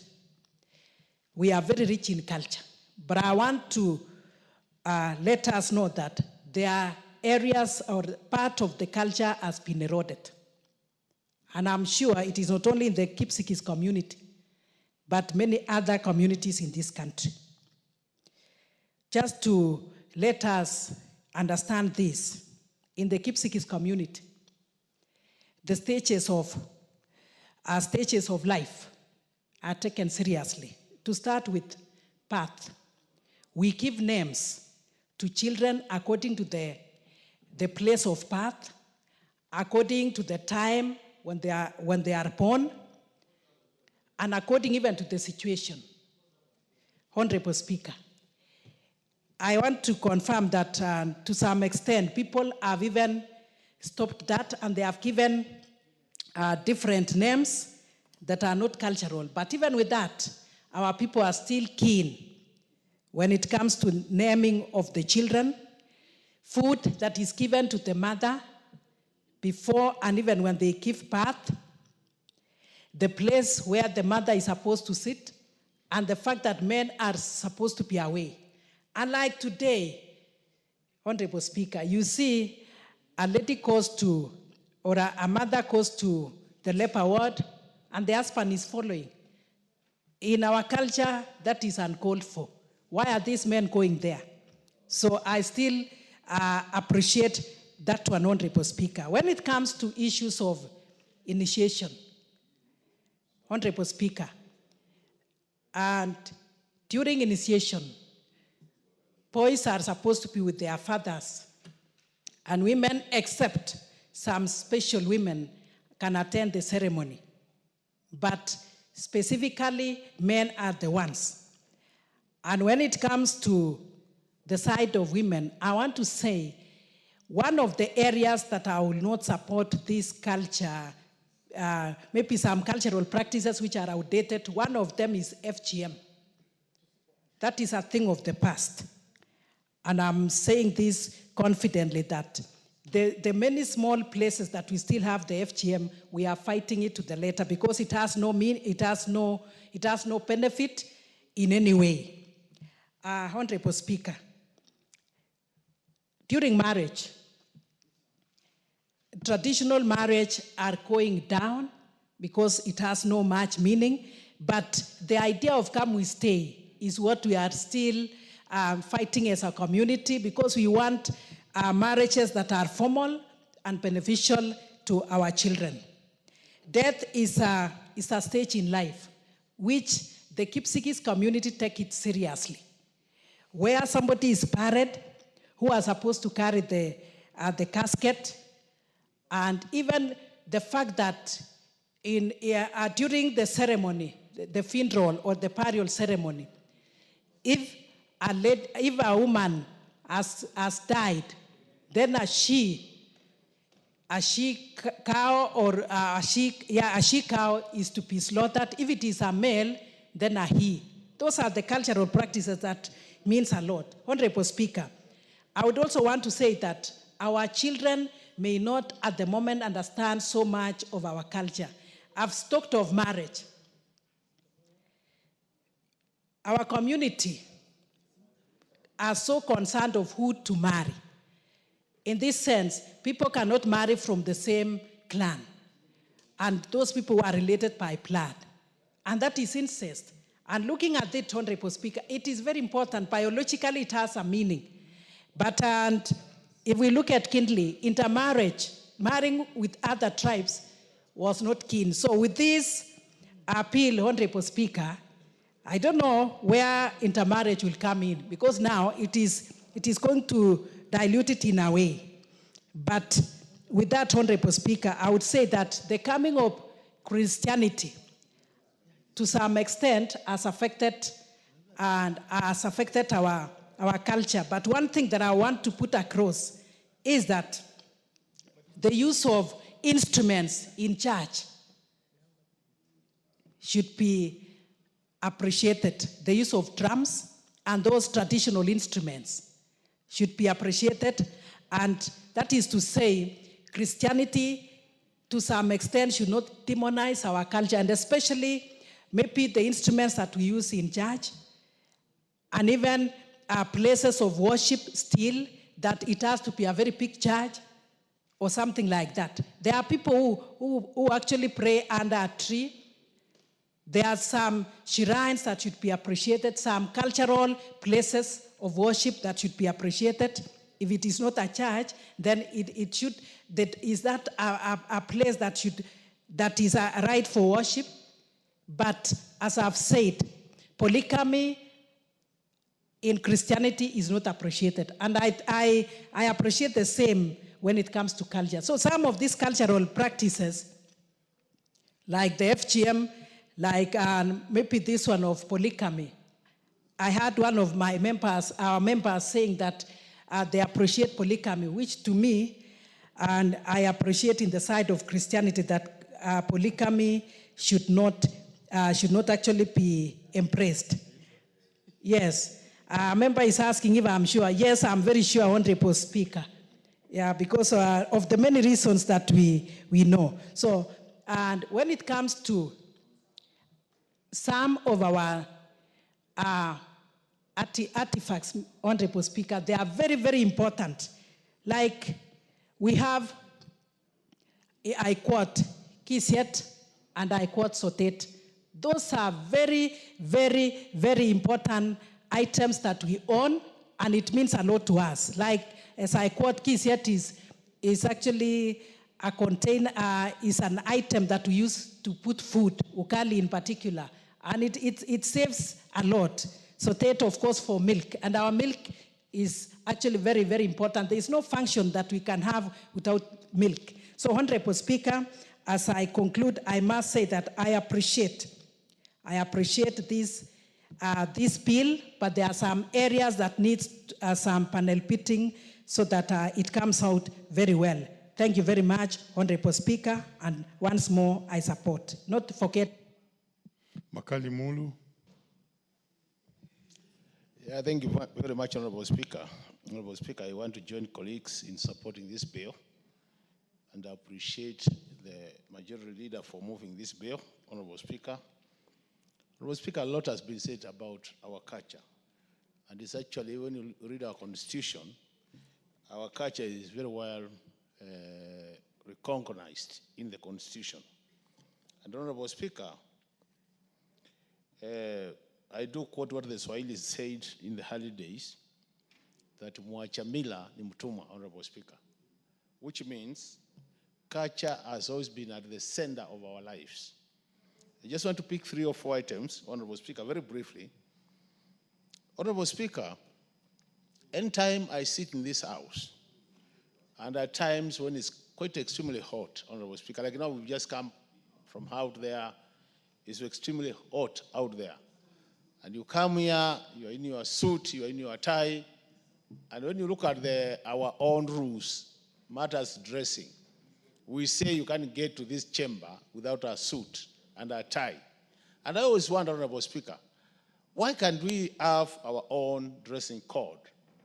Use one of our culture like the Maasais have mastered their own culture, and have a national dress which is suitable for our own climate and weather conditions. So, Honorable Speaker, to me, if we take our culture seriously, these are some of the things we'll be benefiting from. The other thing, Honorable Speaker, is our food. If you visit any part of this country, they have their own, what you used to call traditional foods. And Honorable Speaker, you'll be surprised. Diseases like blood pressure, diseases like blood sugar, diseases like heart-related diseases, Honorable Speaker, are actual diseases which are lifestyle diseases. In the old days, Honorable Speaker, you find very few people having this kind of disease. Why? Because we used to eat our own traditional food, which had been tested over time, and in most cases, it had very minimal harm to our body, Honorable Speaker. So I think, Honorable Speaker, if we refer back and start appreciating our culture, you realize that even the money we are spending going to hospitals, we might start really, Honorable Speaker, using less.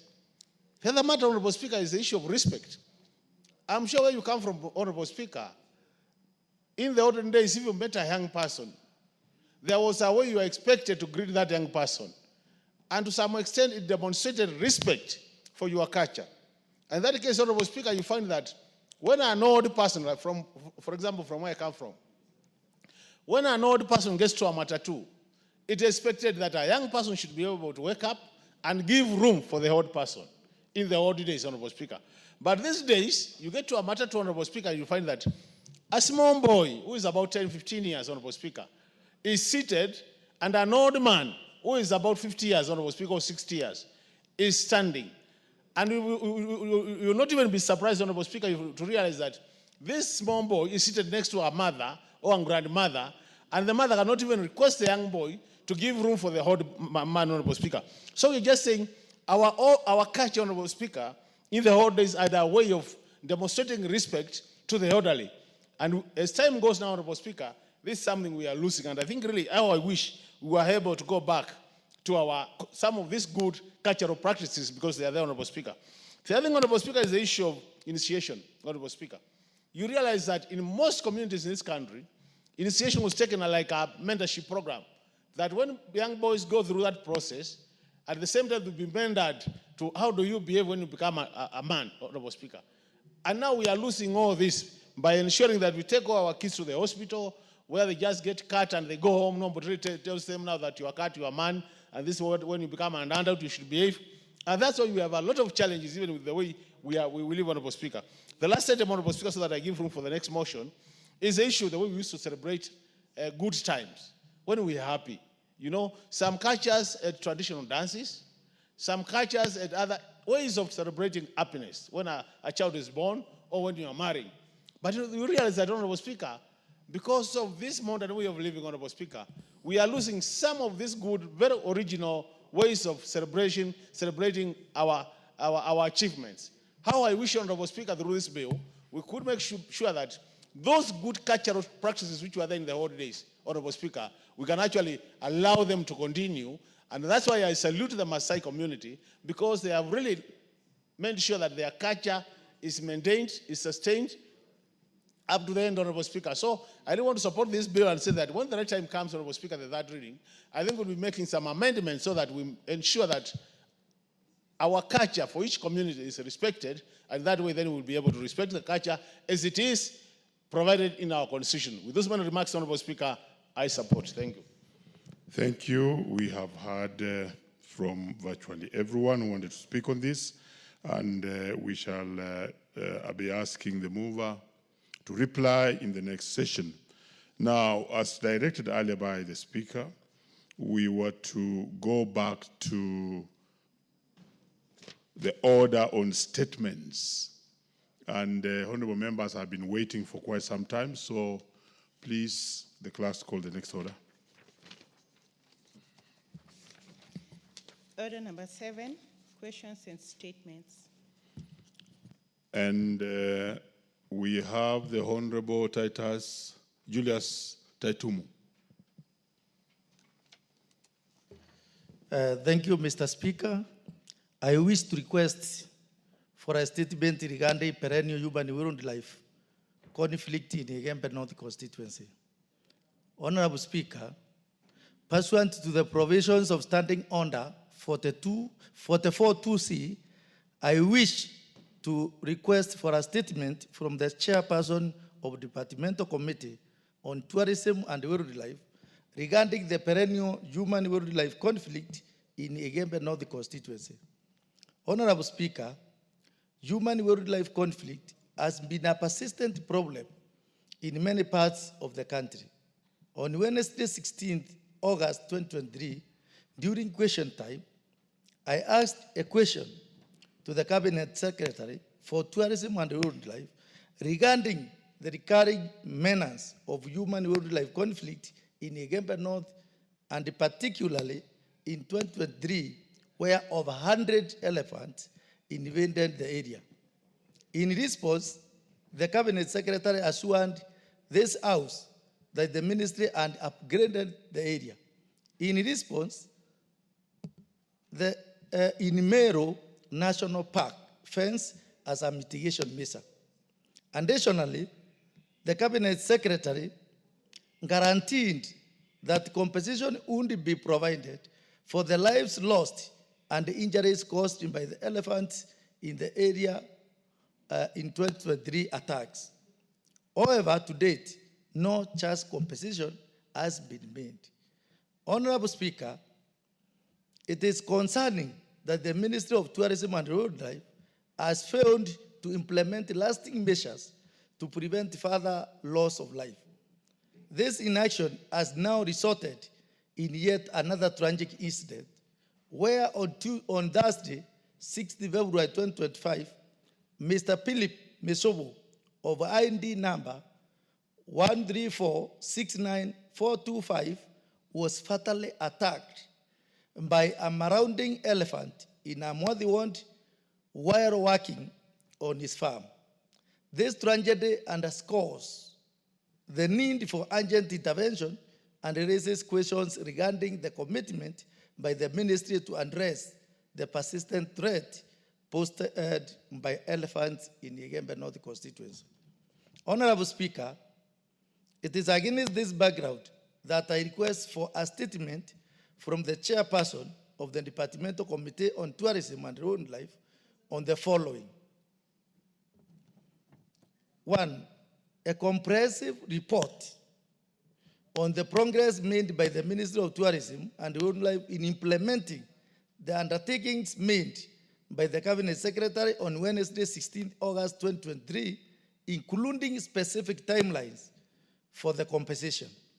2, the steps being taken to compensate the family of Mr. Philip Mesobo, including the specific payments, timelines, and the long-term measures that the government is taking to address the recurring menace of human-wildlife conflict in Igembe North constituency.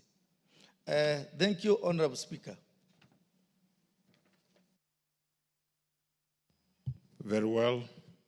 That statement is referred to the chairperson, Departmental Committee on Tourism and Wildlife, and possibly the leadership in the House.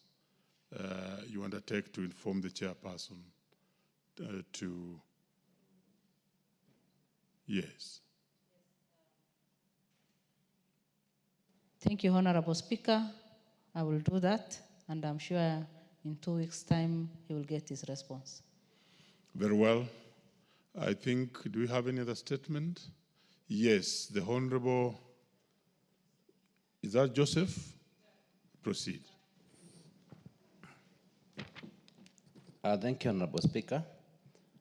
I rise to request for a statement regarding the status of construction and rehabilitation of roads in Kirinyaga Central constituency.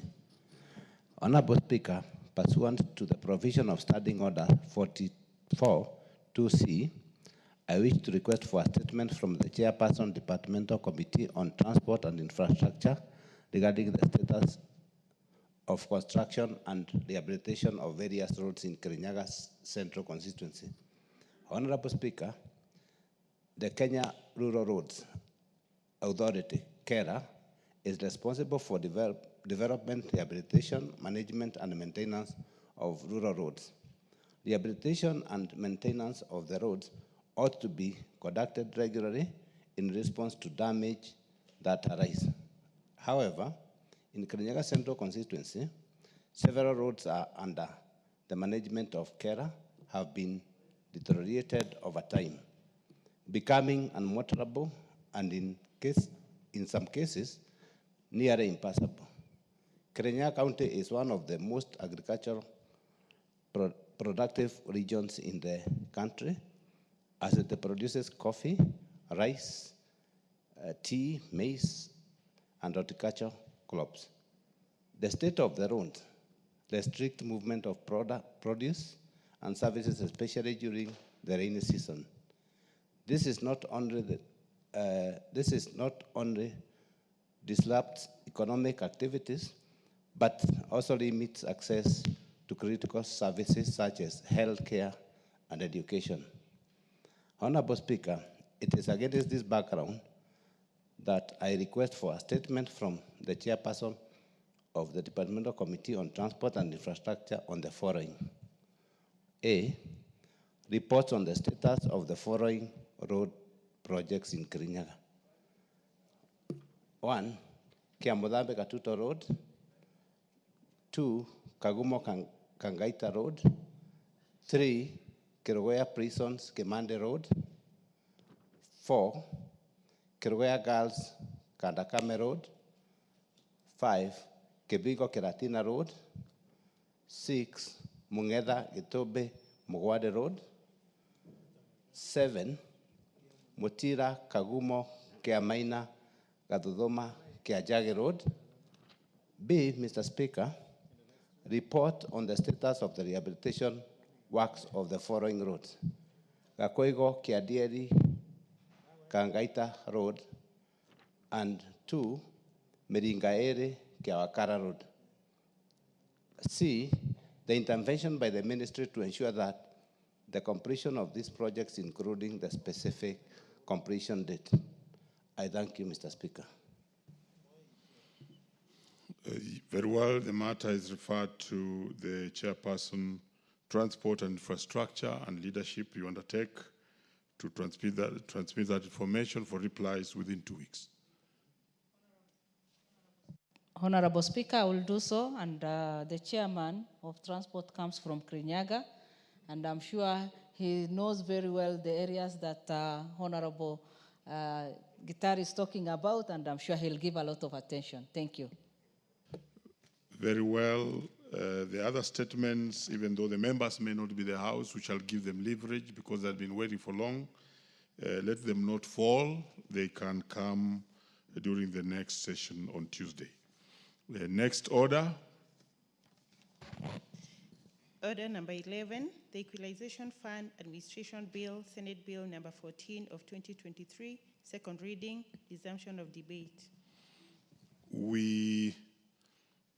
That order is actually moved to the next session.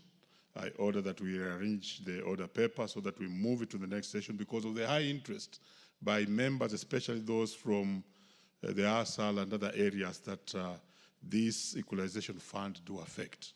And therefore, we move it to the next session. Next order. Order number 12, the Insurance Professionals Bill, National Assembly Bill number 13 of 2024, second reading. Mover. Thank you, Honorable Speaker. Honorable Speaker, I beg to move that the Insurance Professionals Bill 2024 is now read a second time. Honorable Speaker, if we will take down the history of insurance, the catastrophic fire of what's called the catastrophic Great Fire of London that happened in 1666 is what highlighted the need to have insurance. And that is when now entities now started thinking about fire insurance. These matters of insurance has grown over the years. In the 18th century is when now we saw the introduction of life insurance, like we call it now. And you've moved so well that now in 2025, we are talking about serious and very new insurance innovations that have been made. Just to name an example of a few, things like on-demand insurance, user-based insurance, parametric, what you call index-based insurance, micro-insurance, banded insurance, AI-driven claims processing and payments, and things like blockchain and smart contracts, as the developments that made in the insurance sector from 1966 to where we are now. Honorable Speaker, however, despite insurance in Kenya contributing to 2% of our GDP, the professionals around the insurance sector has remained unregulated. If you check the different professionals, if you go to accountants, for you to practice as an accountant, you have to get a practicing certificate from ISPAC. For you to practice as a lawyer, you need to get a practicing certificate from the Law Society of Kenya. For you to practice as a doctor, you need to get a practicing license from the doctors. For you to be a teacher, you need to get a license from the Teachers Service Commission. But what have we seen in the insurance sector? There has not been any recognition or requirement for regulation of the professionals that operate around the insurance sector. And this, Honorable Speaker, could actually be attributed to why the penetration of insurance in Kenya only remains at around 2%, way less than the global average of around 8%, and way lower than some of economies in the region that we compete with, like South Africa, which is between 4 and 5%. Because when you go to take an insurance product, and when it comes to a period of claim, then someone messes up with your claim payment, or you're not paid, or you realize even some people will give you fraudulent premiums, Honorable Speaker. That person will defraud these clients and then move to a different company, do the same, move to a different company, do the same, and without now a way of tracing these particular professions that like it exists in other professions, is what has brought us to where we are, to the low penetration of insurance in the country, Honorable Speaker. Therefore, it is for this reason that myself and the Committee of Finance and National Planning came up with this bill, the Insurance Professionals Bill.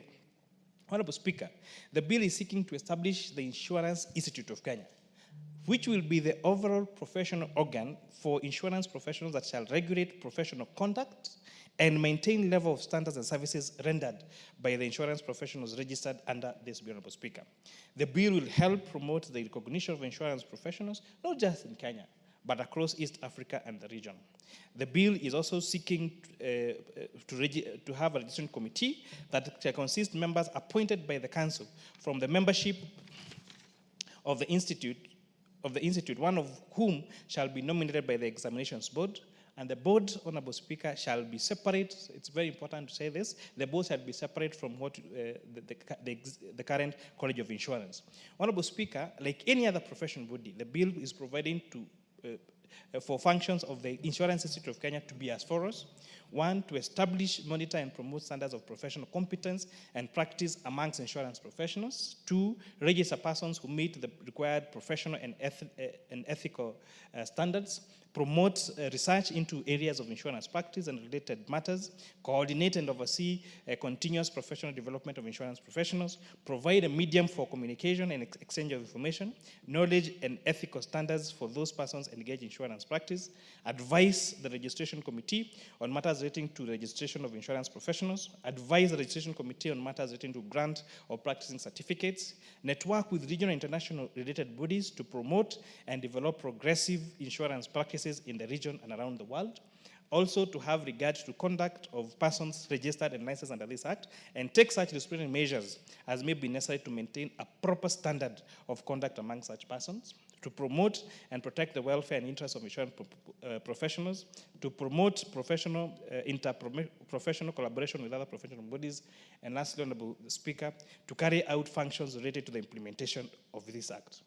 Part 4 of the bill, Honorable Speaker, is containing provisions of registration of an insurance professional. And we're saying that the registration committee that is mandated to the registration of the professionals register of the committee, which will have the following functions: to receive registration and grant practice certificates in accordance with the Act, monitor compliance with professional quality insurance, and other standards published by the Council for observance by the members of the Institute, where appropriate, and based on the results of a quality insurance investigation, to recommend to the Council that a member's conduct be referred for inquiry, and also to advise the Council on matters pertaining to professional and other standards necessary for the achievement of quality and assurance, and lastly, to perform any other functions that be connected or incidental here to Honorable Speaker. The bill is seeking to provide for Insurance Professional Examinations Board, which shall have the following functions: to prepare the syllabus for insurance professional examinations, to make rules with respect to insurance professional examinations, to issue certificates to candidates who have satisfied examination requirements for insurance professionals, to promote recognition of its examination for insurance professionals locally and internationally, to liaise with the Cabinet Secretary for the time being, the Minister for Education in accreditation of institutions to offer professional training for insurance professionals, and lastly, to do any other incidental or conducive to the performance of any other proceeding function, Honorable Speaker. The current arrangement that exists on registering for insurance exams is only available at the College of Insurance here along Mombasa Road. And Honorable Speaker, now you can imagine someone aspiring to be an insurance professional from Mandera, or from Molo, or from Funyula, or from Lamu will have to travel all the way to Nairobi to do those exams. And what you're saying is, can we have opened these exams to be administered by other institutions, including the TVETs in our constituencies, so that the syllabus is set by an independent examination body, training is done by any institution, including TVETs and polytechnics and colleges and universities, and then now once now the student do the exams as per the examination board and pass, then they can apply to the Insurance Institute Insurance Institute now for registration as professionals. And therefore, that means we'll have a record of everyone in this particular sector. And if you have misconduct, that means that your pricing certificate, pricing license can be cancelled, and therefore you will have now to go and make good, Honourable Speaker, the mistake that you may have, Honourable Speaker. Considering the need to save taxpayers' money, Honourable Speaker, the bill has expressly put that it shall not require any money from Exchequer.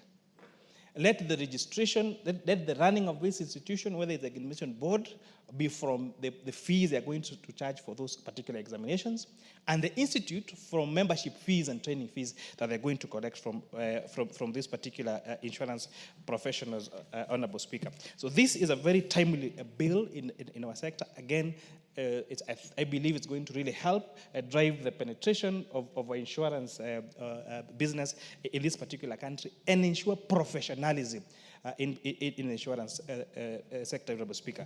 With that, I beg to move and request the Honourable Professor Wilberforce Oundo, the MP for Funyula, to second. Honourable Oundo. Thank you, Honourable Speaker. Looking at the time, I would have done a lot of justice, but in the interest of time and in public interest, let me first of all, on the onset, stand to second the Insurance Professional Bill, National Assembly Bill number 13 of 2024. Honorable Speaker, insurance, historically and academically, is a risk transfer mechanism where a person transfers a peril to another party or to another organ that has got the competence to compensate or to make good the peril or the sufferer in the event of a loss. Honorable Speaker, on that score alone, it behooves the society and the country to make sure that all those who practice insurance, in whichever form, be they agents, be they insurance underwriters, be they assessors, and actually the insurance companies themselves, to exhibit some level of professionalism that indeed assures the general public that if I give you instructions, you will execute in such a way, in the event of untimely accidental event happens, I will be fully compensated and ensure I'm put back to the position I was before the accident or peril happened. Honorable Speaker, for many years, this country has literally worked or managed by quacks, let me use the word quacks, in the insurance sector, because there has been no process of holding them accountable there has been no process of holding them professionally accountable for any mistakes that they do or they make. I know over the years, Honorable Speaker, we have made tremendous efforts. Honorable Speaker, I made tremendous efforts to amend the Insurance Act and related legislation to make sure we protect the general public.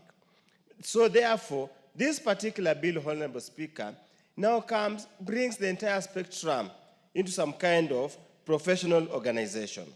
Honorable Speaker, indeed the bill is progressive and good, but Honorable Speaker, it contains some provisions from the basic reading that might amount to duplications and unnecessarily bureaucracy that's being introduced. Honorable Speaker, it talks about Professional Examination Board, Registration Committee, Examination something.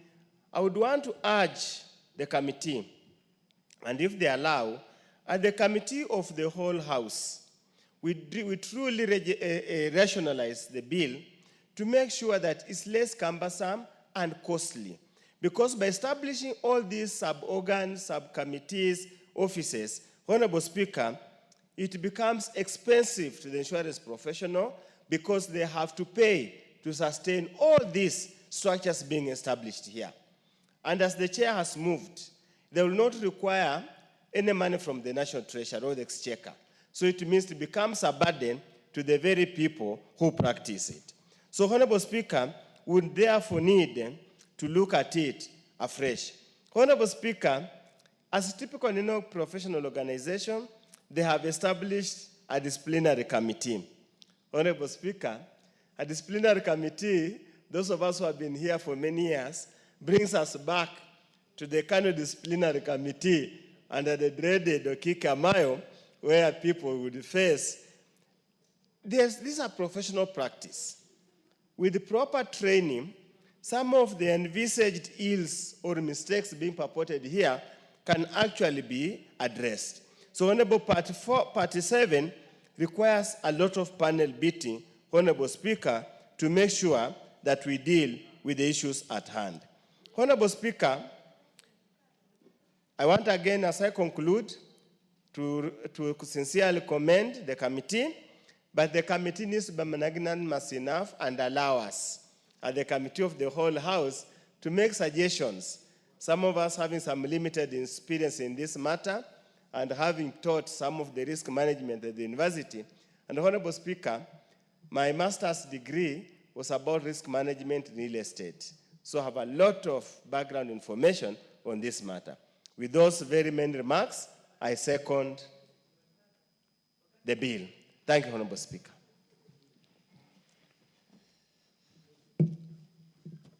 Honorable members, I proceed to propose the question that the Insurance Professionals Bill, National Assembly Bill, number 13 of 2024, be now read a second time.